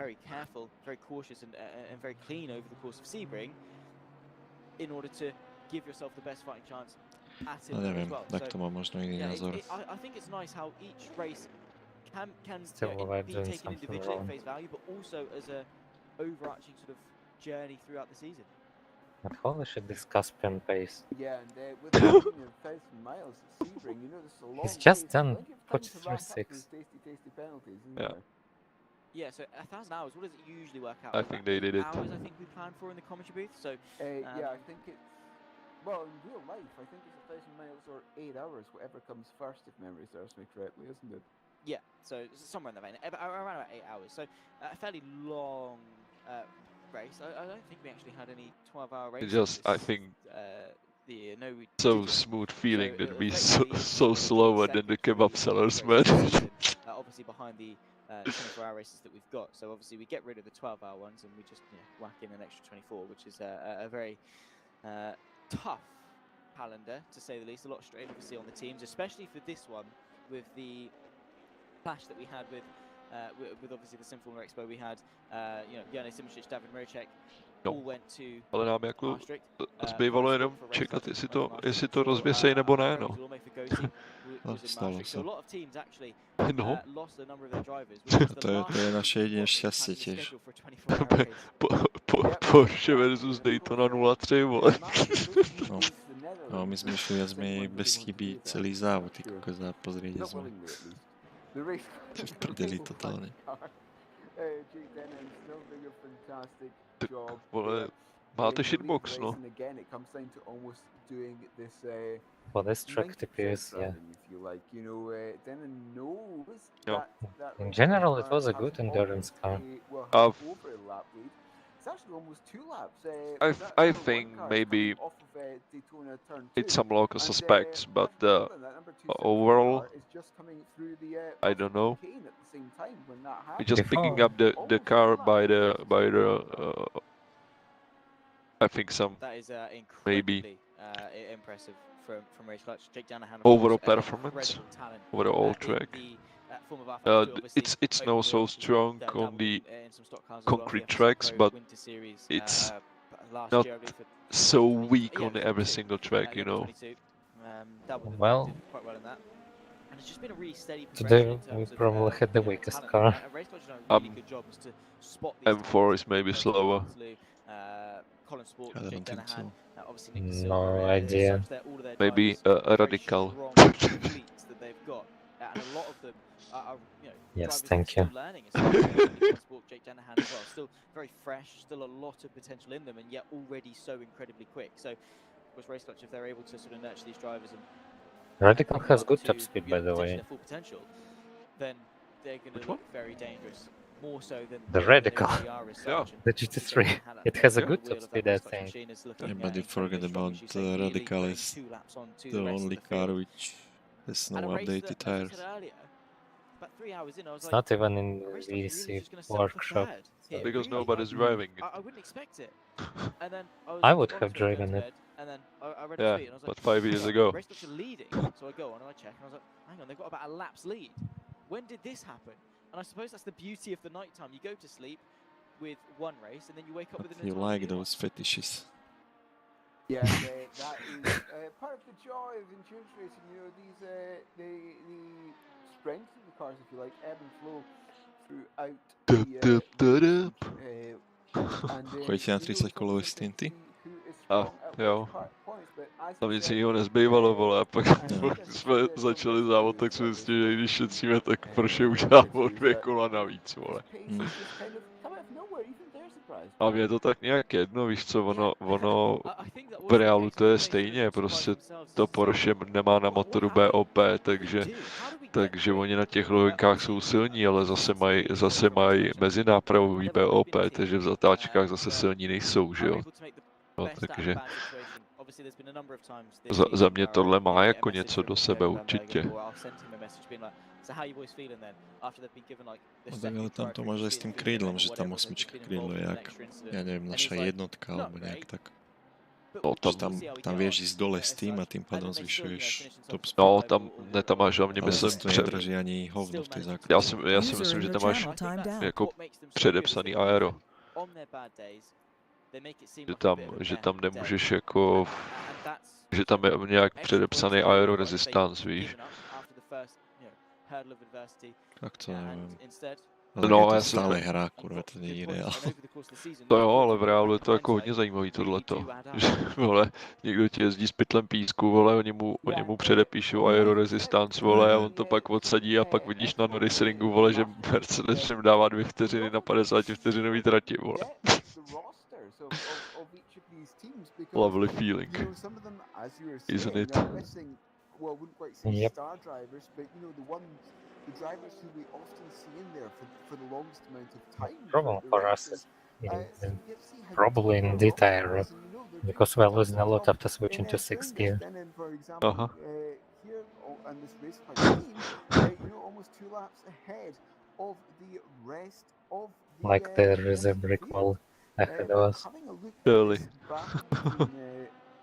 Racing for Holland, the number 7 Go Team car that we were talking about just as we started about half an hour ago. Wow, I'm going back. Have a good luck on the rest of the race, you know. Yeah, just bring it home safely. Yeah, hopefully. Same to you. Tak zatím čus. Čus. Ciao. User left your channel. On the clock, and as we say, only about 2 more pit stops left to go after this one, so it is going to be very difficult for Burton Ops to consolidate that. I'm gonna take a rest a bit. Be there Yeah, in the end of the race. They did take ties to the last stop. Maybe Go Team were awaiting their time change, and that could like level the Alex. playing field as such a little Thanks. bit. The last lap to come in was a 13.19 for Gabo And Hepsi in the Go don't Team worry car, about Caspian. 31.0 for Burton Ops in the Sim Racing for Holland car. In terms of best lap times, incredibly close, both on a 29.7 as a team, as a car. So obviously in optimal pace wise, very, very close. At the moment though, obviously Burton Ops making the most of those fresh tyres and hammering in some good laps. Yeah, that's all it's about, just put in those fast laps metronomically to try and at least close that gap. Should there be a problem in the future for the car in front, there is a battle perhaps brewing for 9th position in the GT3s. It's 29th and 30th overall, 9th and 10th in class. And this is the number 77 Understeer United car, and the 93 Scuderia Leone. As I say, that Scuderia Leone car comes into the pits. So let's not talk about that. But yes, Bert Knops here having a look at coming out of Porsche down towards the kick and the infield part of the circuit. And yes, just putting in those fast laps, which are what are needed at this juncture of the race. I mean, it's so easy to just, settle as such at this stage. I remember we said, not too long ago in regards to some teams just being like, yeah, this is where we're going to finish, really. We've got a lap behind us, we've got a lap ahead of us, let's just get to the end. But obviously for a team like Sim Racing for Holland, Go Team as such, they can't really afford to adopt that mentality because they are still in a race. Obviously also behind them, Burton Ops and Sim Racing for Holland have got the sister Go Team car, Guillaume Mass at the wheel of the 17. Only 15 seconds back, and after 22.5 hours of racing, there is after to only have 15 seconds gap is not a lot, and that can very quickly change. A couple of bad runs through traffic, a spin, a poor pit stop as such. That 15 seconds, coupled with some good pace in the form of Guillaume Mass, which he has got, can very easily put Sim Racing Volume and Burton Ops under a little bit of pressure going into the final few hours and of course the final hour and a half. Penalty for Ruben Pereira Alves. Did notice actually he was closing in onto a car in the User entered your channel.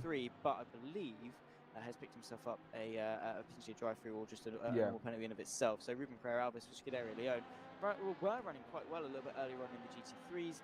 Unfortunately, that's not quite the case anymore. Well, I think their time starts to get a little bit worse. It looks as though based on the live time, Microphone muted. Yeah, I'm not sure if it was. It could be a speeding penalty for coming to the pits as well. That's the other option. Potentially. But, no, it looks like it was just a drive-through. 40 seconds down now, so about 38 seconds are lost, which would suggest a drive-through of some description, or at least a little stop-go. But yeah, have to see if Correa Alves in that number 30 car comes into the pits again to see if that was indeed a speeding penalty. Is allowing the faster GT traffic around the outside before coming into the bus stop chicane. User joined your channel.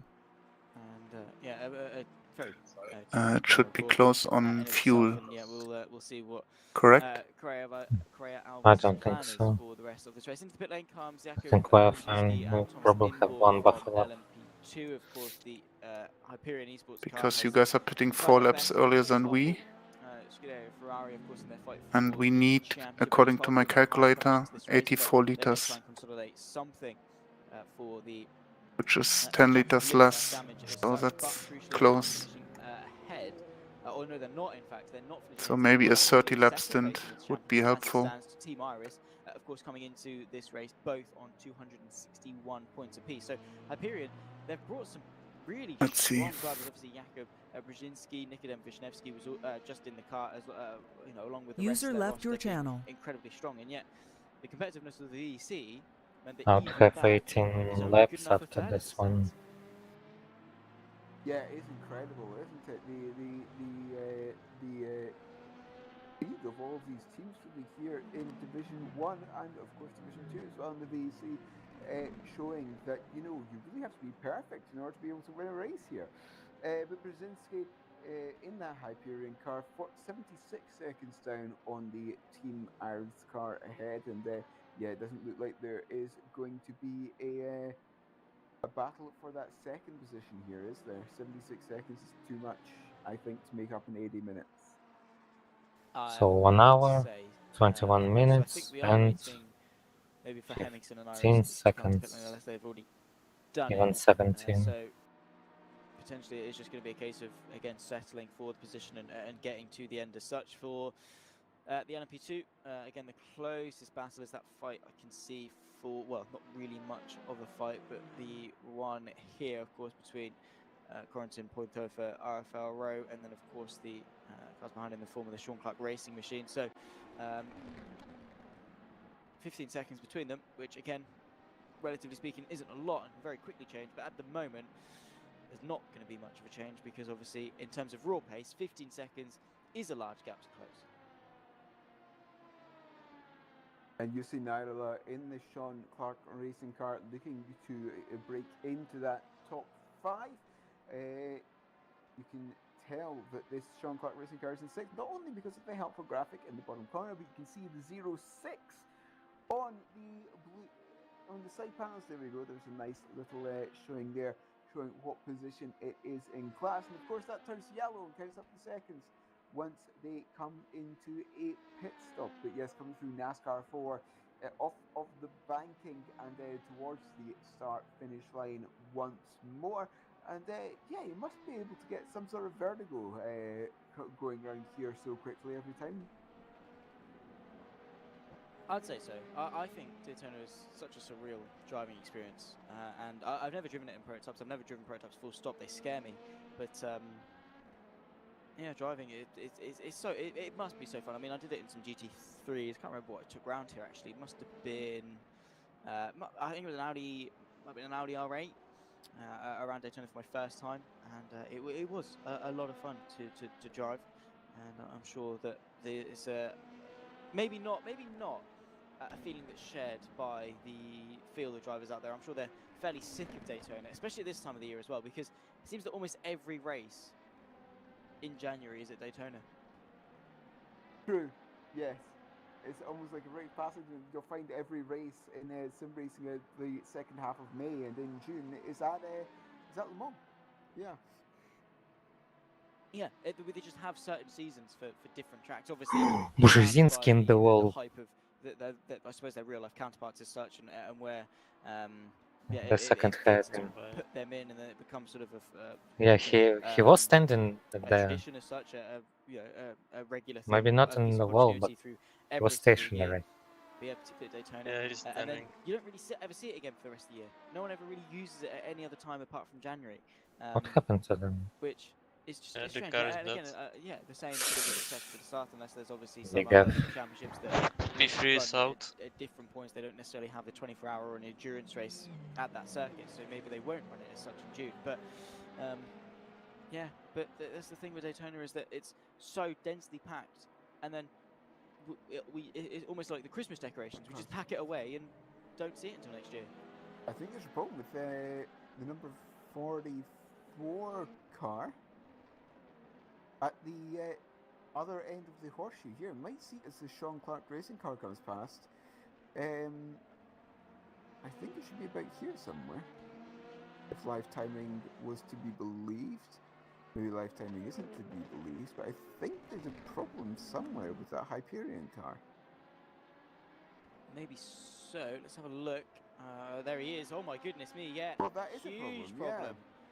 Jakub Brzezinski with a wheel missing and off the infield. I believe this is at the Western Horseshoe. Yes, the potentially. second one, yeah. So off the road, and you have to say out of this race from third. Of course, that's going to be great news for Thomas Inbergen, Gold Racing Esports, but that's heartbreaking to be That's so also- close.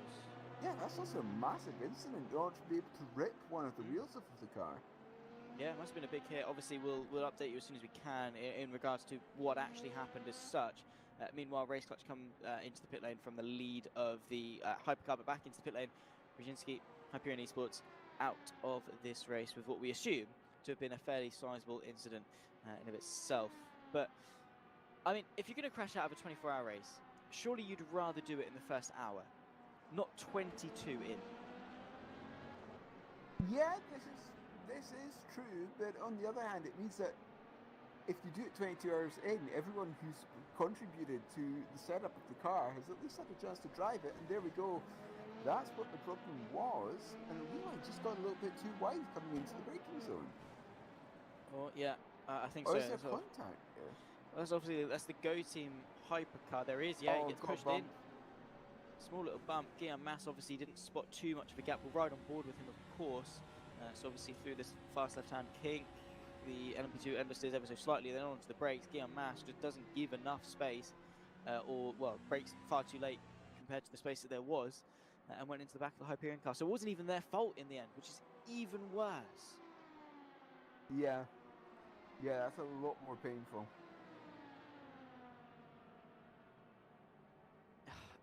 You have to feel for them again, because there have been times in this race where they have looked really strong, and they are strong all the way through this race. I mean, they were running in third place up until this point, and then to just have it cruelly snatched away from them again through not really much fault of their own as such. And the job of the LMP2s and the cars that are being lapped, so obviously the P2s and the GT3s, it's be predictable. Stick to your racing lines and let the faster cars drive around you, not you cater to them, as you would potentially see in sort of same class racing with blue flags, you know, the slower cars. Absolutely, you can understand why they would move over. But when it's a hypercar on an LMP2 or an LMP2 on a GT3 or a hypercar on a GT3 as such, it's their job to drive around you. It's their responsibility to lap safely. So obviously through the kink, understandably, the lateral load sees them understeer ever so slightly. Brzezinski then obviously brakes for the corner in the middle of the circuit, and you can't really attribute much of the blame at all to Hyperion. Yeah. Yeah, indeed. Was there a Isn't move it- though? Or was it more just the car straightening out? I don't know. It's the racing line. But yeah, at least as you were saying, it isn't the rules that it's the job of the faster car to make sure the move is done safely. So yeah, as you were User saying, left your channel. Job of a hypercar in order to make sure it can pass the LMP2s and the GT3s in a safe manner. Unfortunately, that wasn't the case, so maybe a little bit more patience needed for the obviously the Go Team car of Guillaume Mas, which again just showcases the heartbreak and you know the frustration surely from Hyperion putting all that effort in. I mean, some sim racers put in 60 hours worth of prep for an event, especially one of this scale. And obviously, whatever Hyperion were able to do, whether it is in that vein, maybe it is more, maybe it is less.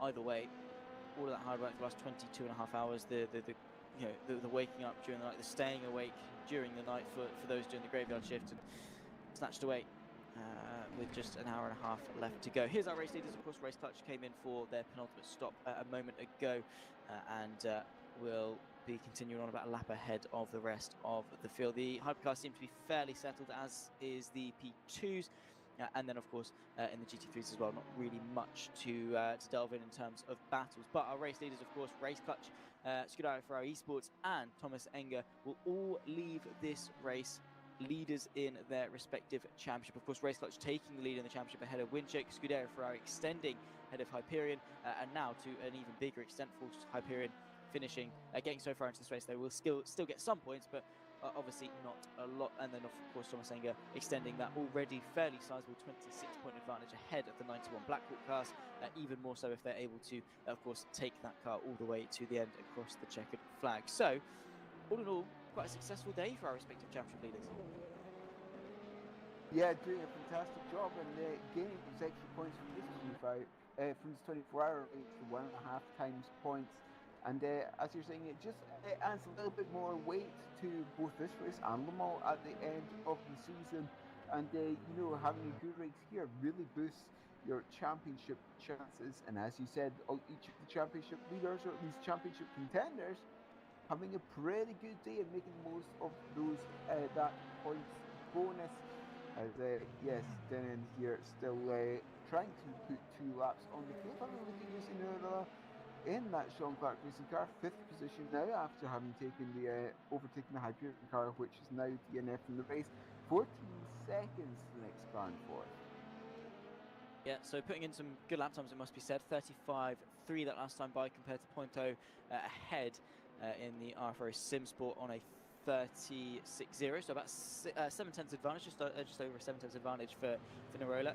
And if he's able to keep that up, what's going to be about 20 laps before he's onto the back of the RFRO Sim Sport car. So of course, keep it up, and potentially that 4th place is there. But a 7/10 advantage over the course of the next hour and 11 minutes is probably going to be a fairly difficult task to complete. But you never know. If they're motivated enough to get that 4th place, then I'm sure then Nirola can dig deeper and go for it. Obviously, pending the final pit stops for P2, probably in the range of, I'd say around about half an hour or so. I mean, we just saw a couple of them come into the pit lane for their penultimate stop, so probably won't be overly long until we start to see them come through and of course take that final stop. Probably just a dash to the end, you'd assume.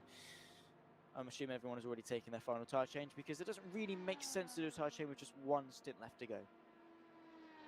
Yes, not too long to go, and as you said, a final maybe splash towards the end of the race. It might need a little bit more fuel. We'll wait and see, but yes, not long to go now, not much to go now for each of these teams. One more time through the pit lane, one more time to not catch that speeding penalty, because of course the pit lane here at Daytona is one of the more difficult ones, because you're coming from such a high speed off of NASCAR Turn 4.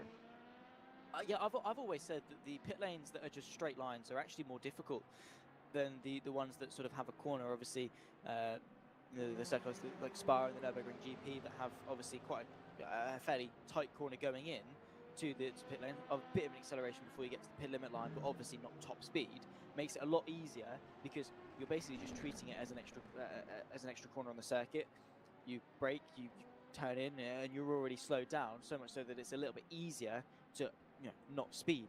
Whereas here at Daytona, obviously, as you say, you're coming off NASCAR 3 and 4. You're then dipping down into a very arbitrary line that you can just about make out, and you just have to guess where to brake. Obviously, if you're coming in with other people as well, it can be very easy to get caught out with differences in opinions as to where to brake for it. So, yeah, quite a tough pit lane is Daytona, and you know, as we've touched on, very easy to speed, very easy to pick up those penalties. It's one that we've seen already quite a number of times today. So, yeah, it's understandable that people have picked up those penalties, and you can see why. It's one that we've always been there doing.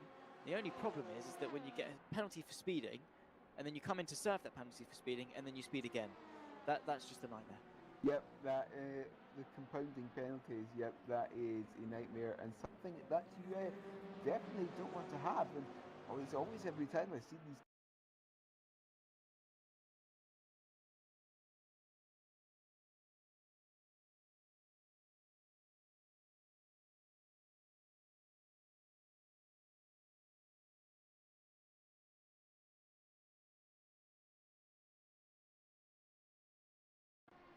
That means that minutes at stretch from a stint. There's an hour and 8 minutes left to go, which tells me that 74 seconds stationary, so that is only a fuel stop. Yeah, Timothy and Milski. So they've done a driver change with an hour to go, and they're going to have to do a splash and dash at the end.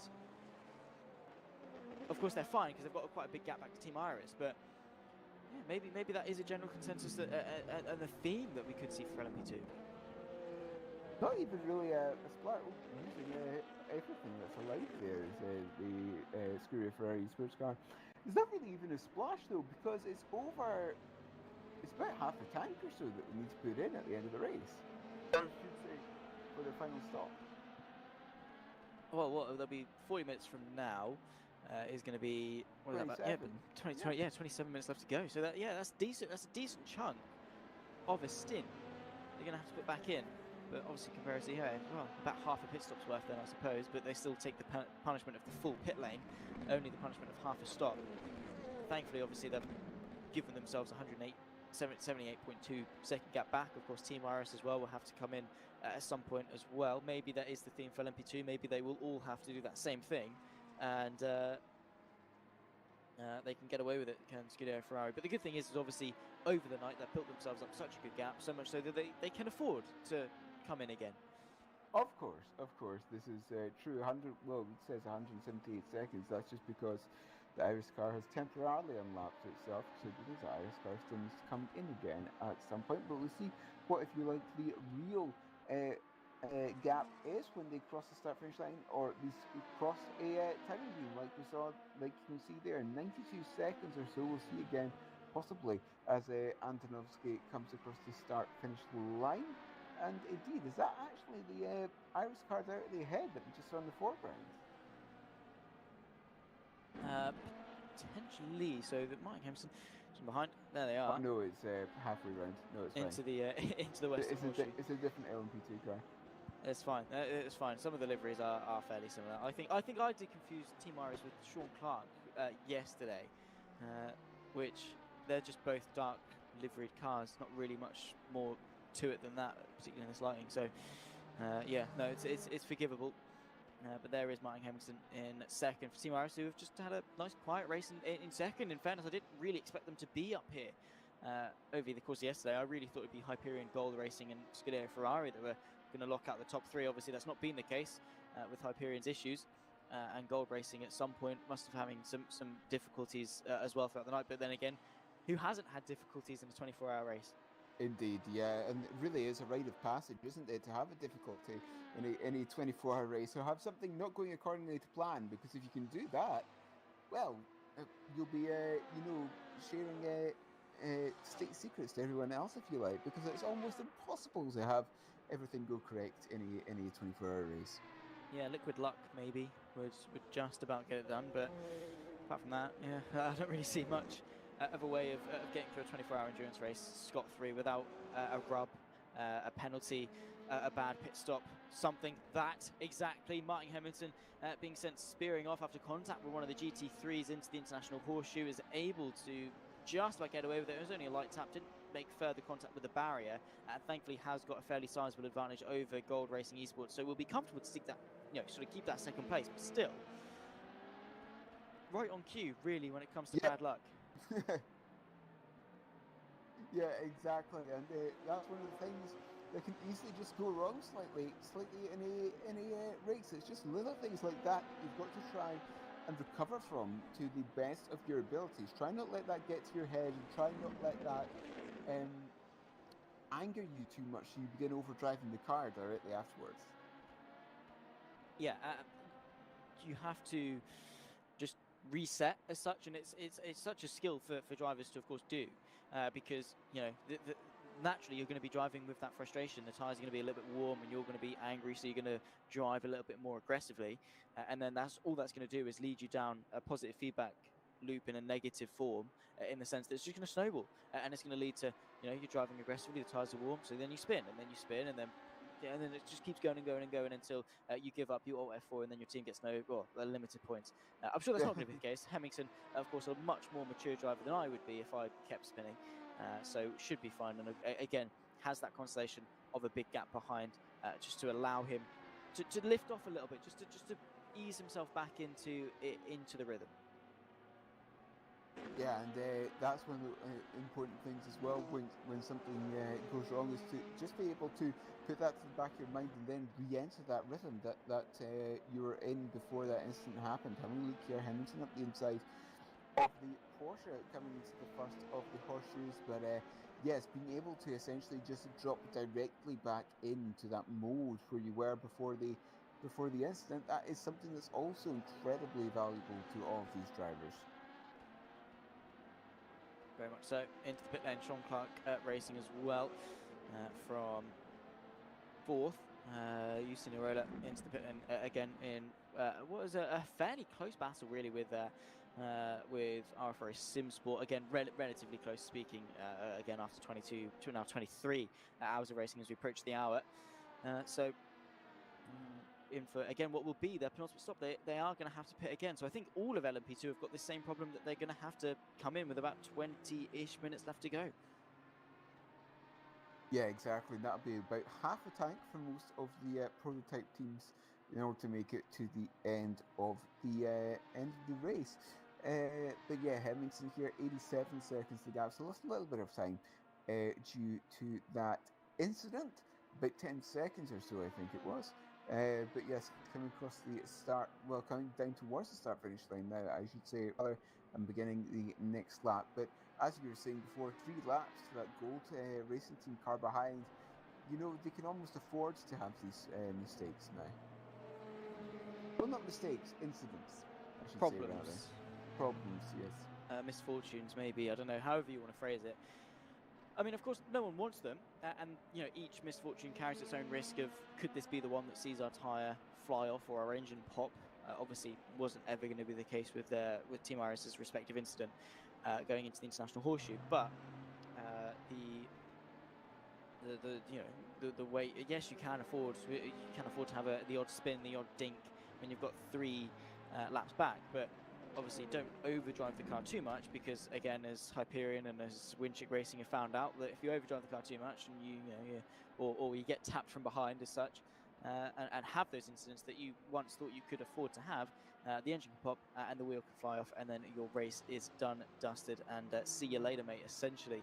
So Hemmingson and Team RS have got to be careful, because P2 at the moment in this race solidifies them with good points, of course, gets them up ahead of Hyperion in terms of the fight for second in the championship, and then also limits the damage nicely to Scarado Ferrari Esports, who at the moment seem fairly comfortable in terms of the championship. They of course, they've won the last 2 races of 3 and 4, and their first 2 just bedding into the VEC, inside the top 5 as such. Now race 5, they're going to extend that to 3 wins on the bounce. It's going to be really tough for Iris to take that fight into the second half.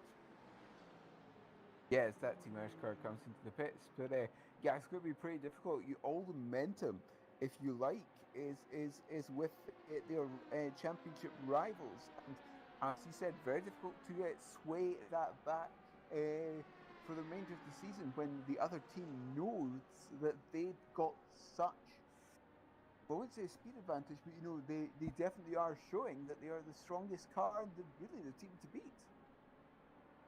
Yeah, and that's a confidence that Scarado Ferrari Esports will have, of course, and one that Team Iris won't. Obviously, Ferrari will take each race as they come, and they're they're going to use each race as a stepping stone to the next. So obviously they're thinking, we just won a 24-hour race. We've made it our 3rd win in a row. What can stop us really, as long as they put the prep in? Of course, as we've touched on, they've got such a strong lineup in the form of Alex Siebel, Dennis Jordan, Tim Tantanovsky, and now Isaac Gillison. A really formidable lineup in terms of raw pace, raw talent, and potential to improve as well. For all of them, they all work well together. They all glue to the car nicely. They all put the work in terms of the setups and such. And already such an accomplished team. All 4 of them decorated in sim racing. So Team Iris, if they do want to take that fight for the LMP2 Championship, they are going to have to step it up quite a lot. But yeah, having a look at the standings actually, if I find the correct tab that I've got up, there we go. Team Iris, so it'll be about another, yeah, I actually think it'll be about another 7 points or so. The Ferrari Esports car will put on that Team Iris car, which will put that gap up to 19 points, which is quite a big gap when we have a look at it, because 19 points in a normal race, if you like, is the equivalent between first and I think that's about that's about 11th or 12th in class as well. So it's a big gap. Yeah, fairly sizable one, and obviously big gains to be had from those. Making the most, of course, of these 24-hour races, because the points are there. So take them. I mean, no one's going to complain. Points are prized at the end of the day, and well, for Scuderia Ferrari Esports to come back to the VC, of course, they weren't here over the course of the last few seasons, and well, they're winning as such. That's a huge statement to make. Yeah, and even in the race that they didn't win, they finished, what was that?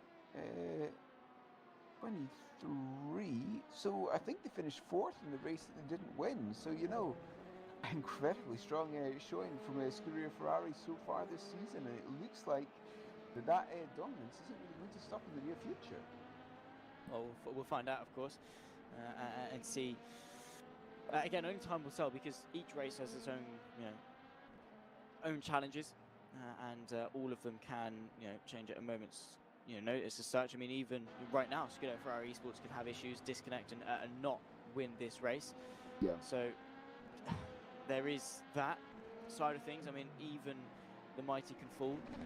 Disconnects, things that are, as we saw with Hyperion, things that are completely out of your control can still happen. So yes, you might be the best drivers, the best team in terms of on track, but are you the most lucky? Because again, that's something that's often overseen when it comes to championships. Is you've got all these recipes. You're a good team. You're strong. You're consistent. You get good strategy, but are you lucky? Because you can be as good as you like, but if you're suffering with a lot of bad luck and you go into every week, you might take pole and you might have the fast lap, you might have the fastest car, and you might go into it with the best game plan. But if you get crashed into on the first lap and then have to start on the back foot, it's not really how you're going to win a championship, despite how strong you are. If you've not got at least a little bit of a sprinkle of good luck, then it's going to be even more difficult for you to come out on top. Yeah, and sometimes you just need, as you said, that extra little bit of luck in order to make a solid run, not only a single race, but of course across the scope of a championship as well. And sometimes it just falls on your side, and well, sometimes it doesn't. But then I'm still doing a great job here in this race clutch car, in the lead of the race and of the hypercar class, coming back onto the oval once more.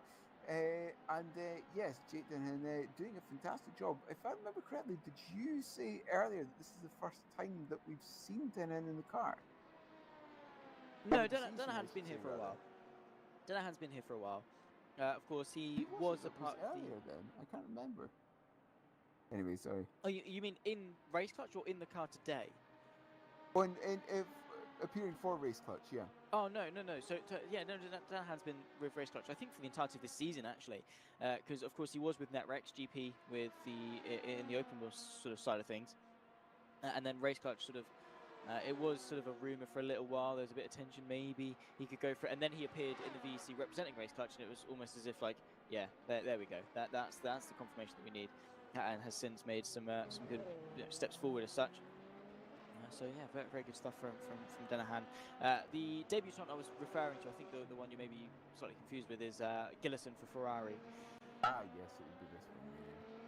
So, yeah, he's taken to the Ferrari Sports camp, and as I said, very impressive debut. I mean, can't really get much better than taking pole, being the driver in qualifying, taking pole, and then obviously being, 25% of the effort to take a team to what is so far at the moment a victory and a very healthy lead in the championship.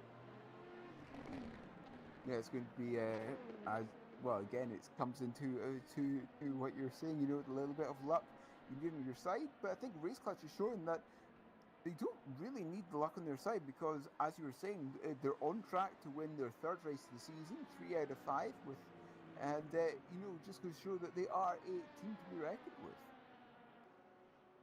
Well, of course they are, and it's been such a strong season for them up until this point. Scuderia Ferrari Sports, of course, really hadn't seen them too much on sort of the R Factor 2 scene for quite a while. I think they obviously do the F1 esports side of things as such, and then have hosted some things in regards to the on sort of Assetto Corsa and things like that. And then I think sort of last year or so, I mean, they made their appearance on the FSR World Championship grid for 23. Obviously with Siebel and Jordan taking the wheel, I think they did actually fairly well, sort of inside the top 5 in the standings. Siebel and Jordan, of course, a formidable duo, obviously with their time at Red Bull Racing Esports prior, and then coming into the Ferrari camp, obviously as a duo. Clearly that chemistry works really well. Clearly as a pair they get on with each other. The setups work for the pair of them. They obviously have clearly very similar driving styles as such, and just bed into the car nicely. And then obviously mixing well with Gillison and Tim Tenderovsky, because again, with the endurance racing is a team sport. It's a team effort, and if you've got a weak link, you're only as strong as that weak link is going to be. You can be as strong as you want with the other 3, but if you've got a driver in there that doesn't bed well into the car, that hates the setup, that doesn't get on with the strategy, can't manage the tyres as such, can't manage the fuel, and isn't up to pace with the rest of the team, and doesn't cooperate with the rest of the team, then you're going to have a very weak team. So for Gillison to just get straight in and bed nicely with the 3 at Ferrari, then I don't think he's done a bad job at all in the entirety of the Ferrari camp. And every successful sim racing team, especially in endurance racing, any team-based discipline, it takes a lot of chemistry in order to succeed. Yeah, indeed, and this is, as you said, the bonus of having such a long partnership between some drivers, because personally, when it comes to endurance racing, SRC used to put on some special events, and one of the ones that it did, I think it was the 12 Hours of Bathurst, that was done in GT3 and GT4 cars. I can't remember how long ago this was now. Perhaps Jimmy can answer this, but yeah, and it was a kind of more of a problem trying to find a good setup, because I very, very much prefer my cars to understeer when setting them up, but nobody else did.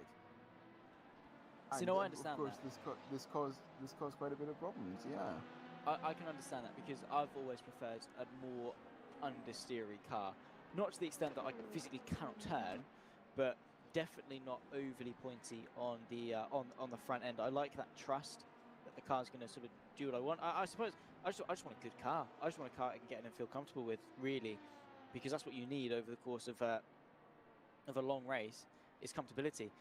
There's no point getting into the theoretical quickest car that's really pointy on the front end if you can only extract 60% of what it's capable of. It's better to get into a slightly compromised setup, maybe a little bit more understeery, maybe sacrificing a little bit in terms of lap time, to then be able to extract 80, 90, 95% of what the car's capable of as such. And that's the problem, is that the bigger the team, the more compromises have to be made. But also, you can't exactly just do 24 hours with a 2-man team. You are going to need to branch out at some point and make those compromises. So it's good that But the whole point of the one or at the very least have a very similar driving style to each other in order to optimize the setup as much as possible.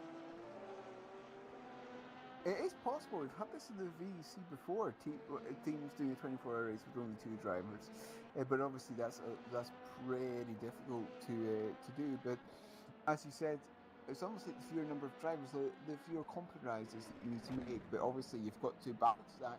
These long races like this, you might need to bring in a 3rd or 4th driver in order to complete it. and yeah, that in that case your setup might need to change slightly, which means your car overall isn't as fast. Have a look at Andonovski here, the Scuderia Ferrari Esports car, still over a lap ahead of that Team Iris car in second. Yeah, still running really well, as we'd expect for Scuderia Ferrari Esports. 50 minutes on the clock, by the way. We're ticking down into the final few minutes of this race.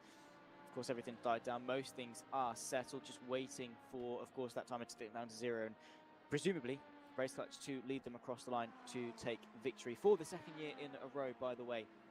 Here at Daytona, they, of course, led a mighty charge for the fight here for the 12 Hours of Daytona this time. Last year was an amazing race to watch, it must be said. Obviously, their fight with Seawolf Net Race and Simframe all throughout the fight in that hypercar class, and then also the dramas that continue to happen in the P2s and the at the time the GTEs as well over the course of season 15.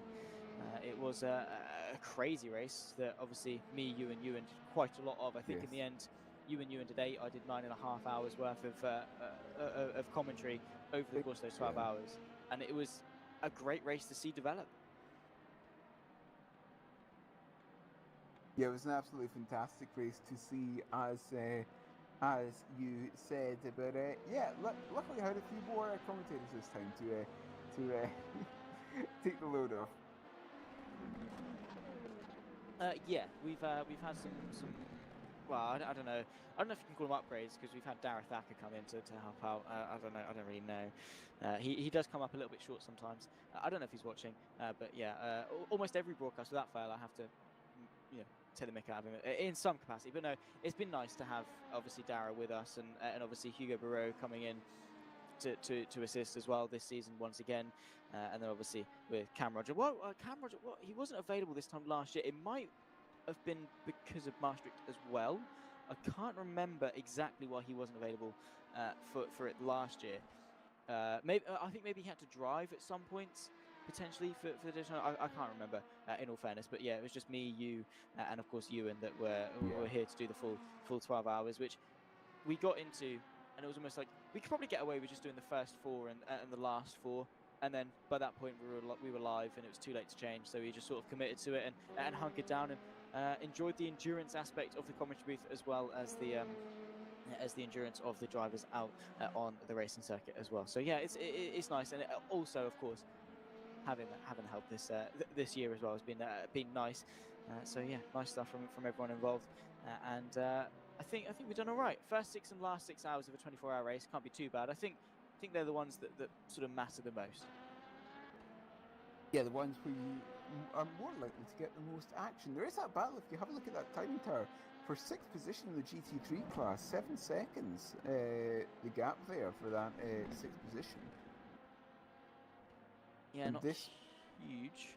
Yeah, and this would be, if I find the correct tab again, and everything like this. This is once the lifetime decides to load up again.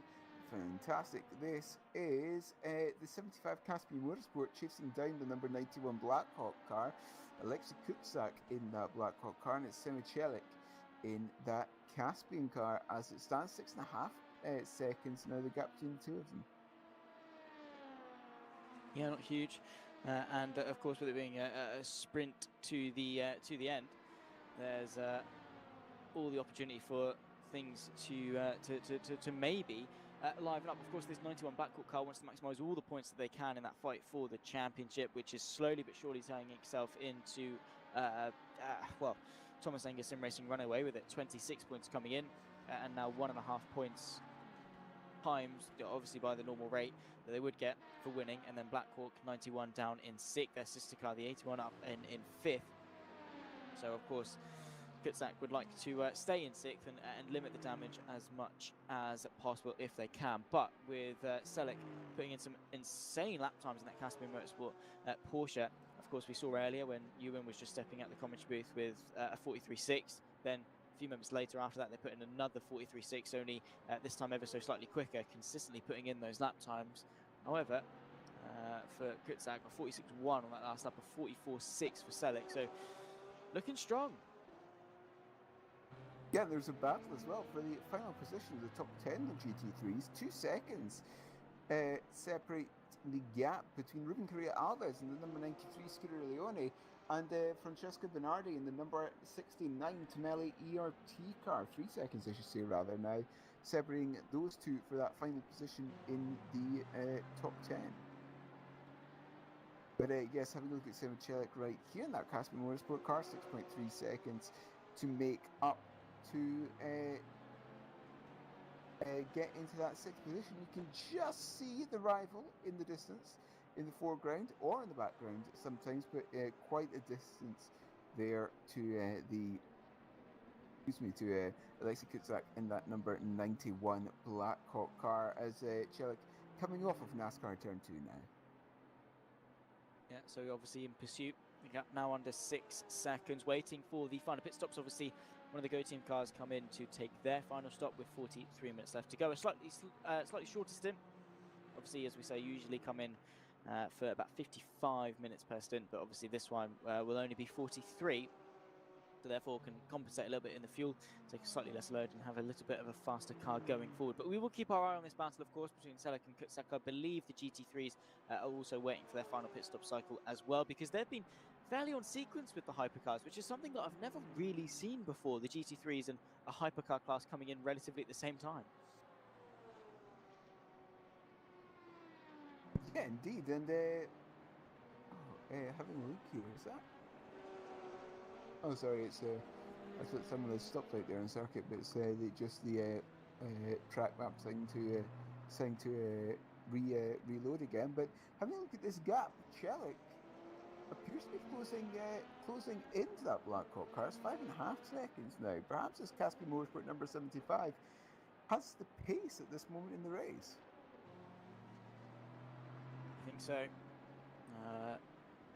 Of course, time not on his side. That's the only problem, really, when you're trying to catch, because he's had time on his side for the last 23 hours and 17 minutes and 32 seconds. But you know, who's counting as such? But yeah, nobody. It's fine. No, it's fine. No one's counting down to the 0 mark and the checker flag. It's fine. But yeah, for Celik, obviously he's had time on his side for all of that, and now it's a case of, hang on. 42 minutes left and we've got 5.5 second gap. We can't be complacent anymore. We can't just put it down to, it's fine, we've got loads of time. No, now you need to start ramping things up to 11. Yeah, especially as you said, the fact that this position is in sight for the Caspian car is achievable. But it's just, all they have to do is close down that time. But, well, and then not only do they have to close down that time, they also need to then make the move, which is a second entire step, which they'll get to it when they come to it. Yep.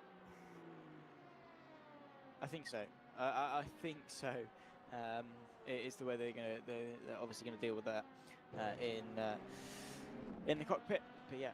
Catching, passing, staying ahead, all three completely different challenges in of their own right, and I'm sure Blackhawk aren't going to be overly interested in keeping that position. It's not like Celik has got, you know, a 2-second lap advantage or anything like that, and he's driving onto the back of Kutzak. He's slowly creeping in, so that means that the Blackhawk Aston Martin still has a fairly decent chance of defending. But then again, Daytona is a fairly easy circuit to attack. But then again, equally, it's also a fairly easy circuit to defend at. So hopefully, this should actually be a fairly good battle. Yeah, you get a lot of the slipstream, obviously, because of using pretty much all of the oval, but as long as the car defending, if you like, hugs that yellow line on the inside of the turns, it makes it a lot more difficult in order to actually make that move, because the car trying to overtake has to go all the way around the outside, and you definitely need a lot more overspeed in order to allow that to happen. Yeah, that's true.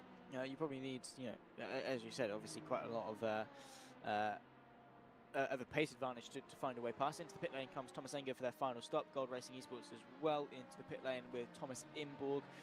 Again, that will be their final pit stops in the LMP2 on-off as well in. So really just the closing stages now. I think everyone is just ready to pack things up and head home. Yeah. All we need to do is another 40 minutes as we just hit that mark now. But yes, Celik, 4.5 seconds now. So yeah, closing down on Kutzak in that 91 car. But I think both of them still need to stop to make it to the end. I might be wrong about that though. I think both of them still need to make a stop.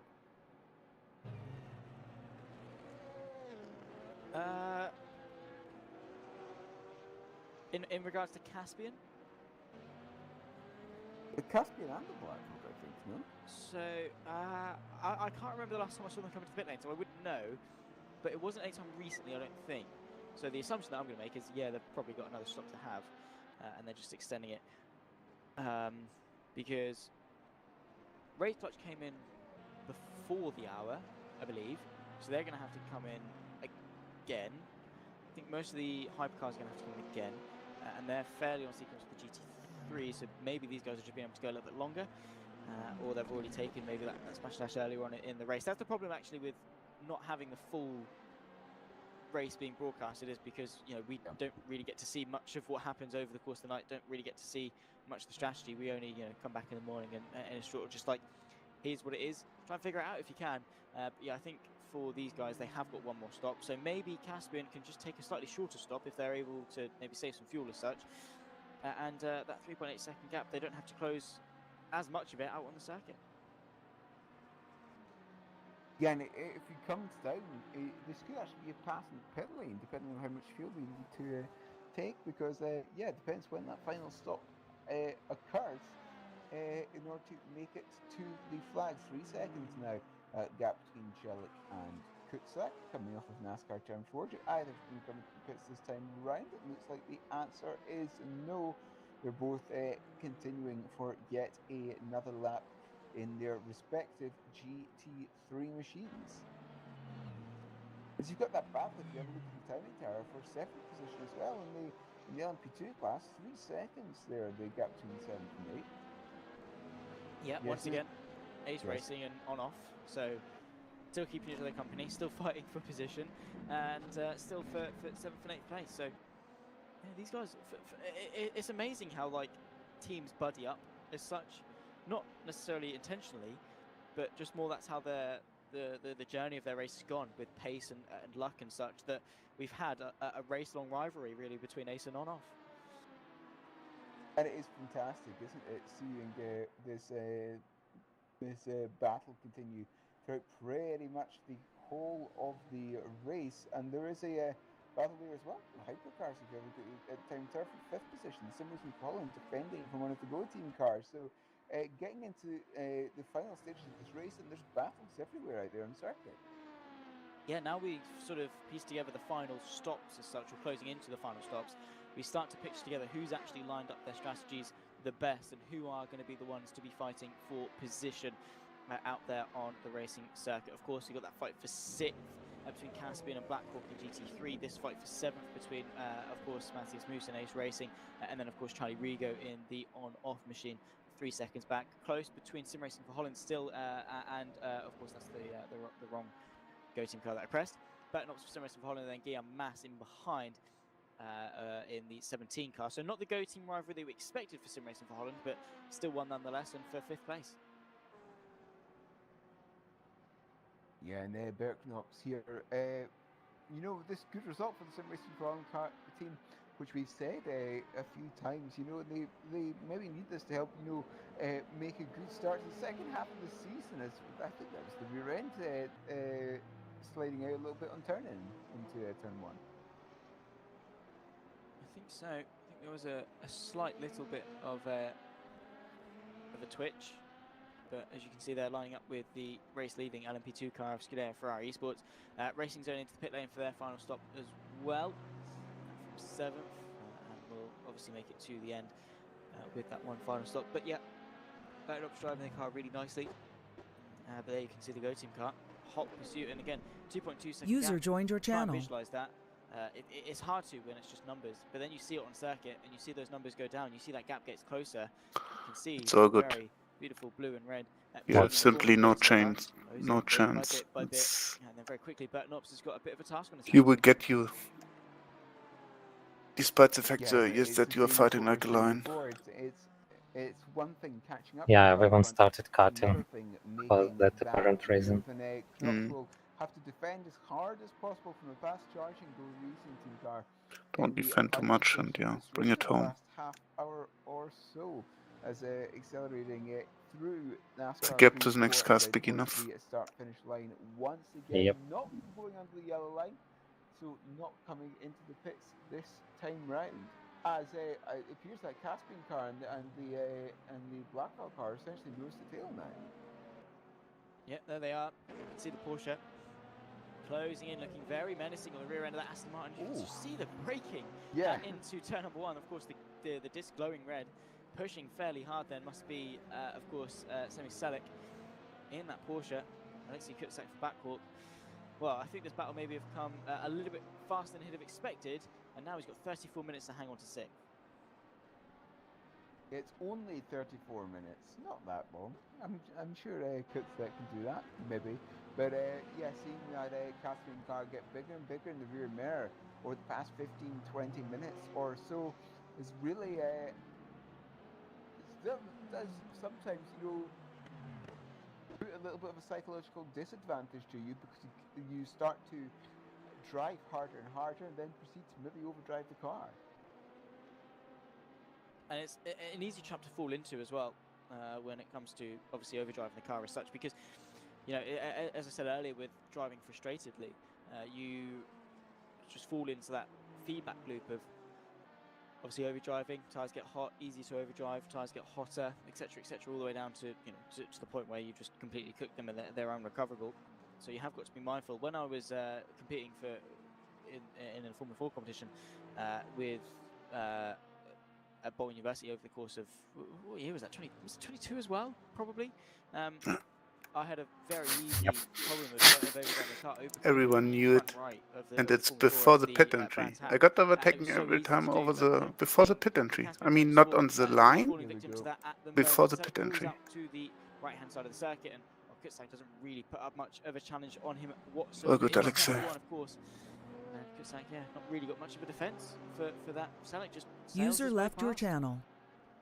Yeah, it doesn't really appear there's anything that Blackhawk car could do in order to defend that position. And Kutzak will try and respond, will try and gain that position back, but if you have a look at the gap between them, even now, you know, it's very difficult to make that up in just a singular braking zone. Perhaps we will see a response once they get to the drafting section of the circuit out onto the oval, but there's still a couple of corners before that happens.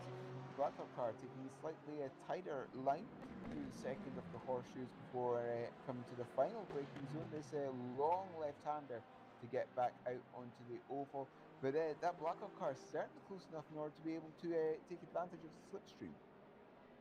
Yeah, for sure. Probably looking back to about 3/4 of a second, you can feel it. So Alexei Kutzak going to make the most of it, maybe stay close and launch a counter-attack at another time if he's got the pace. But that Porsche does seem very quick on in a straight line, and continuing to pull the advantage about 0.3 of a second by the time they reach the Le Mans chicane. Alexei Kutzak over the curves, very easy to bottom out the car there as well. So you have got to be really mindful of obviously the line you take and the fine margins that come with it. But off the exit, I think Seasonic is just pulling out more and more of a gap now, over half a second. So he's even using race line. Seasonic is going to continue to grow the gap and consolidate that 6th place. It's the fact that number 75 car can extend that gap on the drafting section as well is pretty impressive.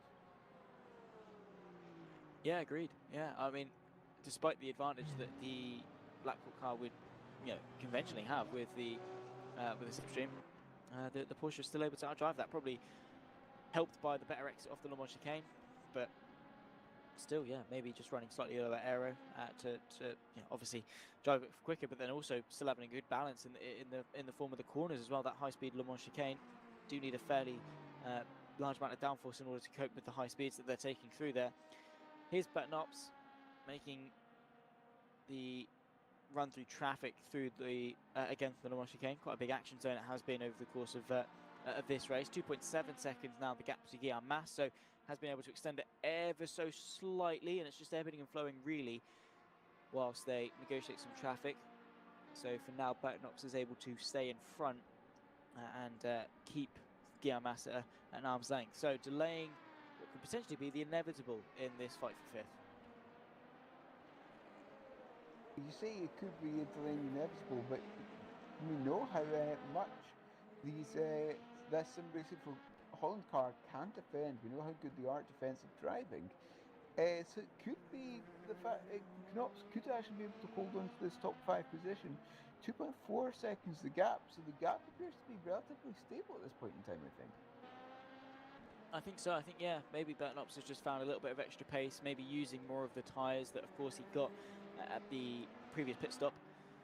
But still, pushing the car to its limit and wanting to stay in front. Obviously, does feel the pressure of Guillaume Mas, but once they've had a couple of corners in clean air, the 1.8 second gap that's teetering on the edge of 1.9, Guillaume Mas has maybe started to chip away at it once there's no traffic involved. So Mas, maybe the quicker driver in terms of raw pace, but Bertnops maybe a little bit better at carving through the twisty stuff in terms User of joined your negotiating channel. slower traffic, or maybe just got a little bit better time. Do you to need start through something that like particular run, but calculation once they're or in clean air, and whilst they are are in you clean air, I fine? think Guillaume Mas is going to slowly but surely chip away potentially at that gap, and we might well see.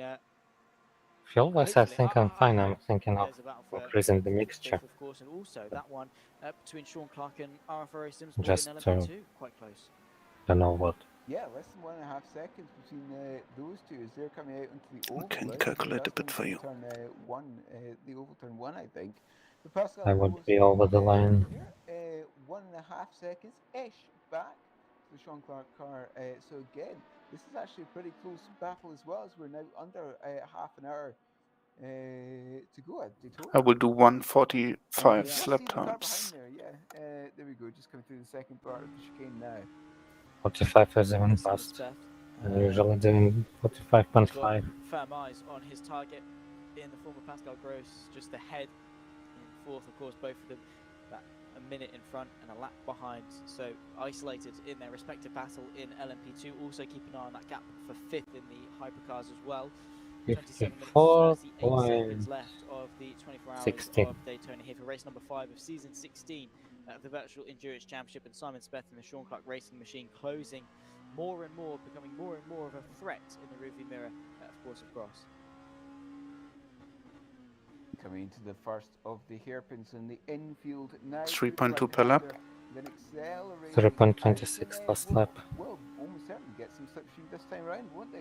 Coming through the oval section, 0.8 tenths of a second. The gap coming into the second hairpin now. This one's a little Looks bit more fine difficult, so far. It's a tightening radius. You can see that. It seemed like the Sean Clark car just began to slide out a little bit to the centre of the corner. Yeah, drifting out ever so slightly, but yeah, looks fine for now. Retaining where they are in terms of. Give me some updates in 10 minutes. For now, it's good. Just bring it home. Okay. Have a big gap to P8. Just that gap slowly getting closer, and of course with the slipstream exponentially increasing the closer you get. So they already made 2 mistakes, so you never know. Yep.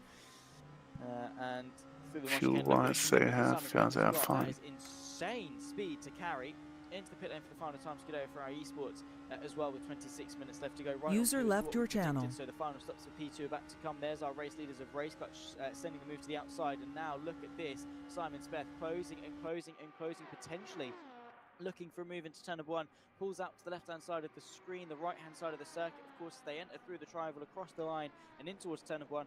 RFRA Simsport able to stay ahead for now, but I don't think it's too long until we see another attempt.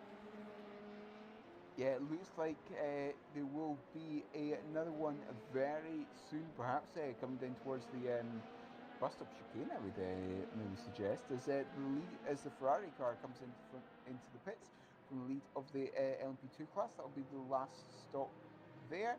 But yes, coming through the kink and then towards the second one. And yeah, I do think it will be when they come down towards the bus stop. It's most likely going to be the next opportunity. Probably so, as obviously it makes it much easier to pass when obviously you're on a straight line. You can maximise the slipstream. Getting word actually from someone over at Sean Clark Racing in the YouTube chat that they have the wheel at 90 degrees. Of course, after an incident, I believe, with Iris at some point earlier on, or in fact maybe in regards to RFRS SimSport as to the advantage that Simon Speth has got. So potentially they're struggling in terms of pace, and that's why Speth is able to close at such a high rate of speed. Seawolf net race into the pit lane for their final stop as well in the hypercars. Now very close, we're right on board with Simon Speth on the bottom, Pascal Gross of course, and the overhead shot through the NASCAR 3 and 4. Then of course once again towards turn 1. Is it going to be a repeat of last time? No, it's not. It's going to be something different entirely. RFRS SimSport into the pit lane. I thought will be their final stop of the race.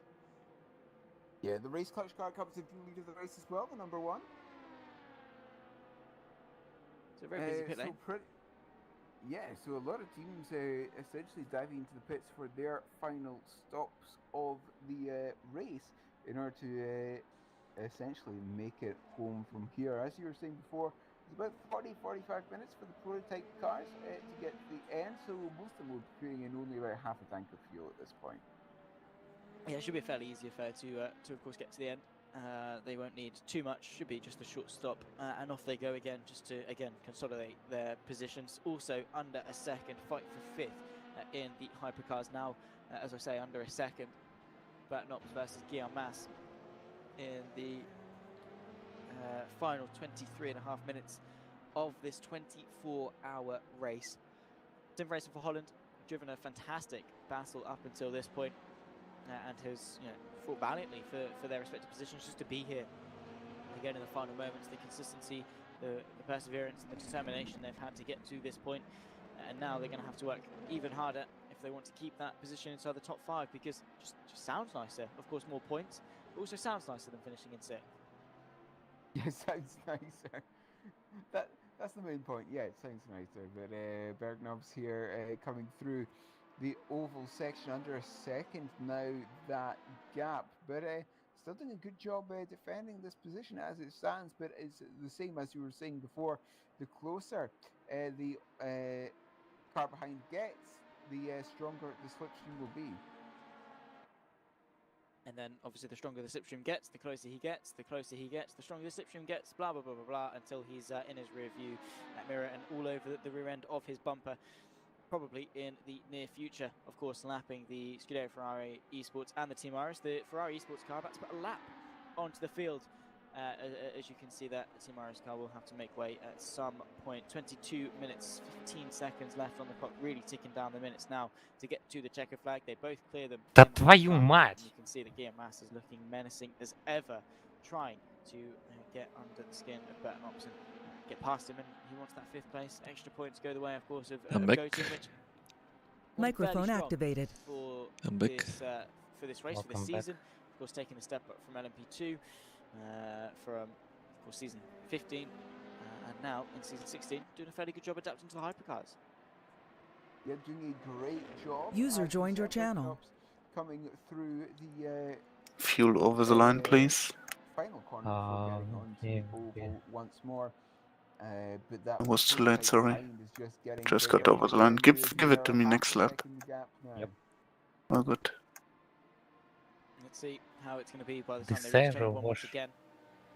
It's just insane. Run through the Lamont first, looking for that line on the track. That's pretty much where they're going to start braking. The hypercar just came behind me and bam, I lost the turn 1, like massively lost a second there. Slides, all 4 wheels, drifts, and then of course the driver, being as committed as ever, just plants the throttle and of course drives the car out in as straight as line as possible. That's the aim really for the Le Mans chicane, is to limit the amount of turning that you have to do. Now through NASCAR 3 and 4, the gap grown to just under a second, so Bertnops really nailing that run through. In fact, on that particular lap round, also trying to keep an eye on, of course, this battle here. After pit stops, RFRS SimSport and Sean Clark, they emerge, still very, very close. Yeah, essentially nose to tail coming onto NASCAR 3 and 4.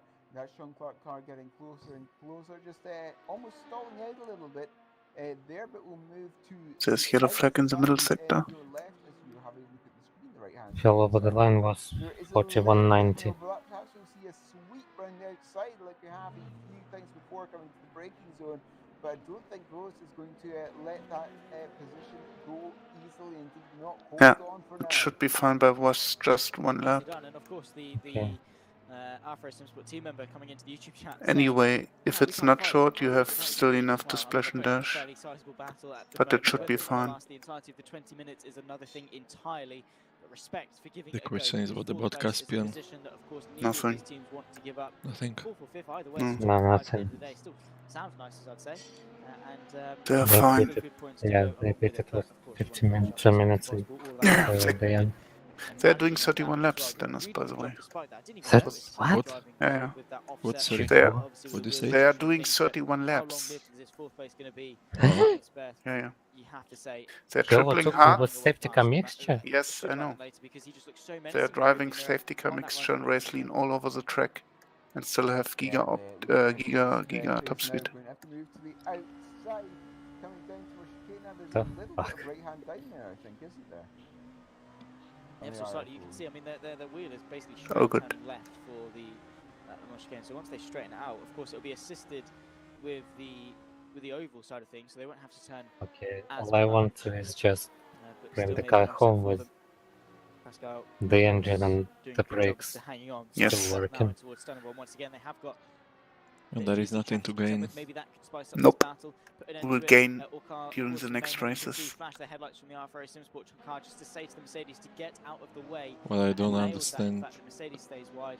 Really when nicely done, we and allows lost the Verstappen to race. add, well, 18 and a half minutes left to We go. didn't Also lose the very race. close, Guillaume Mas, Bert Knopp, so we're having to chop and We are change too through slow. the battles for fourth place. Yeah, well, but for fifth place in the hypercars for fourth. you In can't the change it. preparation, LMP2s, is there going to be a if fight you want towards the the sensor. Of course, you know there's not. Would Alex? Yeah, considering we've In the had preparation. 3 hours and of course 42 minutes of racing. No, not really. To have 2 battles that we're having to flick through to sort of make the most of both of them is quite a nice luxury. Yeah, and here we P7 is damage limitation. towards the oval section again. Gross doing a fantastic job. Next race we will have a better car, and others have the worst car. Let's see, of course, We will collect again, this datas is our and first yeah, Simsport's first do our race jobs inside then, Division 1, and so the for them, admins they will get hopefully do P5 their job. or a top 5 in general, even if Speth comes through. It's a mightily good result. Of course, one of the most difficult. I mean, I would say races of the we season, arguably the most even difficult don't need to send him data debate because about Jimmy for can the see it. 24 hours of the VEC Le Mans. Yeah, the overtake was on the official live stream. User joined your channel. They So overtake. therefore, Good morning. yeah. Good morning. They They overtake, you say? Hello. Nah, it was not the overtake. Yeah, I It got was a good mark. bypass. Yeah. Okay, anyway, focus and bring the car home. Yeah. User Same left your happened channel. when Sebastian Pfeiffer was overtaking me. Ah, yeah. I was pushing full throttle and just waving to him. Commits to the inside and stays in 4th place. For a team that are weak and on their knees and vulnerable, they are putting up a valiant defence. Yeah, I thought Speth was actually moving side by side there through turns 2 and 3. They had a quick right-left as they come towards the pit exit. Oh, everything hurts. Coming to on the infield, and they got to be careful of the GT traffic directly ahead. There's a Ferrari. It's just that Ferrari for now.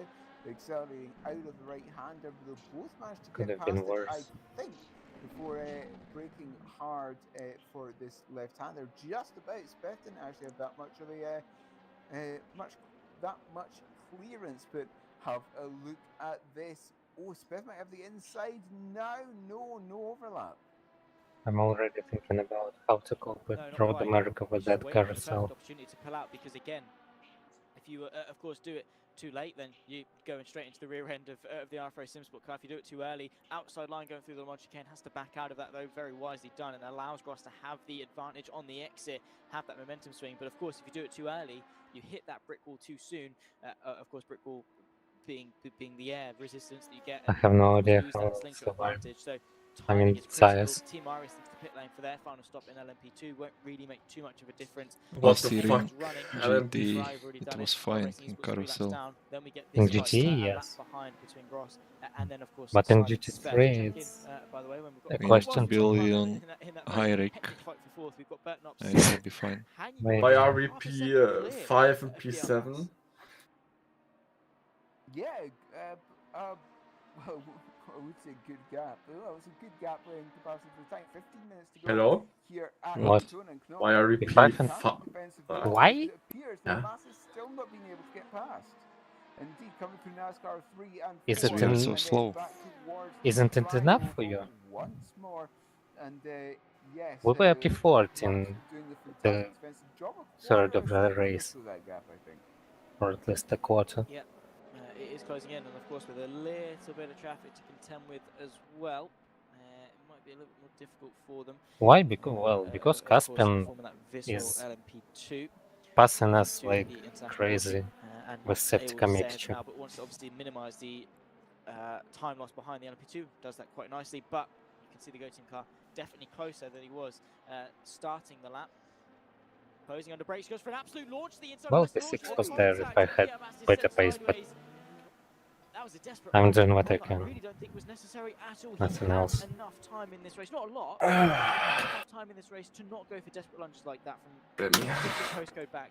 Meanwhile, by the way, also side by side for the fight for fourth. Wait, our car is in P5. What the fuck? Yes, side by Our side car is again. P7. I will go back to this one actually. Yeah, Sean Clark racing side by side with our I'm Did- driving did- currently. Did I They'll defend. Did I read That it wrong? inside line is so important for What? the for defense into turn one, isn't it? But yes, going back to what happened to the on-off car and the sim racing for Holland, really that far back, you've got to be sure that you're going to make that move stick. And yeah, you saw exactly what the downsides of making a move from that far back is.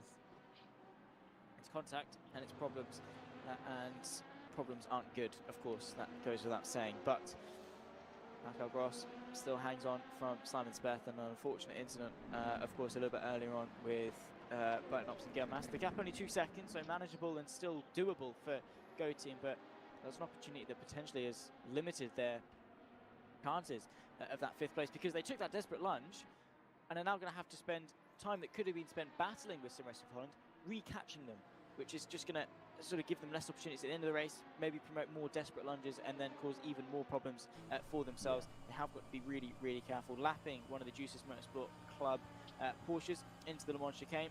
Pascal Gross able to manage the slight amount of damage that they've got, but still a good launch for Simon Speth. Now as they run through NASCAR 3 and 4, I think it's just going to be same old again. Simon Speth going to try and find a way through. It might just be a case of try and hammer down the defence of Pascal Gross and get to a point where he makes a mistake, doesn't quite have as strong of a bulletproof defence as he's shown, or maybe just get that good of a run to the outside as they once again cross the start-finish line. Hasn't quite got the overlap into turn of 1.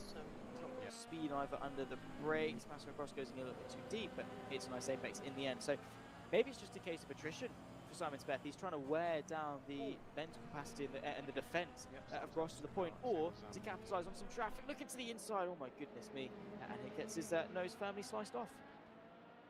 Yes, so close to contact, especially when going through that gaggle of cars as the hypercar comes up the inside. Yeah, and this is the peril of being the middle class in multi-class racing, isn't it? Is your top speed fine, Alexei? Indeed so. It's the Haven't even a checked it. burden as such. You're lapping, you're being lapped all at one time, and it becomes very awkward. Oh my goodness me, big lock up from Pascal Gross into the side of the Le Mans hypercar. Brings it back onto the circuit. A big lock up you saw there, and you could see it coming from a mile away. Pascal Gross throws away the chance at 4th place, and it releases Simon Speth through exactly the opportunity that number 34 was waiting for. And up now into 4th place. Still a P5 for Gross, of course, and I think now it's just going to be a case of nice and tamely bringing it home. We lost so much time on deuces. Yes, because they are on Porsche as well. There is a gap now. The fuck? We had damage about 4 hours. And my top speed was 275. Yeah, Gold had an accident with Gold Racing Esports. They pushed me off track and I lost 5 seconds on that. And we got damage, still driving with damage. Yeah, the suspension on left side is broken. Also on front and on rear. Be about 6 or 7 laps or so, depends of course when Jake Dennehan crosses the line with the fastest lap of the race as well. 1:29.3 that race clutch car has set, so think they didn't take pole. It was Winchik that took But pole. trust me, it's, Hypercar, race clutch fell back to it back didn't third cost us a initially, race, stayed definitely. there for a while until the night It cost, before we woke up. at worst, About a lap half ahead, a minute. and dominating this race Not as more race clutch than that. usually do. So we didn't have only got 10 minutes left to go to consolidate yet another victory for Race Clutch in the Virtual Endurance Championship, and yet another one in Season 16, and to take the championship lead as well going into the second half of this season. Bertnox keeping Guillaume Massa at an arm's length away, who, of course, talking about frustration and such, I think Guillaume Massa is going to be one of those drivers that could very easily fall victim to that mindset. Yeah, with empty car. Yeah, indeed, it is so easy to fall victim to it. Yeah. As you're saying, What? it seemed like that move about 4 or 5 minutes ago from Nothing. Massa was it when it comes to the question about getting that 5th position, because as you said at the time, Holy shit, the engine von Nisula died pretty died earlier as expected. Was like 4 hours ago? Even more than that, I think. Move, and that exactly appears to have been what happened. 1.6, 1.7 seconds the gap between the two of them now. Although you did see there that it looks like Mass was stuck behind the GT car coming through the chicane.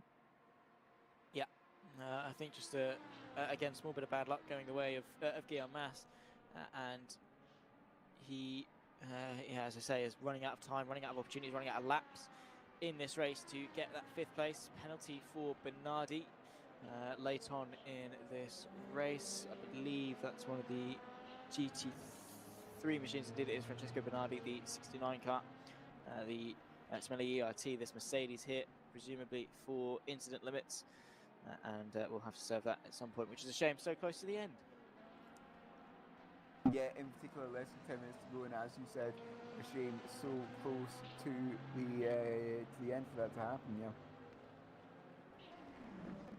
Maybe not fun for them.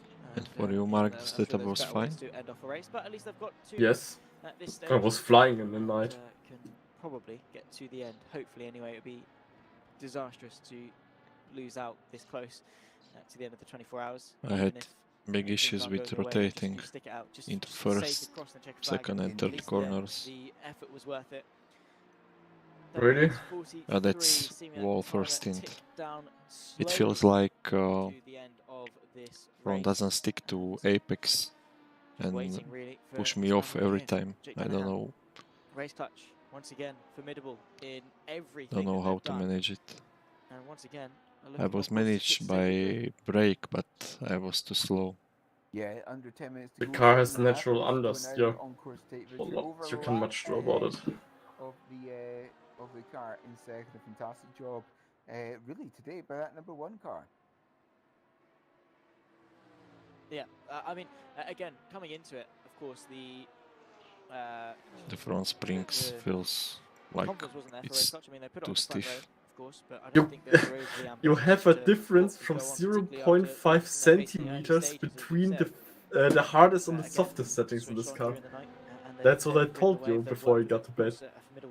Because Mario tested it for us. I know, but you can feel it. If you can 6 and first on the spring, if the car is softest or the hardest, you can feel it. Then ask Mario. Because he tested it for us. He tested this car. If you now set the spring 1, you will die in first corner. Race clutch first, and then see with net race in second. So we've got the same podium, just a little bit shuffled around. Simfrim and net race swapping a little bit. It will be better with turning. I mean, just goes to show the sheer consistency of those 3 teams to once again arrive at Daytona and finish on the podium at the top level. Yeah, it's essentially the same as you said. And I'm not sure about the influence of each millimeter we have on the car. Yeah, probably the front is way more sensitive. It makes sense that the same teams, succeed season to season. Yeah. Especially, when the Gold team murdered Hyperion. Keeping themselves fresh as such and constantly practicing. Ah, really? Yes. That's why the engine died? Yes. Ah, shit. What? What happened?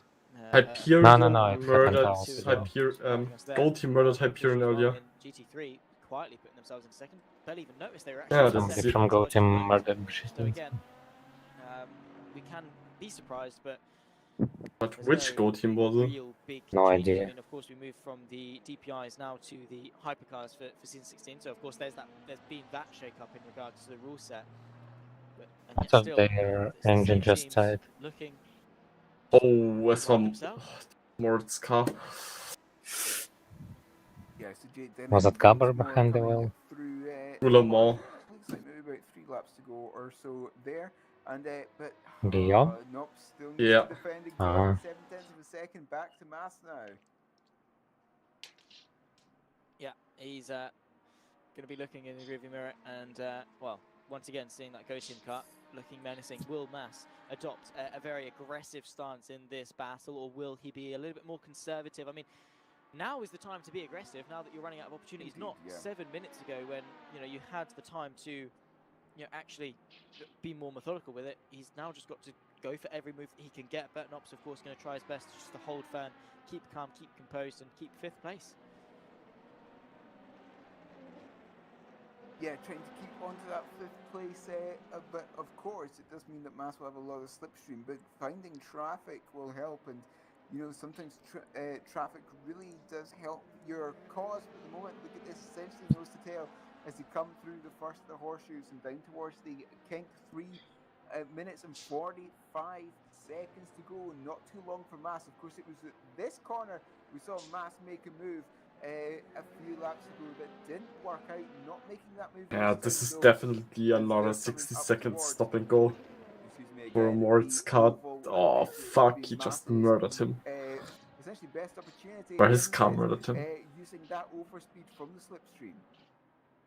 And let's see how strong that slingshot is for Guillaume Mass into, of course, turn number 1. He's closing. Everyone's look at that. The speed that the Go Team car has got relative to Bertnops ahead. Now closing the gap. This is, of course, towards the Le Mans chicane. Defensive goes Nops in the sim race for Holland Machine. Guillaume Mass thinks wiser is to go to the outside. Of course, catching a little bit of traffic, but I think they've gotten lucky in the timing. They are going to comfortably pass them before turn number 1. Now with the slipstream, Bertnops taking the high line to get past the Mercedes. Had a good exit off the Le Mans chicane, and that could well be his saving grace by the time they reach turn number 1. Yeah, that could certainly be a positive. Mass will have to go all the way around the outside.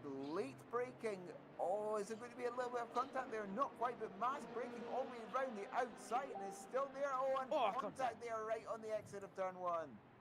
Yeah, very aggressive stuff. Bertnops just letting off the brakes, I think, a little bit just to roll the car more and bring himself back alongside, but a sensational move around the outside nearly for Guillaume Mass.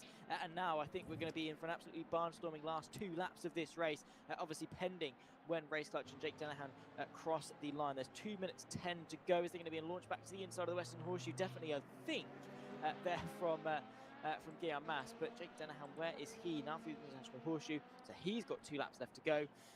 Bring it on. Using the slipstream now, Will Mass. We saw how much that slipstream can help.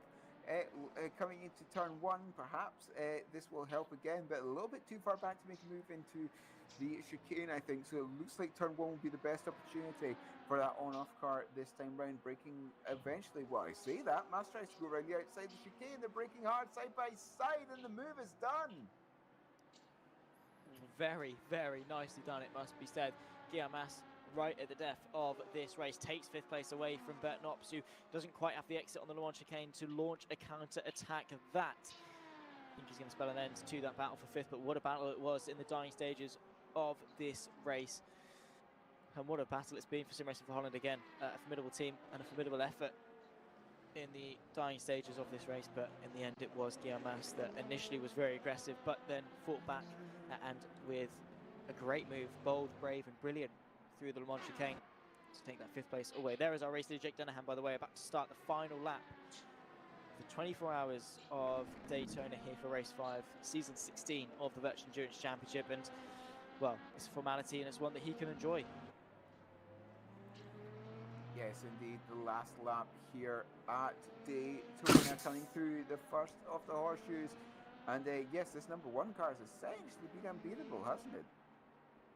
For the second half of the race, at least, I should say. Yeah, I mean, yeah, since sort of the nighttime period, they've just been on top form, and fair play to them. Again, they just switched on, and then dominated, made the most of the consistency, made most of the night time, and pulled off a great victory. And coming onto the oval one last time for the victory lap, if you like. And yes, a fantastic job being number one. The same goes for the Ferrari car in the LMP2 class, as well, essentially been unbeatable all the way through. And in the GT3 class, we haven't talked too much about that since we've been on. But Thomas Angus sim racing, that number 70 car, Forty also an incredible job. But yes, Daytona comes out the bus stop chicane for one final time. Yeah, he's going to lap the Team Iris car.